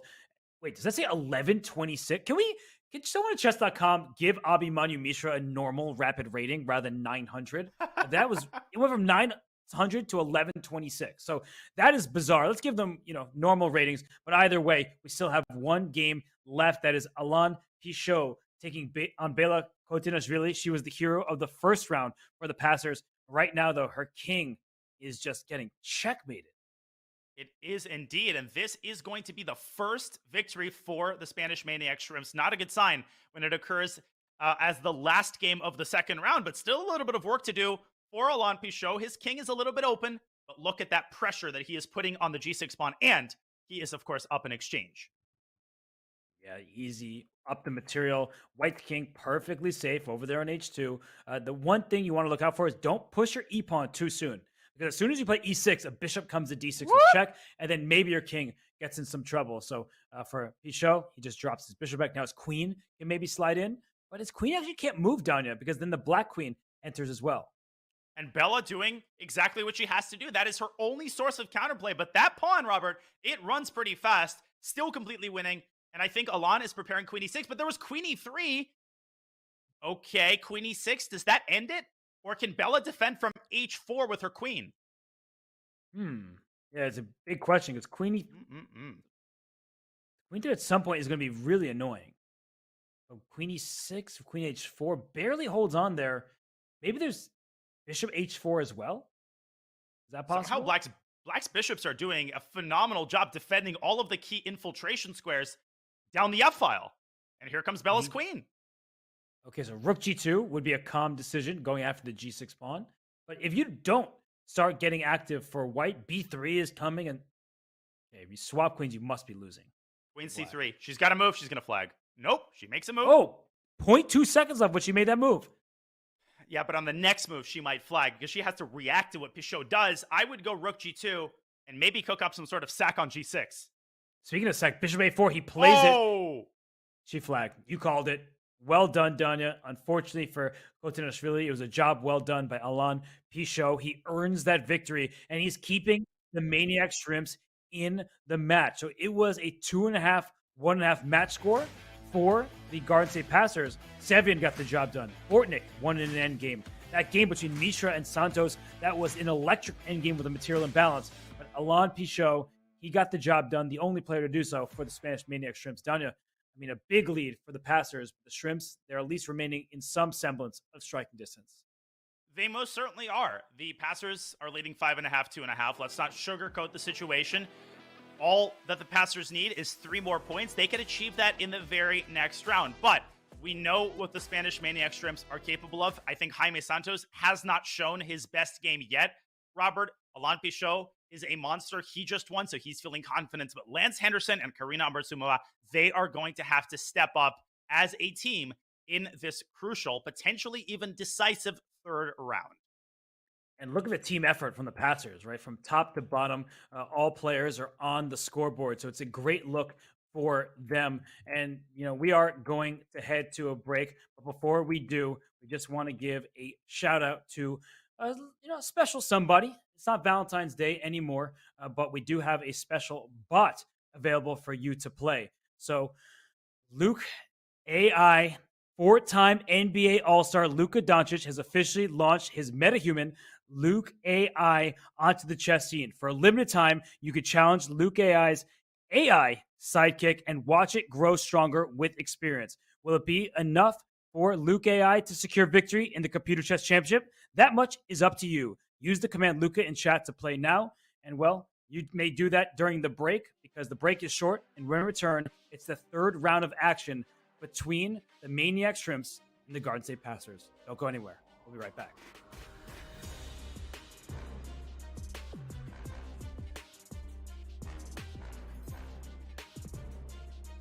Do you wish playing a chess game with a friend was as easy as sending them a text? Well, good news. Now it is. With Chess.com's new iMessage app, you can start and play a game directly in iMessage. Your friend doesn't even need a Chess.com account. It's just tap and play. Head over to go.chess.com/iMessage or use the command iMessage in chat to learn more.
He was a free agent until a few days ago, until he was wisely snapped up by the Garden State Passers. The newly acquired Ukrainian Grandmaster Oleksandr Bortnik, now living in Florida, is a vital cog of the Garden State Passers machine, which thus far has yielded a 3-point lead going into round 3. Bortnik is part of a very rich roster of Grandmasters, headlined, of course, Robert, by Grandmaster Samuel Sevian. Yes, Sam Sevian is leading the charge from the top board, but Bela Hotinashvili scored an important win against the board one for the Spanish Maniac Shrimps. Currently, the Garden State Passers, they are in charge. They have been looking dominant today. James Canty joined us earlier, and now it's a 5.5, 2.5 lead. If they score 3 points in this round, Danya, they win the match. All that's needed is 8.5, and you look, 2 out of 2 for Sevian, 1.5 out of 2 for Bortnik, 1 out of 2 for the bottom 2 boards. Everybody is contributing for the Passers. It's a team effort, and that's what we've learned about the most successful PCL teams thus far. Looking at the Indian Yogis, who pulled off the crazy comeback, and of course the Levitov Chess Wizards. It has to be a team effort. Everybody has to contribute at the very least half a point. Better yet, if everybody gets at least a point, you're in pretty good shape. Well, let's look at the shape that the Maniac Shrimps are in here in round 3. They've got white on boards 1 and 2. Pichot and Santos need to deliver yet again. And this time, Robert, they have to deliver, and it's not even a choice because their back is very firmly against the wall.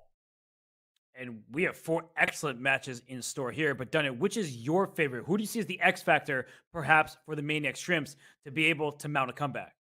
Well, I think Lance Henderson has to go all out, play for a win with black. Santos and Pichot has to try to deliver 2 points out of 2. And Karina Ambertsumova, if she can hold a draw at the very least with black against Mishra, well, that would be the ideal scenario for the Spanish Maniac Shrimp. So all they really have to do is win 3 games against the likes of Sam Sevian and Alexander Bortnik. What could possibly be easier than that? I could probably name a lot of things. Boiling water sounds easier. Putting my legs up on the couch. I don't know. That sounds actually more difficult. So I didn't want your sass, so I just put it off to the side. But speaking of off to the side, the Spanish Maniac Shrimps will have to put everything that just happened in the past. They have to have a short-term memory, like a goldfish, as Ted Lasso would say. And we see that Pichot, he was cracking his neck, stretching. He will have to win with the white pieces against Sam Sevian. Good luck to you, because Shakir Mamedyarov, he wasn't capable of doing that. Very few people have taken down Sam Sevian. He has been on a tear.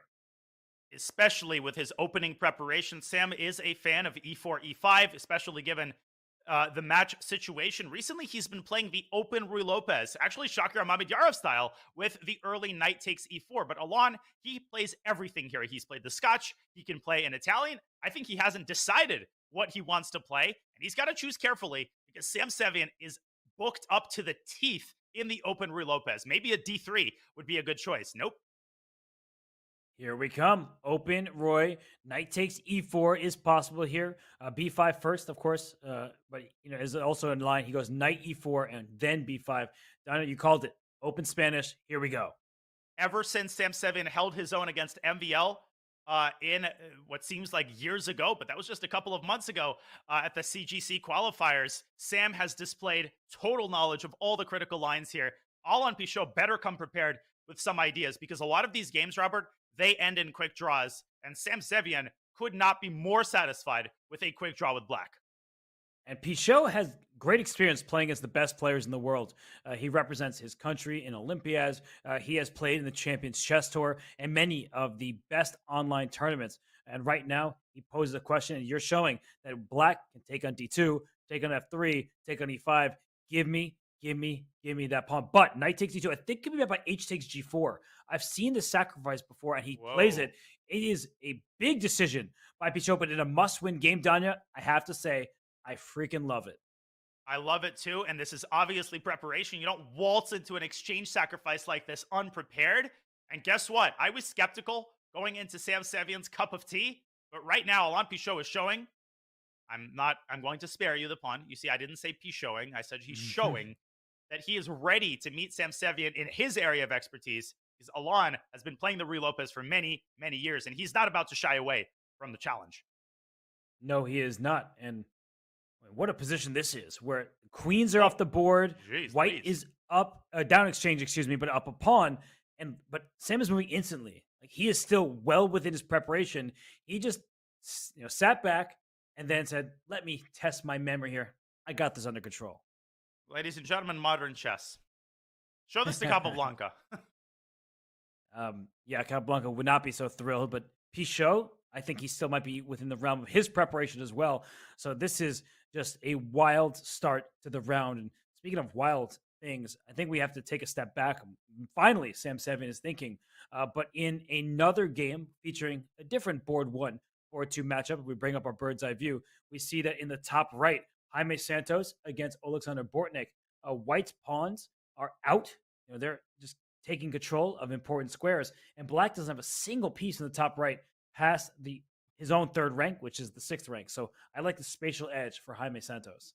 It's almost impossible to identify the opening just looking at this position, but this actually was an Alekhine. So Bortnik going through his entire repertoire, a Philidor in round 1 against Lance, and now the Alekhine, which he has played really ever since he learned chess. He is one of the most experienced and one of the highest rated proponents of an opening that does not enjoy the best reputation among top players, but I think is underrated, Robert, as a weapon, particularly in rapid chess against someone who hasn't reviewed their files recently. Guess what? I think Bortnik has a very serviceable position here. Yeah, and just to note, in the bottom right, we have the fianchetto for both. In the bottom left, we have a position that is about to open up. The pawn was pushed to d5 for Abhimanyu Mishra. But let's focus in on that Bortnik game, because as you said, that opening, bring your knight out on move 1, is not very common at the highest level. And that could be a good weapon because people don't prepare against it. So, Danya, you played Bortnik countless times. How good do you think his chances are? The eval bar is saying he might even be better right now. Bortnik is one of my least favorite opponents. He's one of my favorite people. I think he's awesome. He's fun to watch, but he's not fun to play. The guy sees tactics, a mile away. He's unbelievably resilient. He saves lost positions. He's really got the whole package, and that's what makes him one of the top blitz and bullet players in the world. But he also has a solid positional foundation. And I'm going to repeat what I said earlier, Robert. A lot of players, when they hear me say, "Oh, he's resilient, he plays the Alekhine," and interruption, kill the commercial, kill the commercial. What is this? It looks like he's just giving away a pawn and a piece on the square, but look down the e-file. There is damage. He is lining his queen up with that rook, and you were just saying there's a strong positional foundation, and then he uncorks this tactic. I'm in disbelief. That is sick. Well, I don't know if we need an analysis board because Jaime Santos is our analysis board. I think we should show why d takes e5 doesn't simply win a piece. Rook bd1. Santos doesn't touch that with a 10-foot pole. After queen takes e5, the bishops are skewered. And Robert, after king f2, there is an assortment of possible tactics, but at a minimum, knight g4 picks up one bishop, and we don't even have to analyze king e1. This is a hot mess, and Black takes everything here. What incredible tactical eyes by Bortnik. Wow. I mean, he just unleashed his pieces because you see the e-file is open in the live board. He traded off one of his less advanced pawns for one of those white pawns that was trying to restrict Black's pieces. And so now he's just thinking, do I take on d4 and trade pawns there? Or should I just simply retreat the bishop? I like bishop d6. Your opponent has doubled c-pawns. Don't undouble them for him.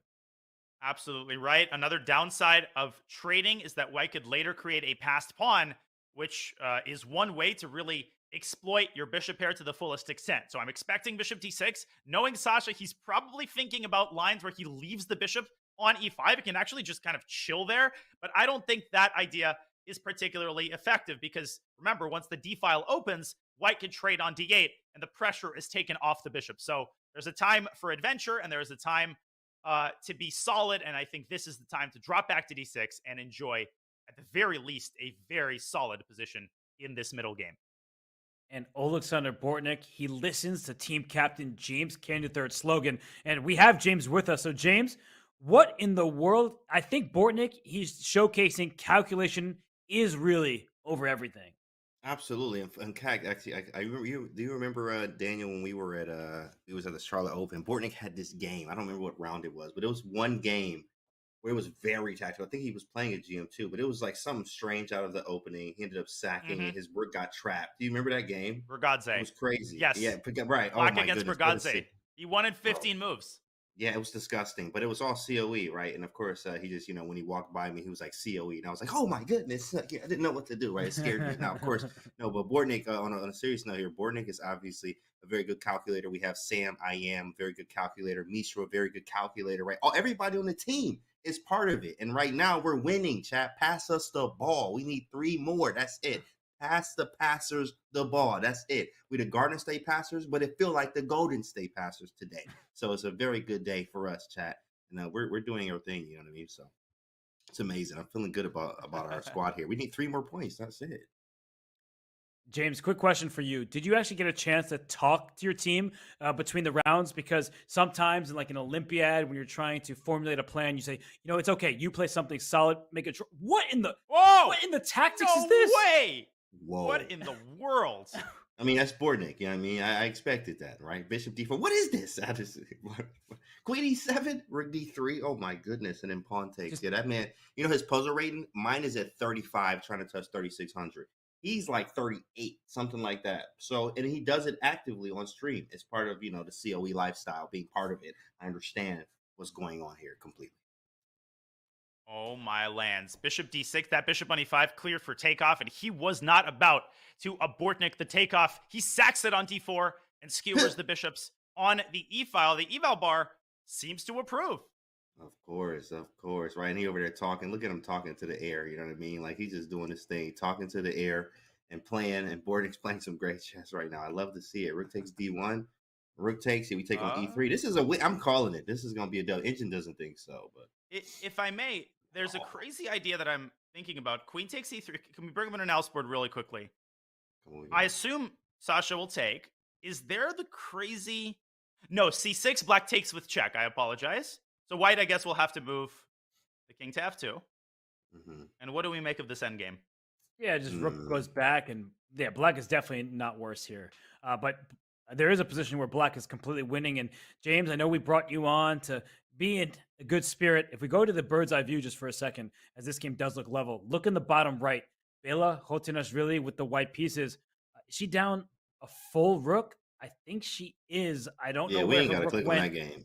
We don't even have to click on that one. That game, I don't even know. Shoot, like that's a warm up game over there. We not even we ain't mad. Sometimes like that's like a hey, let's give them a point. You know what I mean? Like we talked about this, so that's match strategy right there. It's a gambit. Make them feel like they're in it. Yeah, the rook it's gambit match over strategy, there, baby. You can't just like crush everybody. You know what I mean? Alert! Bortnick might have just made a very unwise decision. I thought rook E6 to stop the pawn from progressing. I think he's playing for win. He's trying to provoke C6, but could this potentially backfire? Row. Uh-oh. What is going on? Yeah, C6, rook over, and bishop F3. Rook C5. Yeah. Oh, God, that pawn is a nightmare. It is. But it definitely is. You're But, right. I mean, He's trying to play for a win, perhaps, but he doesn't need a win for the team. So, James, that's kind of what I was asking you. Like, in a moment like this, he could have played simple chess, probably made an easy draw. Now it seems like it's a double-edged game.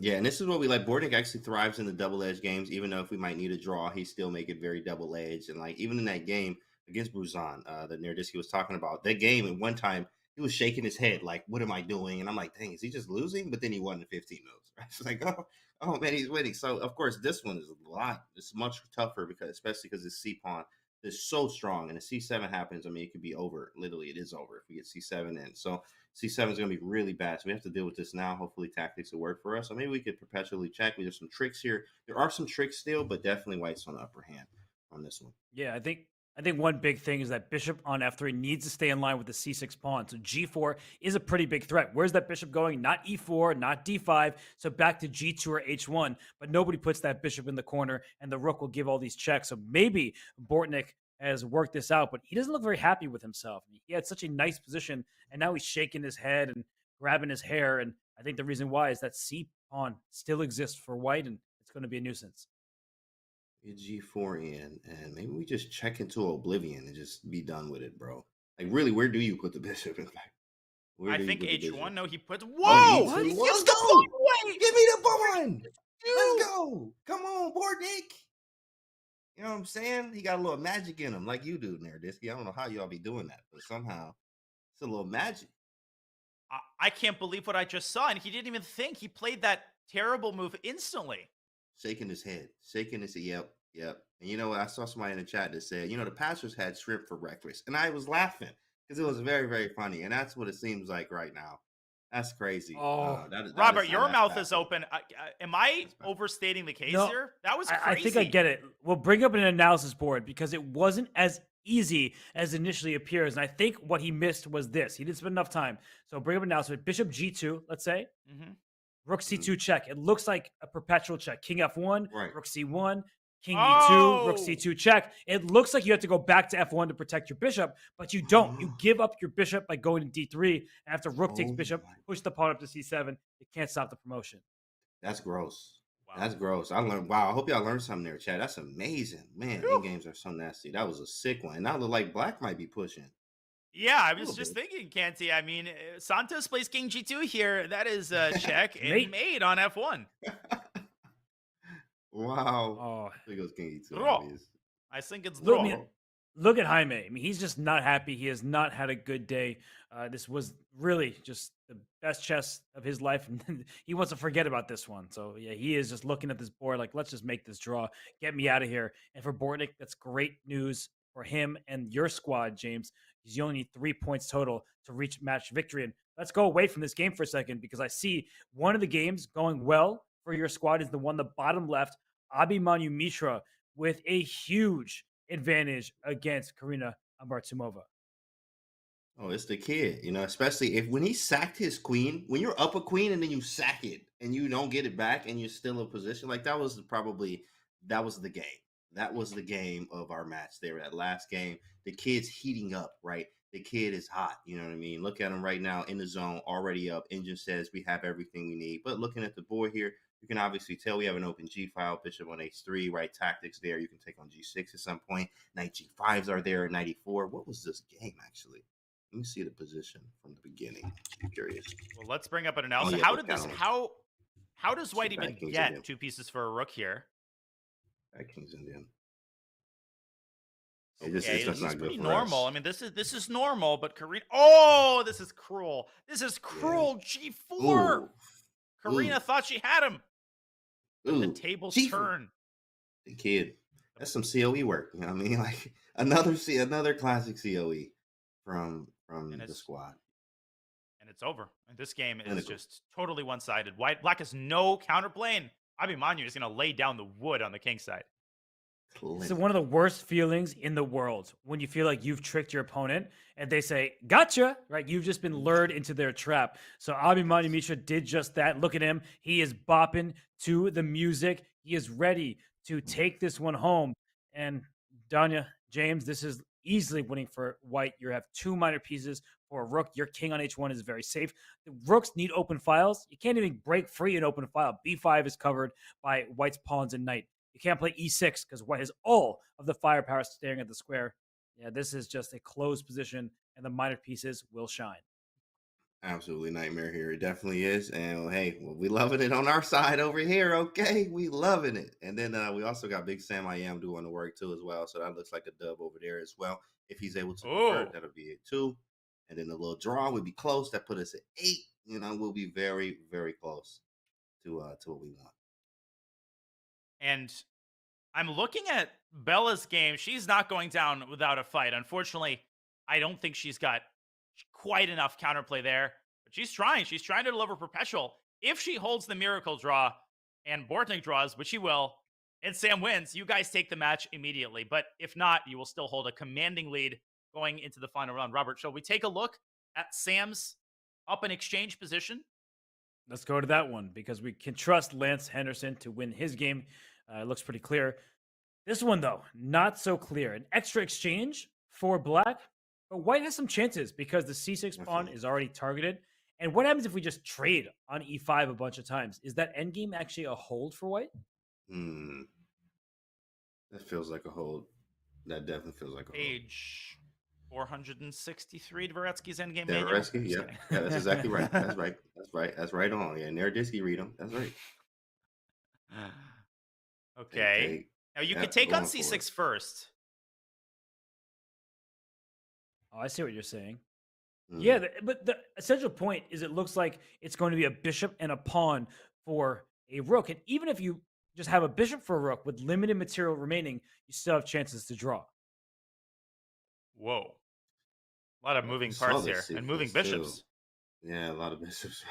takes rook. Which rook do you take? Which rook? Whoa, bishop e3. Wait, bishop takes well. h6? Whoa. Oh, no. Can. Need that pawn. Careless by Sam. That is a careless one. Nothing I can do about that, huh? Okay. Just go rook c2 and then maybe for bishop d4. Rook a5, rook a4 does pick up, I think, the pawn on g4. But then you could get your rook trapped at the end of that line with f4, and you could actually lose. Oh, you should show that. Okay, well... Whoa, bishop took! What? What? Man, look, it's in the air. It's something in the air right now. Like, I think he was afraid of rook c2. I mean, it's hard to visualize this for most of our audience. But I think he was nervous about the rook landing on c2 and the bishop on d4 and things of that nature. He wanted to keep his a pawn as an outside passer, but Sam has a free end. He can bring his king up to g7, to f6, stay on the dark squares against enemy light square bishop. And by the way, Abhimanyu Mishra did, in fact, win the game by checkmate against Karina Amartsumova. So we can just show that in the bottom left. That game is officially in the books. That is checkmate on the board. But, sorry to interrupt, but Alexander Bortnik, a little bit of grim news. He might have dug himself into another hole, both on the clock, but more disturbingly on the board. He is suffering in that rook end game. I thought it was a bygone conclusion, but Santos has whipped up serious winning chances here once again. Let's take a look at how bad the situation is. I studied a lot of in-game lately too. I studied a lot of Dvoretsky. So, in fact, on page 476 was exactly what Daniel Naroditsky said. So, it is. This is tough. I mean, the king's just gonna walk over. I mean, we don't have. What do we actually do, right? So, okay, he goes down. He tries to take the pawn here. We can push. Now, this can be drawn, but it's very hard to do it. I think it's very hard, bro. Yeah, the thing about this is Black's double pawns are not helping the cause, because if you're to pawn the f file, you'll take on h2, spring free a pass pawn, sacrifice your rook for the a pawn. You don't have that benefit here because the g pawns are blocked by just one pawn on g3. So a5 would be my pre-moved option for white. Rook takes h2. I'm going a5. I'm going a6. I'm just getting the pawn to the other side. Yeah, he's going to get the pawn there, and it's difficult. Black could try king d5 and rook b2. I actually think rook takes g6 was more precise, and so does the evo bar. Wow. I think king d5, but then rook takes g6. I mean, drawing this is virtually impossible. If Bortnik pulls this off, that would be crazy. I don't care what the evo bar says.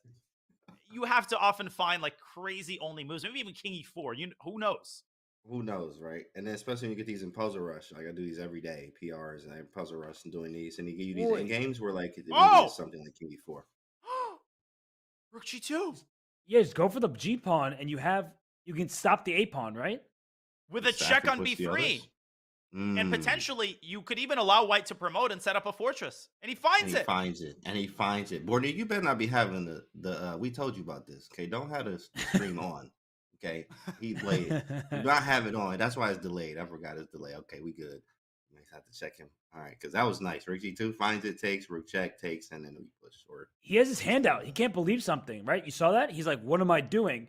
And he's looking at a6 right now, because let's bring up an analysis board. Now, this is in a very important line, and it could determine if the Garden State passers win the match. So if we can push the pawn up, rook takes g3 now. Sorry, James, to kick you out of the picture for a second. A7, rook b3 check. And by the way, Lance Henderson did win his game.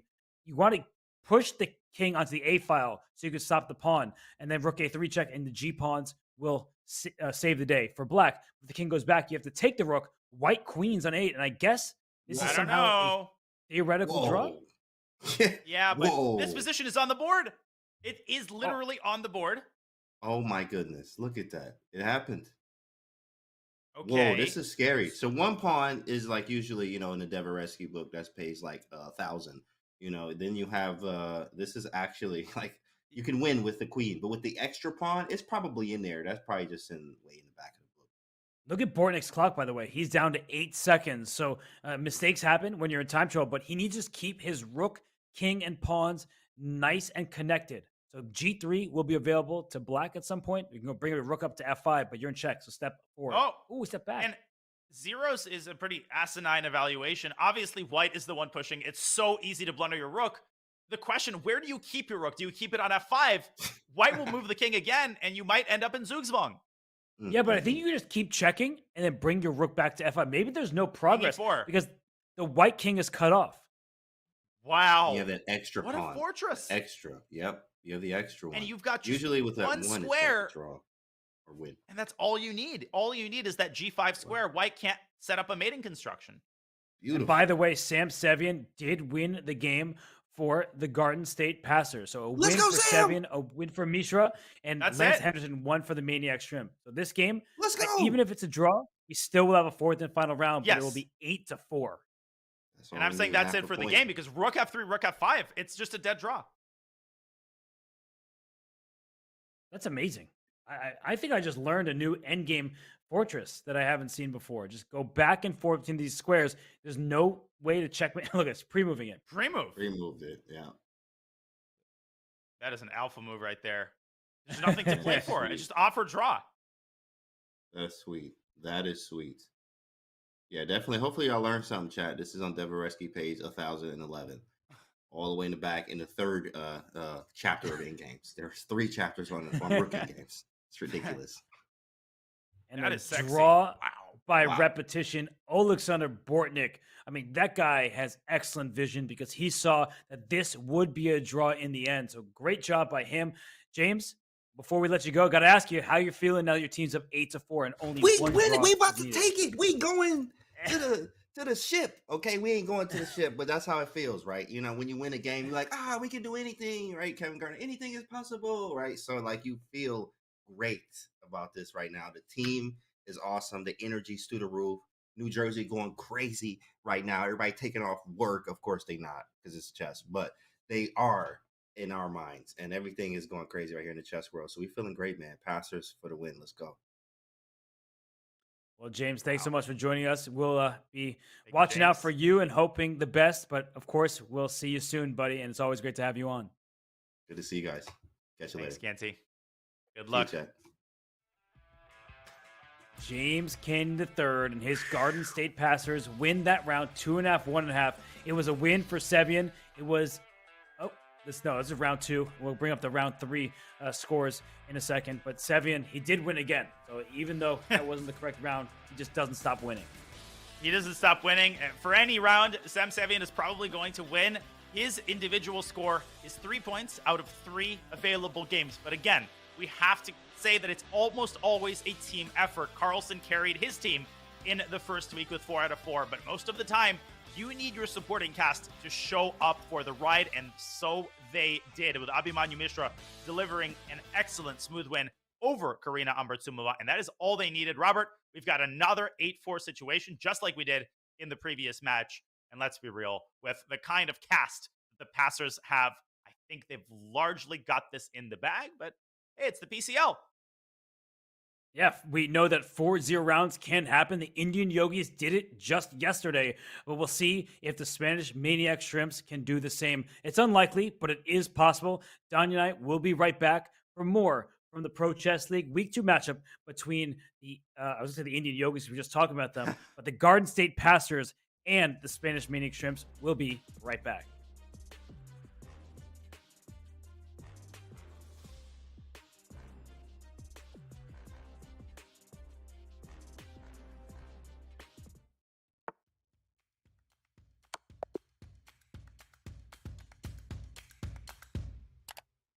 Just played an exciting game and want to see if you got a brilliancy? Or maybe where you could have improved? Chess.com's game review is just a click away. Game review is a fast, fun, and instructive guided review of your games. See your accuracy and your opponent's accuracy. Check out the eval graph for an instant overview and scroll down to see how many great moves, best moves, blunders, and yes, brilliancies you have played. Learn from Chess.com's coach who gives move explanations, opening statistics, and shows you the best lines of play. With retry mistakes, you can get another shot at finding missed opportunities.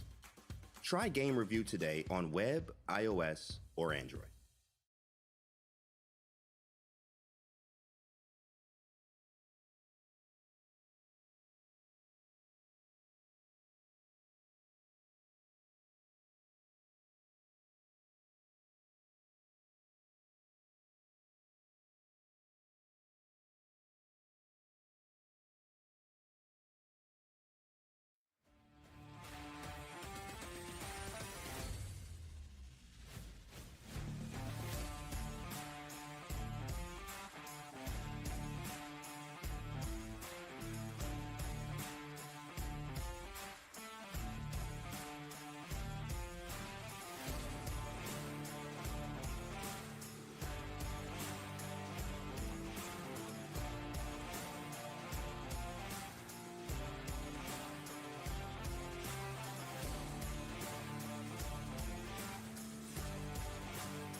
Sam the man. Sam he is, and he is dominating the opposition. That is Grandmaster Sam Sevian, the Garden State Passers top board. He has been thriving for the team. James Canty, he's a big fan of Sam Sevian. And how could you not be, Dunya? He's just such a monster. He is a monster. He lets his moves do the talking. Very modest, and what an interesting style the man has. He seems to have a little bit of everything. As we review the individual scores, 3 out of 3, that speaks for itself. Bortnik and Mishra, they came along for the ride. They are doing what needs to be done. And a crucial win by board 4. Bela Katanishvili setting the tone with a phenomenal victory over the Spanish Maniac Shrimp's top board, Jaime Santos Latasa, who, with a score of 1 out of 3, you simply cannot have a minus score from your top board and expect to have a chance against a team as strong as the Garden State Passers. Right. When the bottom board for one team is being the top for another, that's bad news. And that's been bad news for the Spanish Maniac Shrimps. They need to win all 4 games in the final round. And look at these matchups, Dunya. It's already a Herculean task. When you have black against Sam Sevian and you get black against Alexander Bortnik, Euler, not seeing where you get that win from. Listen, black against Bortnik is a nightmare in and of itself, but if you're going to choose someone to play a must-win game with black, it would probably be Alexander Bortnik. He will play combatively. You will get your chances. You'll get a sharp position. But beating Bela Katanishvili, not an easy task either. And let's not forget Abhimanyu Mishra, who has been solid as a rock and will continue to do so against Lance Henderson. This is, to say it's an uphill battle is, to say nothing. Yes, because the Spanish Maniac Shrimps need to win all 4 games. Not just, get a win here, draw on this board with black. No, they have to win every single game. We'll see some wild openings, some unpredictable starts to the games. And if you are a team member for the Spanish team, no draws. I don't care how solid your opponent wants to play. You mix it up. You lose before you make a draw. You snooze, you lose. You draw, you lose. You lose. You lose, they need 4-0, and that's just to force the tie breaks. Even if they pull off the miracle comeback, that's just to force overtime. But right now, each of the Spanish Maniac Shrimps has to focus on the task in front of him. And of course, Jaime Santos Latasa needs to bring out his best self. He's 26-65, the very strong grandmaster, but he's just made too many mistakes, too many missed chances, especially in that last game. Robert, that one hurt. He got 2 separate winning chances against Bortnik, but all credit to Sasha for his incredibly resilient defense. And it's one of those things when you're in an individual tournament, you're in a Swiss tournament or something like that, you may make draws towards the end of the event. You're like, I'm out of here. I don't want to play anymore. You can't do that right now. So he may be fed up with his play. He may be quite agitated, but you have to play for a win. And all right, as far as openings go, there are some forcing variations in the Vienna here. You want to avoid those and just keep it sharp. You do. And he has the bishop pair, does Jaime Santos Latasa. And the key, I think, for him is to get Sam out of his preparation, because if Sam follows his preparation for 20 moves, that is just not a game that you're going to win. The way that this game is going, if Sam recaptures with the queen, Robert, and forces an endgame, do you see any realistic winning chances for black? Maybe if Santos takes on c3 at the right moment and cripples white's queenside pawn structure, then we'll have a conversation. So Sam with a big decision here. And I like that Sam is thinking, because you could be tricked into playing queen takes d4 without thought, because, like, okay, queen trade, that means an automatic draw. That's not necessarily the case. He plays e5, throws that move in. He can take on d4 right now. He can also slide the knight into e4. We saw Nihal Sarin do things like this, where he doesn't even take the pawn back on d4. He just plays around it. So I believe for Sam Sevian, who is 3 out of 3 today, who beat Mamadjar with black last week, he's just playing his regular chess. He is not simply playing for a draw. And he's so versatile. You've seen him play basically everything under the sun. He grew up as an e4 player. He was incredibly tactical in his early youth. Then he incorporated 1d4 in his repertoire. He's also become essentially an English expert, crushing Lance Henderson with a sideline English opening. I love young players who play a bunch of different openings. And given the circumstances, given that he only needs a draw, I love this choice for Sam Sevian.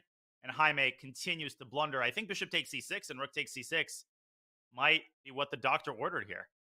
I'm not even gonna call it a blunder. I think it's actually a tactical decision. Not tactical on the chessboard, but you look at Jaime's clock, he's over 10 minutes. I think he's just trying to play quick moves and use the clock as a weapon against Sam Sevian. The problem is bishop takes e6 is very simple. You take on c6, you put your knight on d6, d4 is hanging. So maybe it's a one-off blunder. Maybe it's just a match strategy of let's play as quickly as possible. But it's just too much to ask for the Maniac Shrimps to win all 4 games. Yeah. Against this lineup. Come on. This is just one game, and we're already treating this like the Herculean task that it is. You will need to win this game and then 3 others. And speaking of the others, Alexander Bortnik's game has started. So we could drop back to our bird's eye view. We could stay on this game. I mean, to say that the stars have to align, I mean, there is no way to properly capture, Robert, the nature of the miracle that has to happen in order for the Maniac Shrimps to come back in this match. And we see that in the third board matchup, Lance Henderson with white, he plays d4. I'm actually just curious how these openings are going to go, because in must-win situations, you sometimes see players take a lot of time trying to figure out what opening can I use to get some kind of imbalance. We are seeing a Slav defense in the bottom left. So very solid stuff from Abhimanyu Mishra. And more bad news for the Shrimps. Bishop takes c6 has been carried out by Sevian. He's saying, I am not buying it. I am calling BS, and I'm going to win that pawn on d4. His might actually be the first game to end if Santos does not find a way to keep the queens on the board and prevent Sam from transitioning into a pawn-up endgame. But, okay, the top right board between Bortnik and Pichot seems to be some sort of weird Ruy Lopez. What do you make of that? I like the decision by Pichot. You have to play some kind of weird line.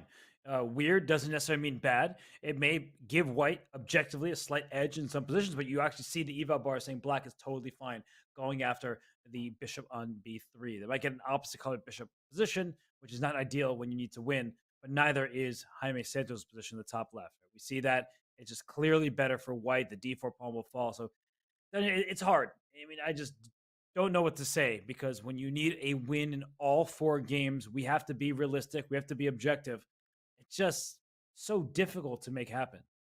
Must-win games in chess are just the most unenviable kind of task. And where you most commonly see these types of situations is the FIDE World Cup. In the FIDE World Cup, the winner qualifies and secures a spot in the candidates tournament. And each mini match up until the final consists of 2 games. So when a player loses the first game of the mini match, they are automatically in a must-win situation to force the rapid tie breaks. And we see some absolutely crazy openings in those situations, Robert. My absolute favorite is when you have a terminal Berlin player having a must-win with black, and it's suddenly you see a Sicilian from Kramnik, and you see Geary with a French. You see all sorts of unhinged openings by players who are not accustomed to playing them. That's what makes chess fun. Yes, and I remember Jan Krzysztof Duda in a World Cup, not the one he won back in 2021, but I think in a prior event he played the Najdorf with black when all he needed was a draw, and people were critical of his choice. And then he went ahead to win the 2021 World Cup. Be like, okay, that guy knows what he's doing. Let's store our faith in him. This game that we have on screen between Bortnik and Pichot, nothing happening here. Opposite colored bishops, centers are closed, not a single pawn has been traded. So without tension, that's good news for Bortnik and the passers. But f5, as you're highlighting, that is about to happen. Opening up the rook, opening up the bishop. I would prefer this position for black, but I think that Bortnik is just going to sit back and play passive chess and try to hold the draw.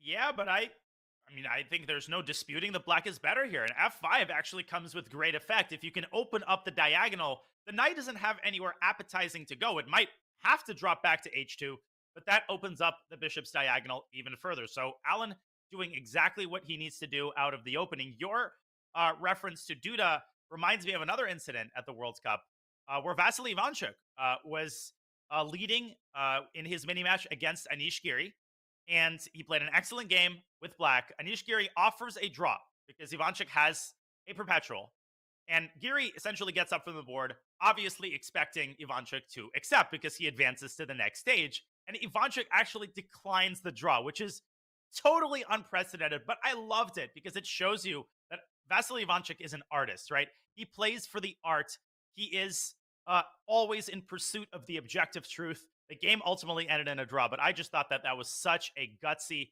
interesting call. Speaking of gutsy calls, Alexander Bortnik not going to sit idly by and wait for F5 to happen. Yeah, not sure I love that decision because this opened up the king on G1, but Bortnik saw what black was intending. He stops it all at once, but G6 not available to black because the H6 pawn is loose. So maybe it's actually not nearly as bad as I initially thought, but that knight on D7 is likely going to be on C5 and then back around to E6. You got to want to improve the location of that knight. Yeah, this is a nasty maneuver. Pichot strikes from the other side. I don't love that move. If it ain't broke, don't fix it, Robert. Are you on the same page here? I don't know what the necessity was in playing D5. I would have insisted on eventually preparing F5. And look at how quickly Bortnik takes it. Opens up the bishop on the long diagonal, but he's going to push his C2 pawn up 2 squares, then go bishop C3. He's just going to go after black center, and he kicks the bishop back. D4 will be available as well. Just queen on E7. It's not protected, and there's a pin on the pawn E5.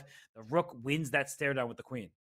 Great call, and Pichot has gotten the kind of position he wants to get, but the biggest piece of bad news is on our top board. So if we could go back to the bird's eye view, as interesting as this position is, it might all be a moot point, Robert, because Sam Sevian is well on his way to bagging up this match on his own. He has maintained his extra pawn, but moreover has essentially traded all of the pieces off. He has an unlosable position. So we could go back to the bird's eye view, take a look just at how bad Santos Latasso's position is. I think he might simply offer a draw imminently.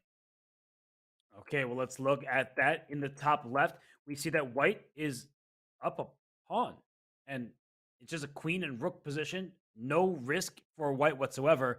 So yeah, Sam Sevian, he is not losing this. He would have to mouse slip the likes of which we haven't seen since a week ago when the Spanish Maniac Shrimps did that. And something about that would make it even crazier. And even if he does mouse slip, the 3 other boards would have to go the Spanish Maniac Shrimp's way as well. I think a draw for might be forthcoming. Sam Sevian might be the one to offer it. Okay, queens are going to get traded. Let's go to that game because I think that it's going to conclude in just a couple of moments. Santos still trying. He's trying to get active, Robert, but literally anything draws here. The one thing I would try to avoid is a pawn endgame where you ruin your pawn structure and black's king reaches the center first. So if black plays rook d3, how do you think Sam should force the draw? What's the best way to do it? Rook e3. I know you get e4 in time.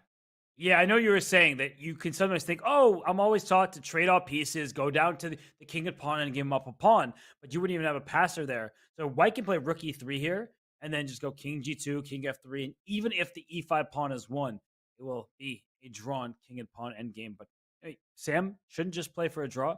He can make a natural like e6, as you're pointing out, and there's just no universe where black wins this game.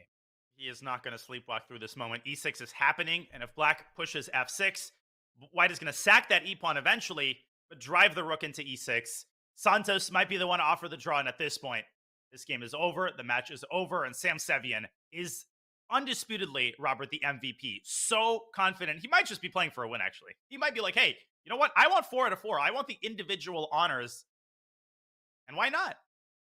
I'm actually perfectly okay with that in this situation. There's zero risk, right? He protects his only weakness on a3. He can push his pawn to f4 and g4, things of that nature.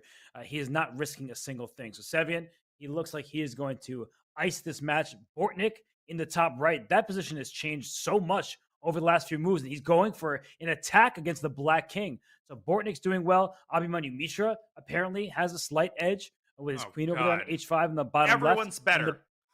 In the bottom right, Bela Kotinashvili, no problems in her position either. What is happening? The Garden State passers have been in great form today. Yeah, I mean, it's literally unrecognizable compared to last week. I say literally because it's actually a different team. Sam Sevian was the MVP last week, but unfortunately the supporting cast didn't quite arrive. But the arrival of Alexander Bortnik, Robert, and Abhimanyu Mishra has given them the infusion that they needed. They honestly kind of looked like the Levitov Chess Wizards, and that's the highest praise that you can give a PCL team thus far.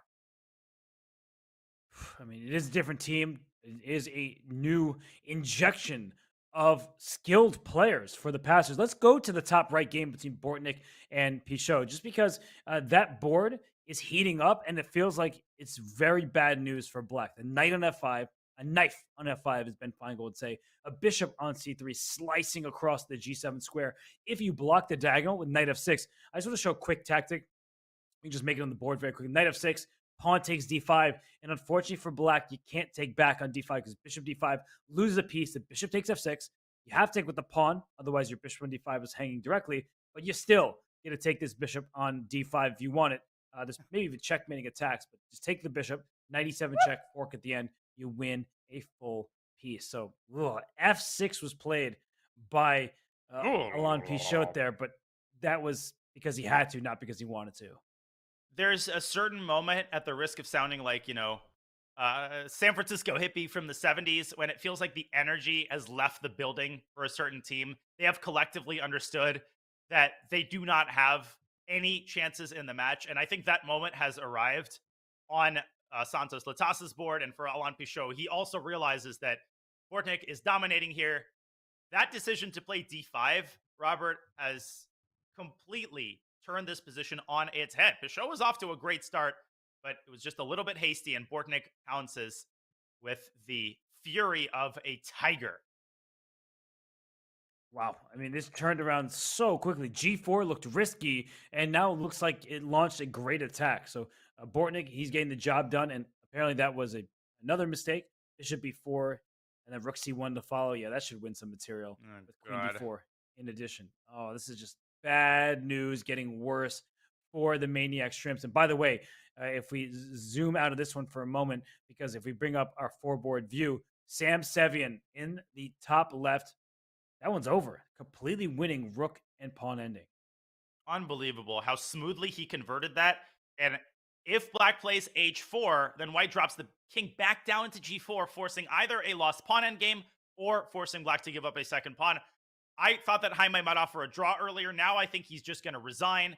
And Sam Sevian, Robert, 4 out of 4. This has been achieved, I think, only once thus far on the PCL by Magnus Carlsen in his first match against the Cobras. Has anybody else done it?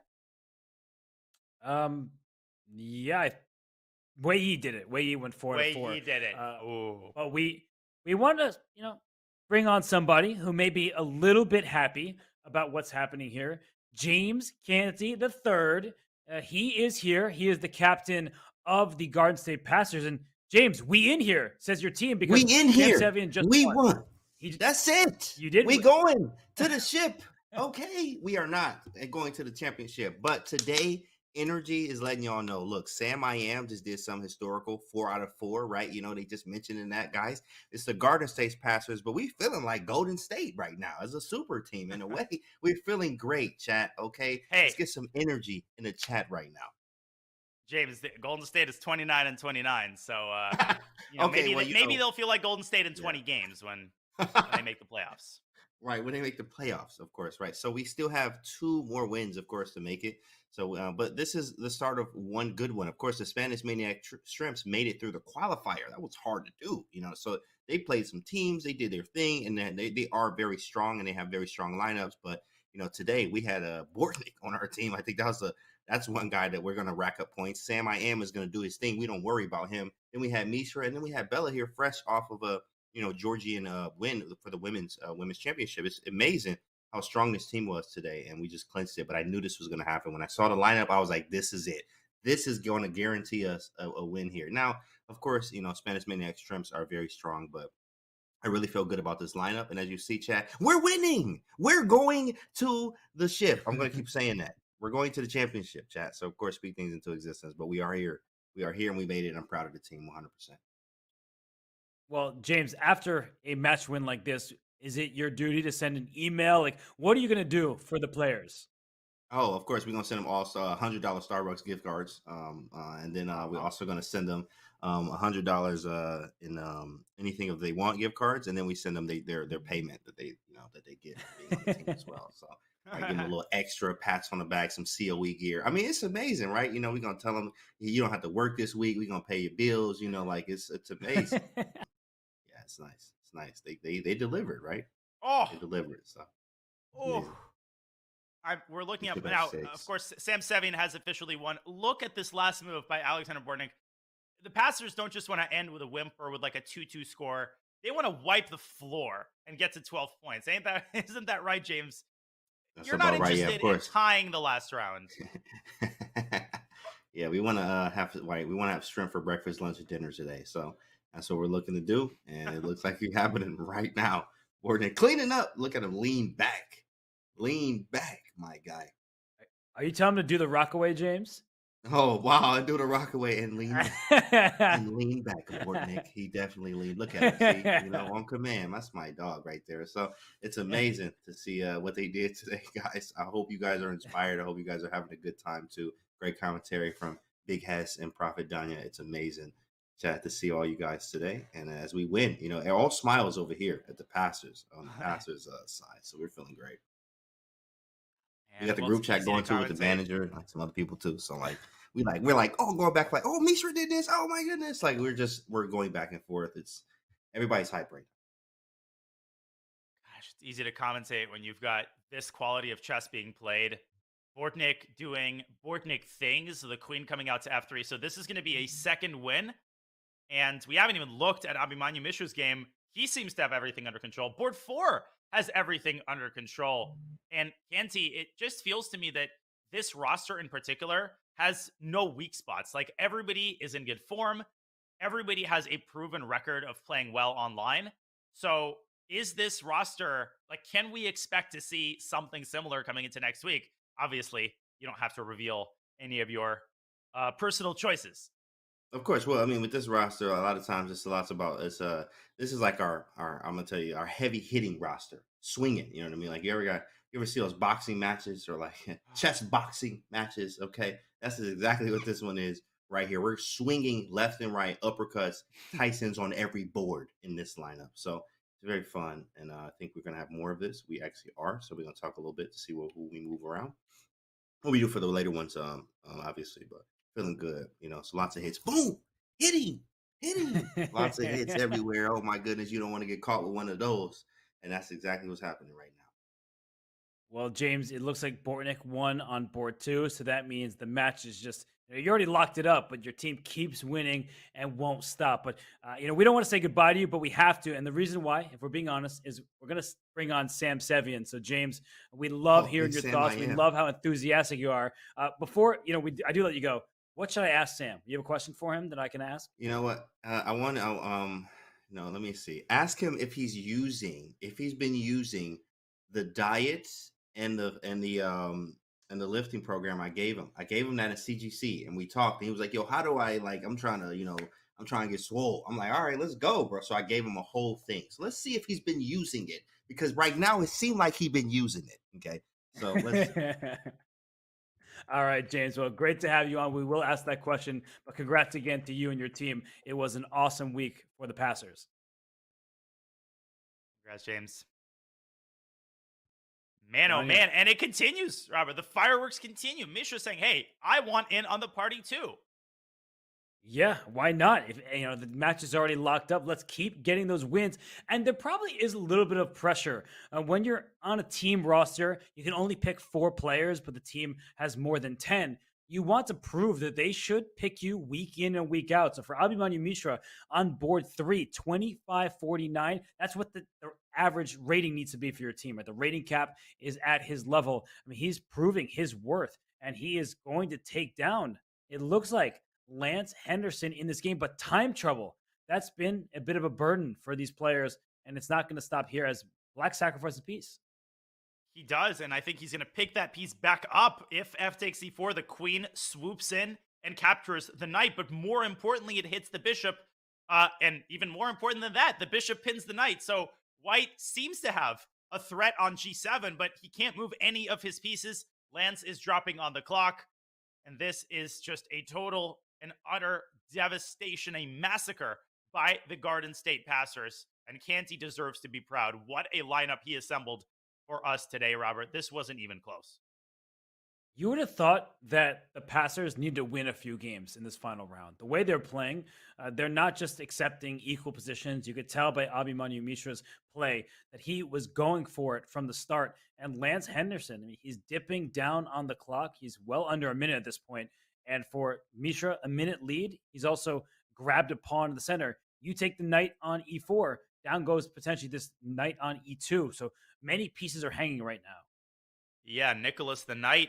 And the other night, everything is hanging, and Lance is making no headway. I cannot figure out a move here for white. He might end up just taking on e4 because there's nothing else to do. Maybe a sack on d6 to muddy the waters, but even that might not work out. Abhimanyu could just take back and then take on b2 when the time is right.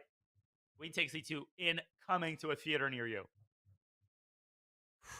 Take that bishop on b2, and that takes the sting out of what looked like a kind of vicious attack with the queen on g3, bishop on b2 lining up to the g7 pawn.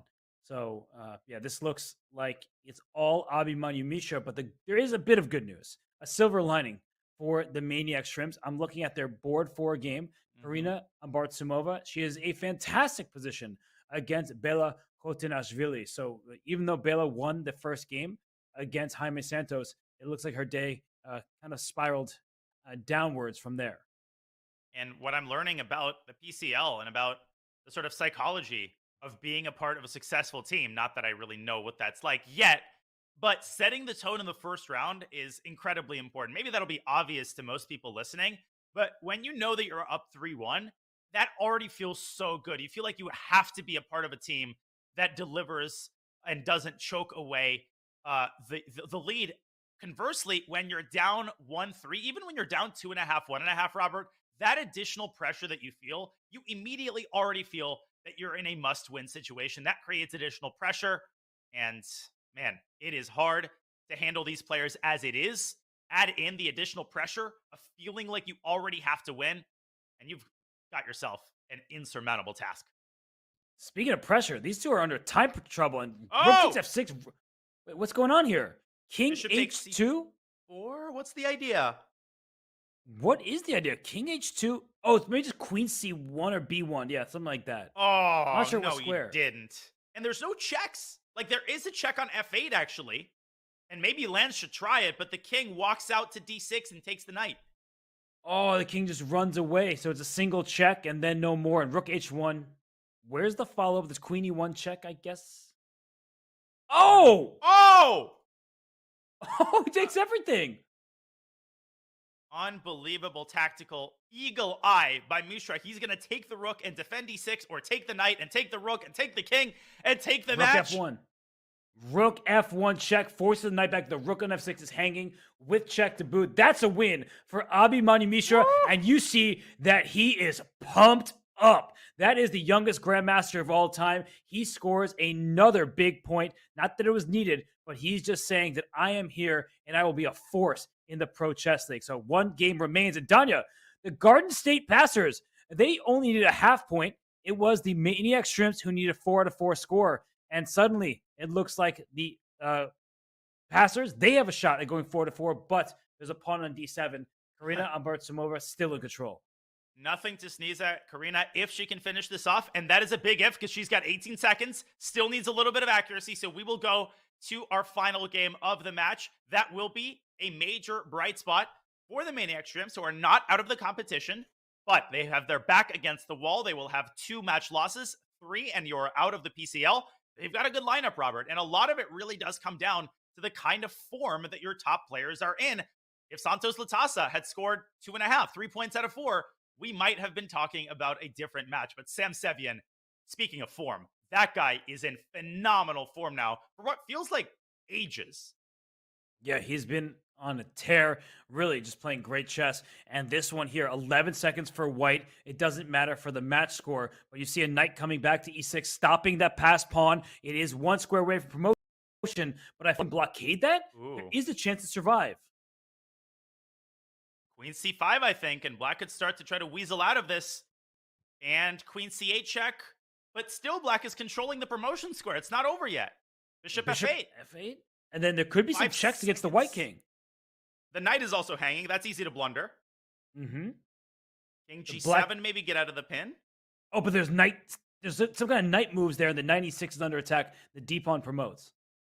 Brilliant. What a move by Ember Tumova. Retreating knight moves, Robert. To find that with no time on the clock is very impressive. Take and promote and win the game.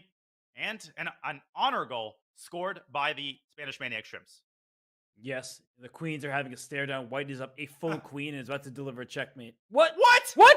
No! What? No, the queen on D8's hanging. What is happening? Oh my goodness!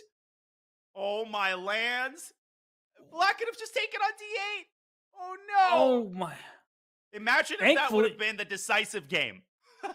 Yeah, that was absurd because the queen on D8 was just hanging there. Like, instead of moving like queen H8 check, she Winning the freaked out queen. in time trouble. You win the other, and you deliver checkmate in 2 moves.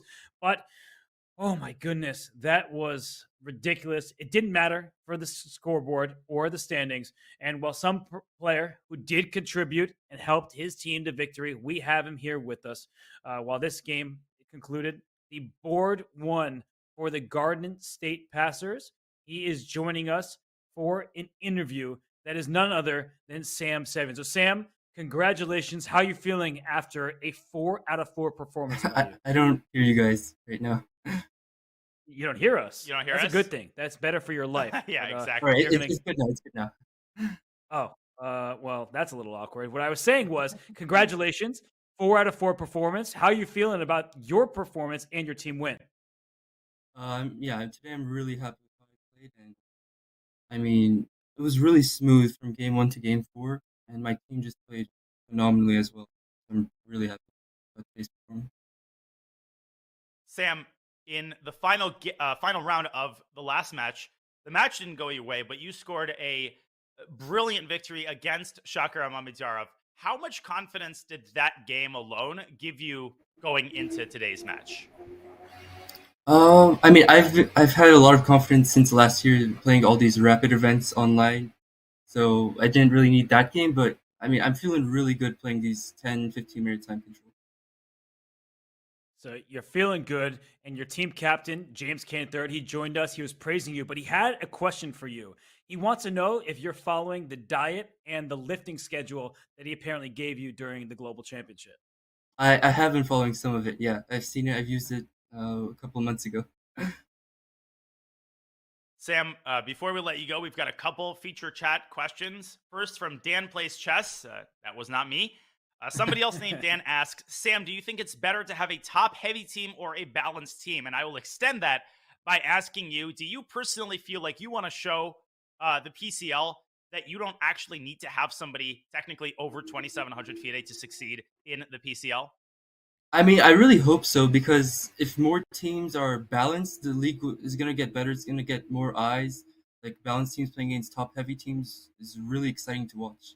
So I really hope the balanced teams do well this season. And I just have to do the honor of taking the questions that James Canty has sprung upon us. So Pumpkin in the Cat asked, Sam, are you cool with us calling you Sam I Am now? Because James does it all the time. Sam, I am. I mean, it's okay with me. Sam, final question from me. You, I'm sure, remember that classic 7-Up video, and I use the word classic deliberately. That was many years ago now. Caucasian Andy asked, the 7-Up help you play better chess? But I'm also going to ask you, do you ever rewatch that video, and do you ever think about the memory of that incredibly viral video, which I think has dozens of million views now on YouTube? I probably haven't watched that video in over 5 years now. I mean, I'm really cringing when I'm watching it. So. And as for 7-Up, I mean, I don't really drink 7-Up anymore, but I guess it would help if I'm playing a live game. Well, James might be happy about that. But something that I've noticed for both weeks, you wearing a hockey jersey. So can you tell us about this Winnipeg jersey that you have on? You know, I usually, when I'm playing well, I like wearing the same jersey to a game or a tournament, and I've been playing well for a couple of months in this jersey now, so I don't think I should take it off just yet. Well, you should definitely keep it on for next week, because the Garden State Passers are right back in the thick of things, and largely it is thanks to the board one. Grandmaster Sam Seven, congratulations on a sparkling performance today. Best of luck next week. We will watch you with great pleasure. Congratulations. Thanks, you guys. Congrats, Sam, and congrats to the Garden State Passers. They win this match 11-5. This is lopsided, and you see it was the heavy hitters for the Passers. Boards 1, 2, and 3 scored 10 points between them. Danya, Sam Savian led the charge with a perfect 4-4, but Oleksandr Bortnik and Abimanyu Mishra 3 out of 4 each. This is just a really difficult team to take down. Well, listen, James, he said it. Oleksandr Bortnik was just a free agent kind of lying around. You talked about the Luka Doncic AI bot. That's as if Luka Doncic was not signed with a team. He was just sort of sitting there waiting to be signed. And the Garden State Passers, they needed an infusion after a painful loss last week. They got that infusion in the name of Bortnik and, of course, Abimanyu Mishra, who makes a very successful debut. Not a given. He's young. He's not quite as experienced in these rapid time controls, but acquitting himself fantastically. Abimanyu Mishra is always focused, always driven. And the Garden State Passers, Robert, they might have lost week 1, but they are most certainly a force to be reckoned with going into week 3. They now have 1 match win in addition to that loss to their name. And in this league, you need 3 match wins to make the playoffs. So as we look at the standings, we know the Indian Yogis and the Levitov Chess Wizards are at 2-0, but the Garden State Passers, they're making their way towards the upper half of the standings. They are 1-1. Other teams who won their first week have yet to play. But on the other side of things, Danya, we know that the Spanish Maniac Shrimps, they join your squad, the Charlotte Cobras, as the only other team to have 2 losses to their name. Indeed, and no shame, the PCL is brutally strong. It's really all about what kind of form the players are in, because everybody's roster has its own signature personality. Every manager infuses the team with their personality, and we've got so many new and exciting faces for chess fans to watch. I started my PCL commentary, Robert, with this remark, and I will close today with this remark as well. One of the great and exciting things about the PCL is not just the sportive element, right? The actual matches themselves, but finding out new players who might be rated below 2,700, players like Oleksandr Bortnik and Sam Savian, and the players on the Levitov Chess Wizards who you can now root for and whose tournament career you can now follow. I think that as a chess fan is really valuable, and we have gotten a lot of that with so many exciting players participating in the PCL. Well, while you are saying sage things, I started the day being tongue-tied, and I think I am going to be uncertain about tomorrow's matchups, because normally I look at the matchups like, okay, that team seems like a favorite, but we have another great doubleheader in store, and I don't think we're going to see the lopsided matches that we saw today. We have the Shanghai Tigers taking on the one name, the Blitz, and that Blitz team that has Alexander Grishuk as his wife as well, Katerina Lochno, both of them strong grandmasters. Maxime Vacher-Lagrave on the Blitz. But the Shanghai Tigers, they had a 4-0 score that was Wei Yi. They have the women's world champion, Zhu Wenjun.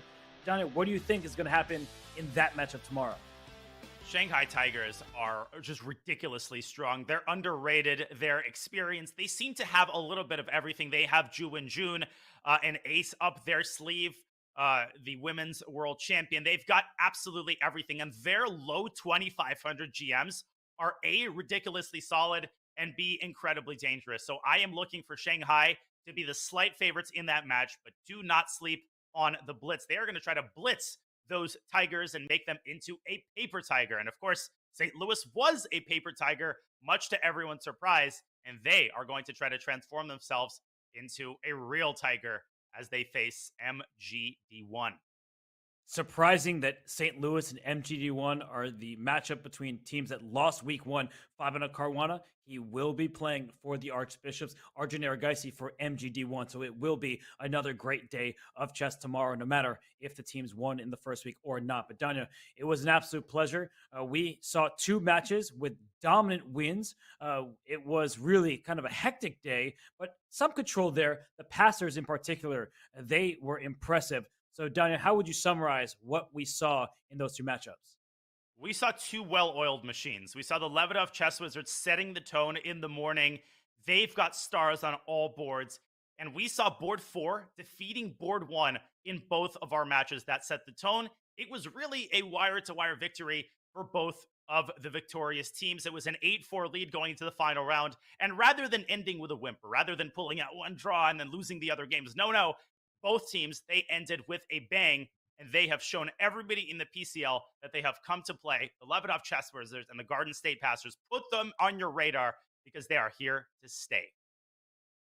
They certainly are. 3 wins, you make the playoffs. 3 losses, and you're eliminated. So no teams have yet either reached the playoffs or been eliminated. And I just want to thank you. It's always a pleasure to commentate alongside you. And I want to thank the players because they're giving it their all. We heard from Sam Sevian. He discussed how he loves this league. He feels like the rapid formats online bring out his best chess. He likes to see that the teams are quite competitive with one another. No matter if you have Magnus Carlsen at the top or if you have a more balanced lineup, you still have a chance in the Pro Chess League. So thank you to everybody who tuned in. I know some of you have been here for many hours. We appreciate you, even if your bosses aren't so thrilled. So thank you to everybody. Thank you to the players. Thanks to everybody at Chess.com who makes this event happen. We'll see you tomorrow. Same time, same place. And it will be the Shanghai Tigers taking on the Blitz. You will not want to miss that action. But for now, goodbye, everybody. We'll see you tomorrow.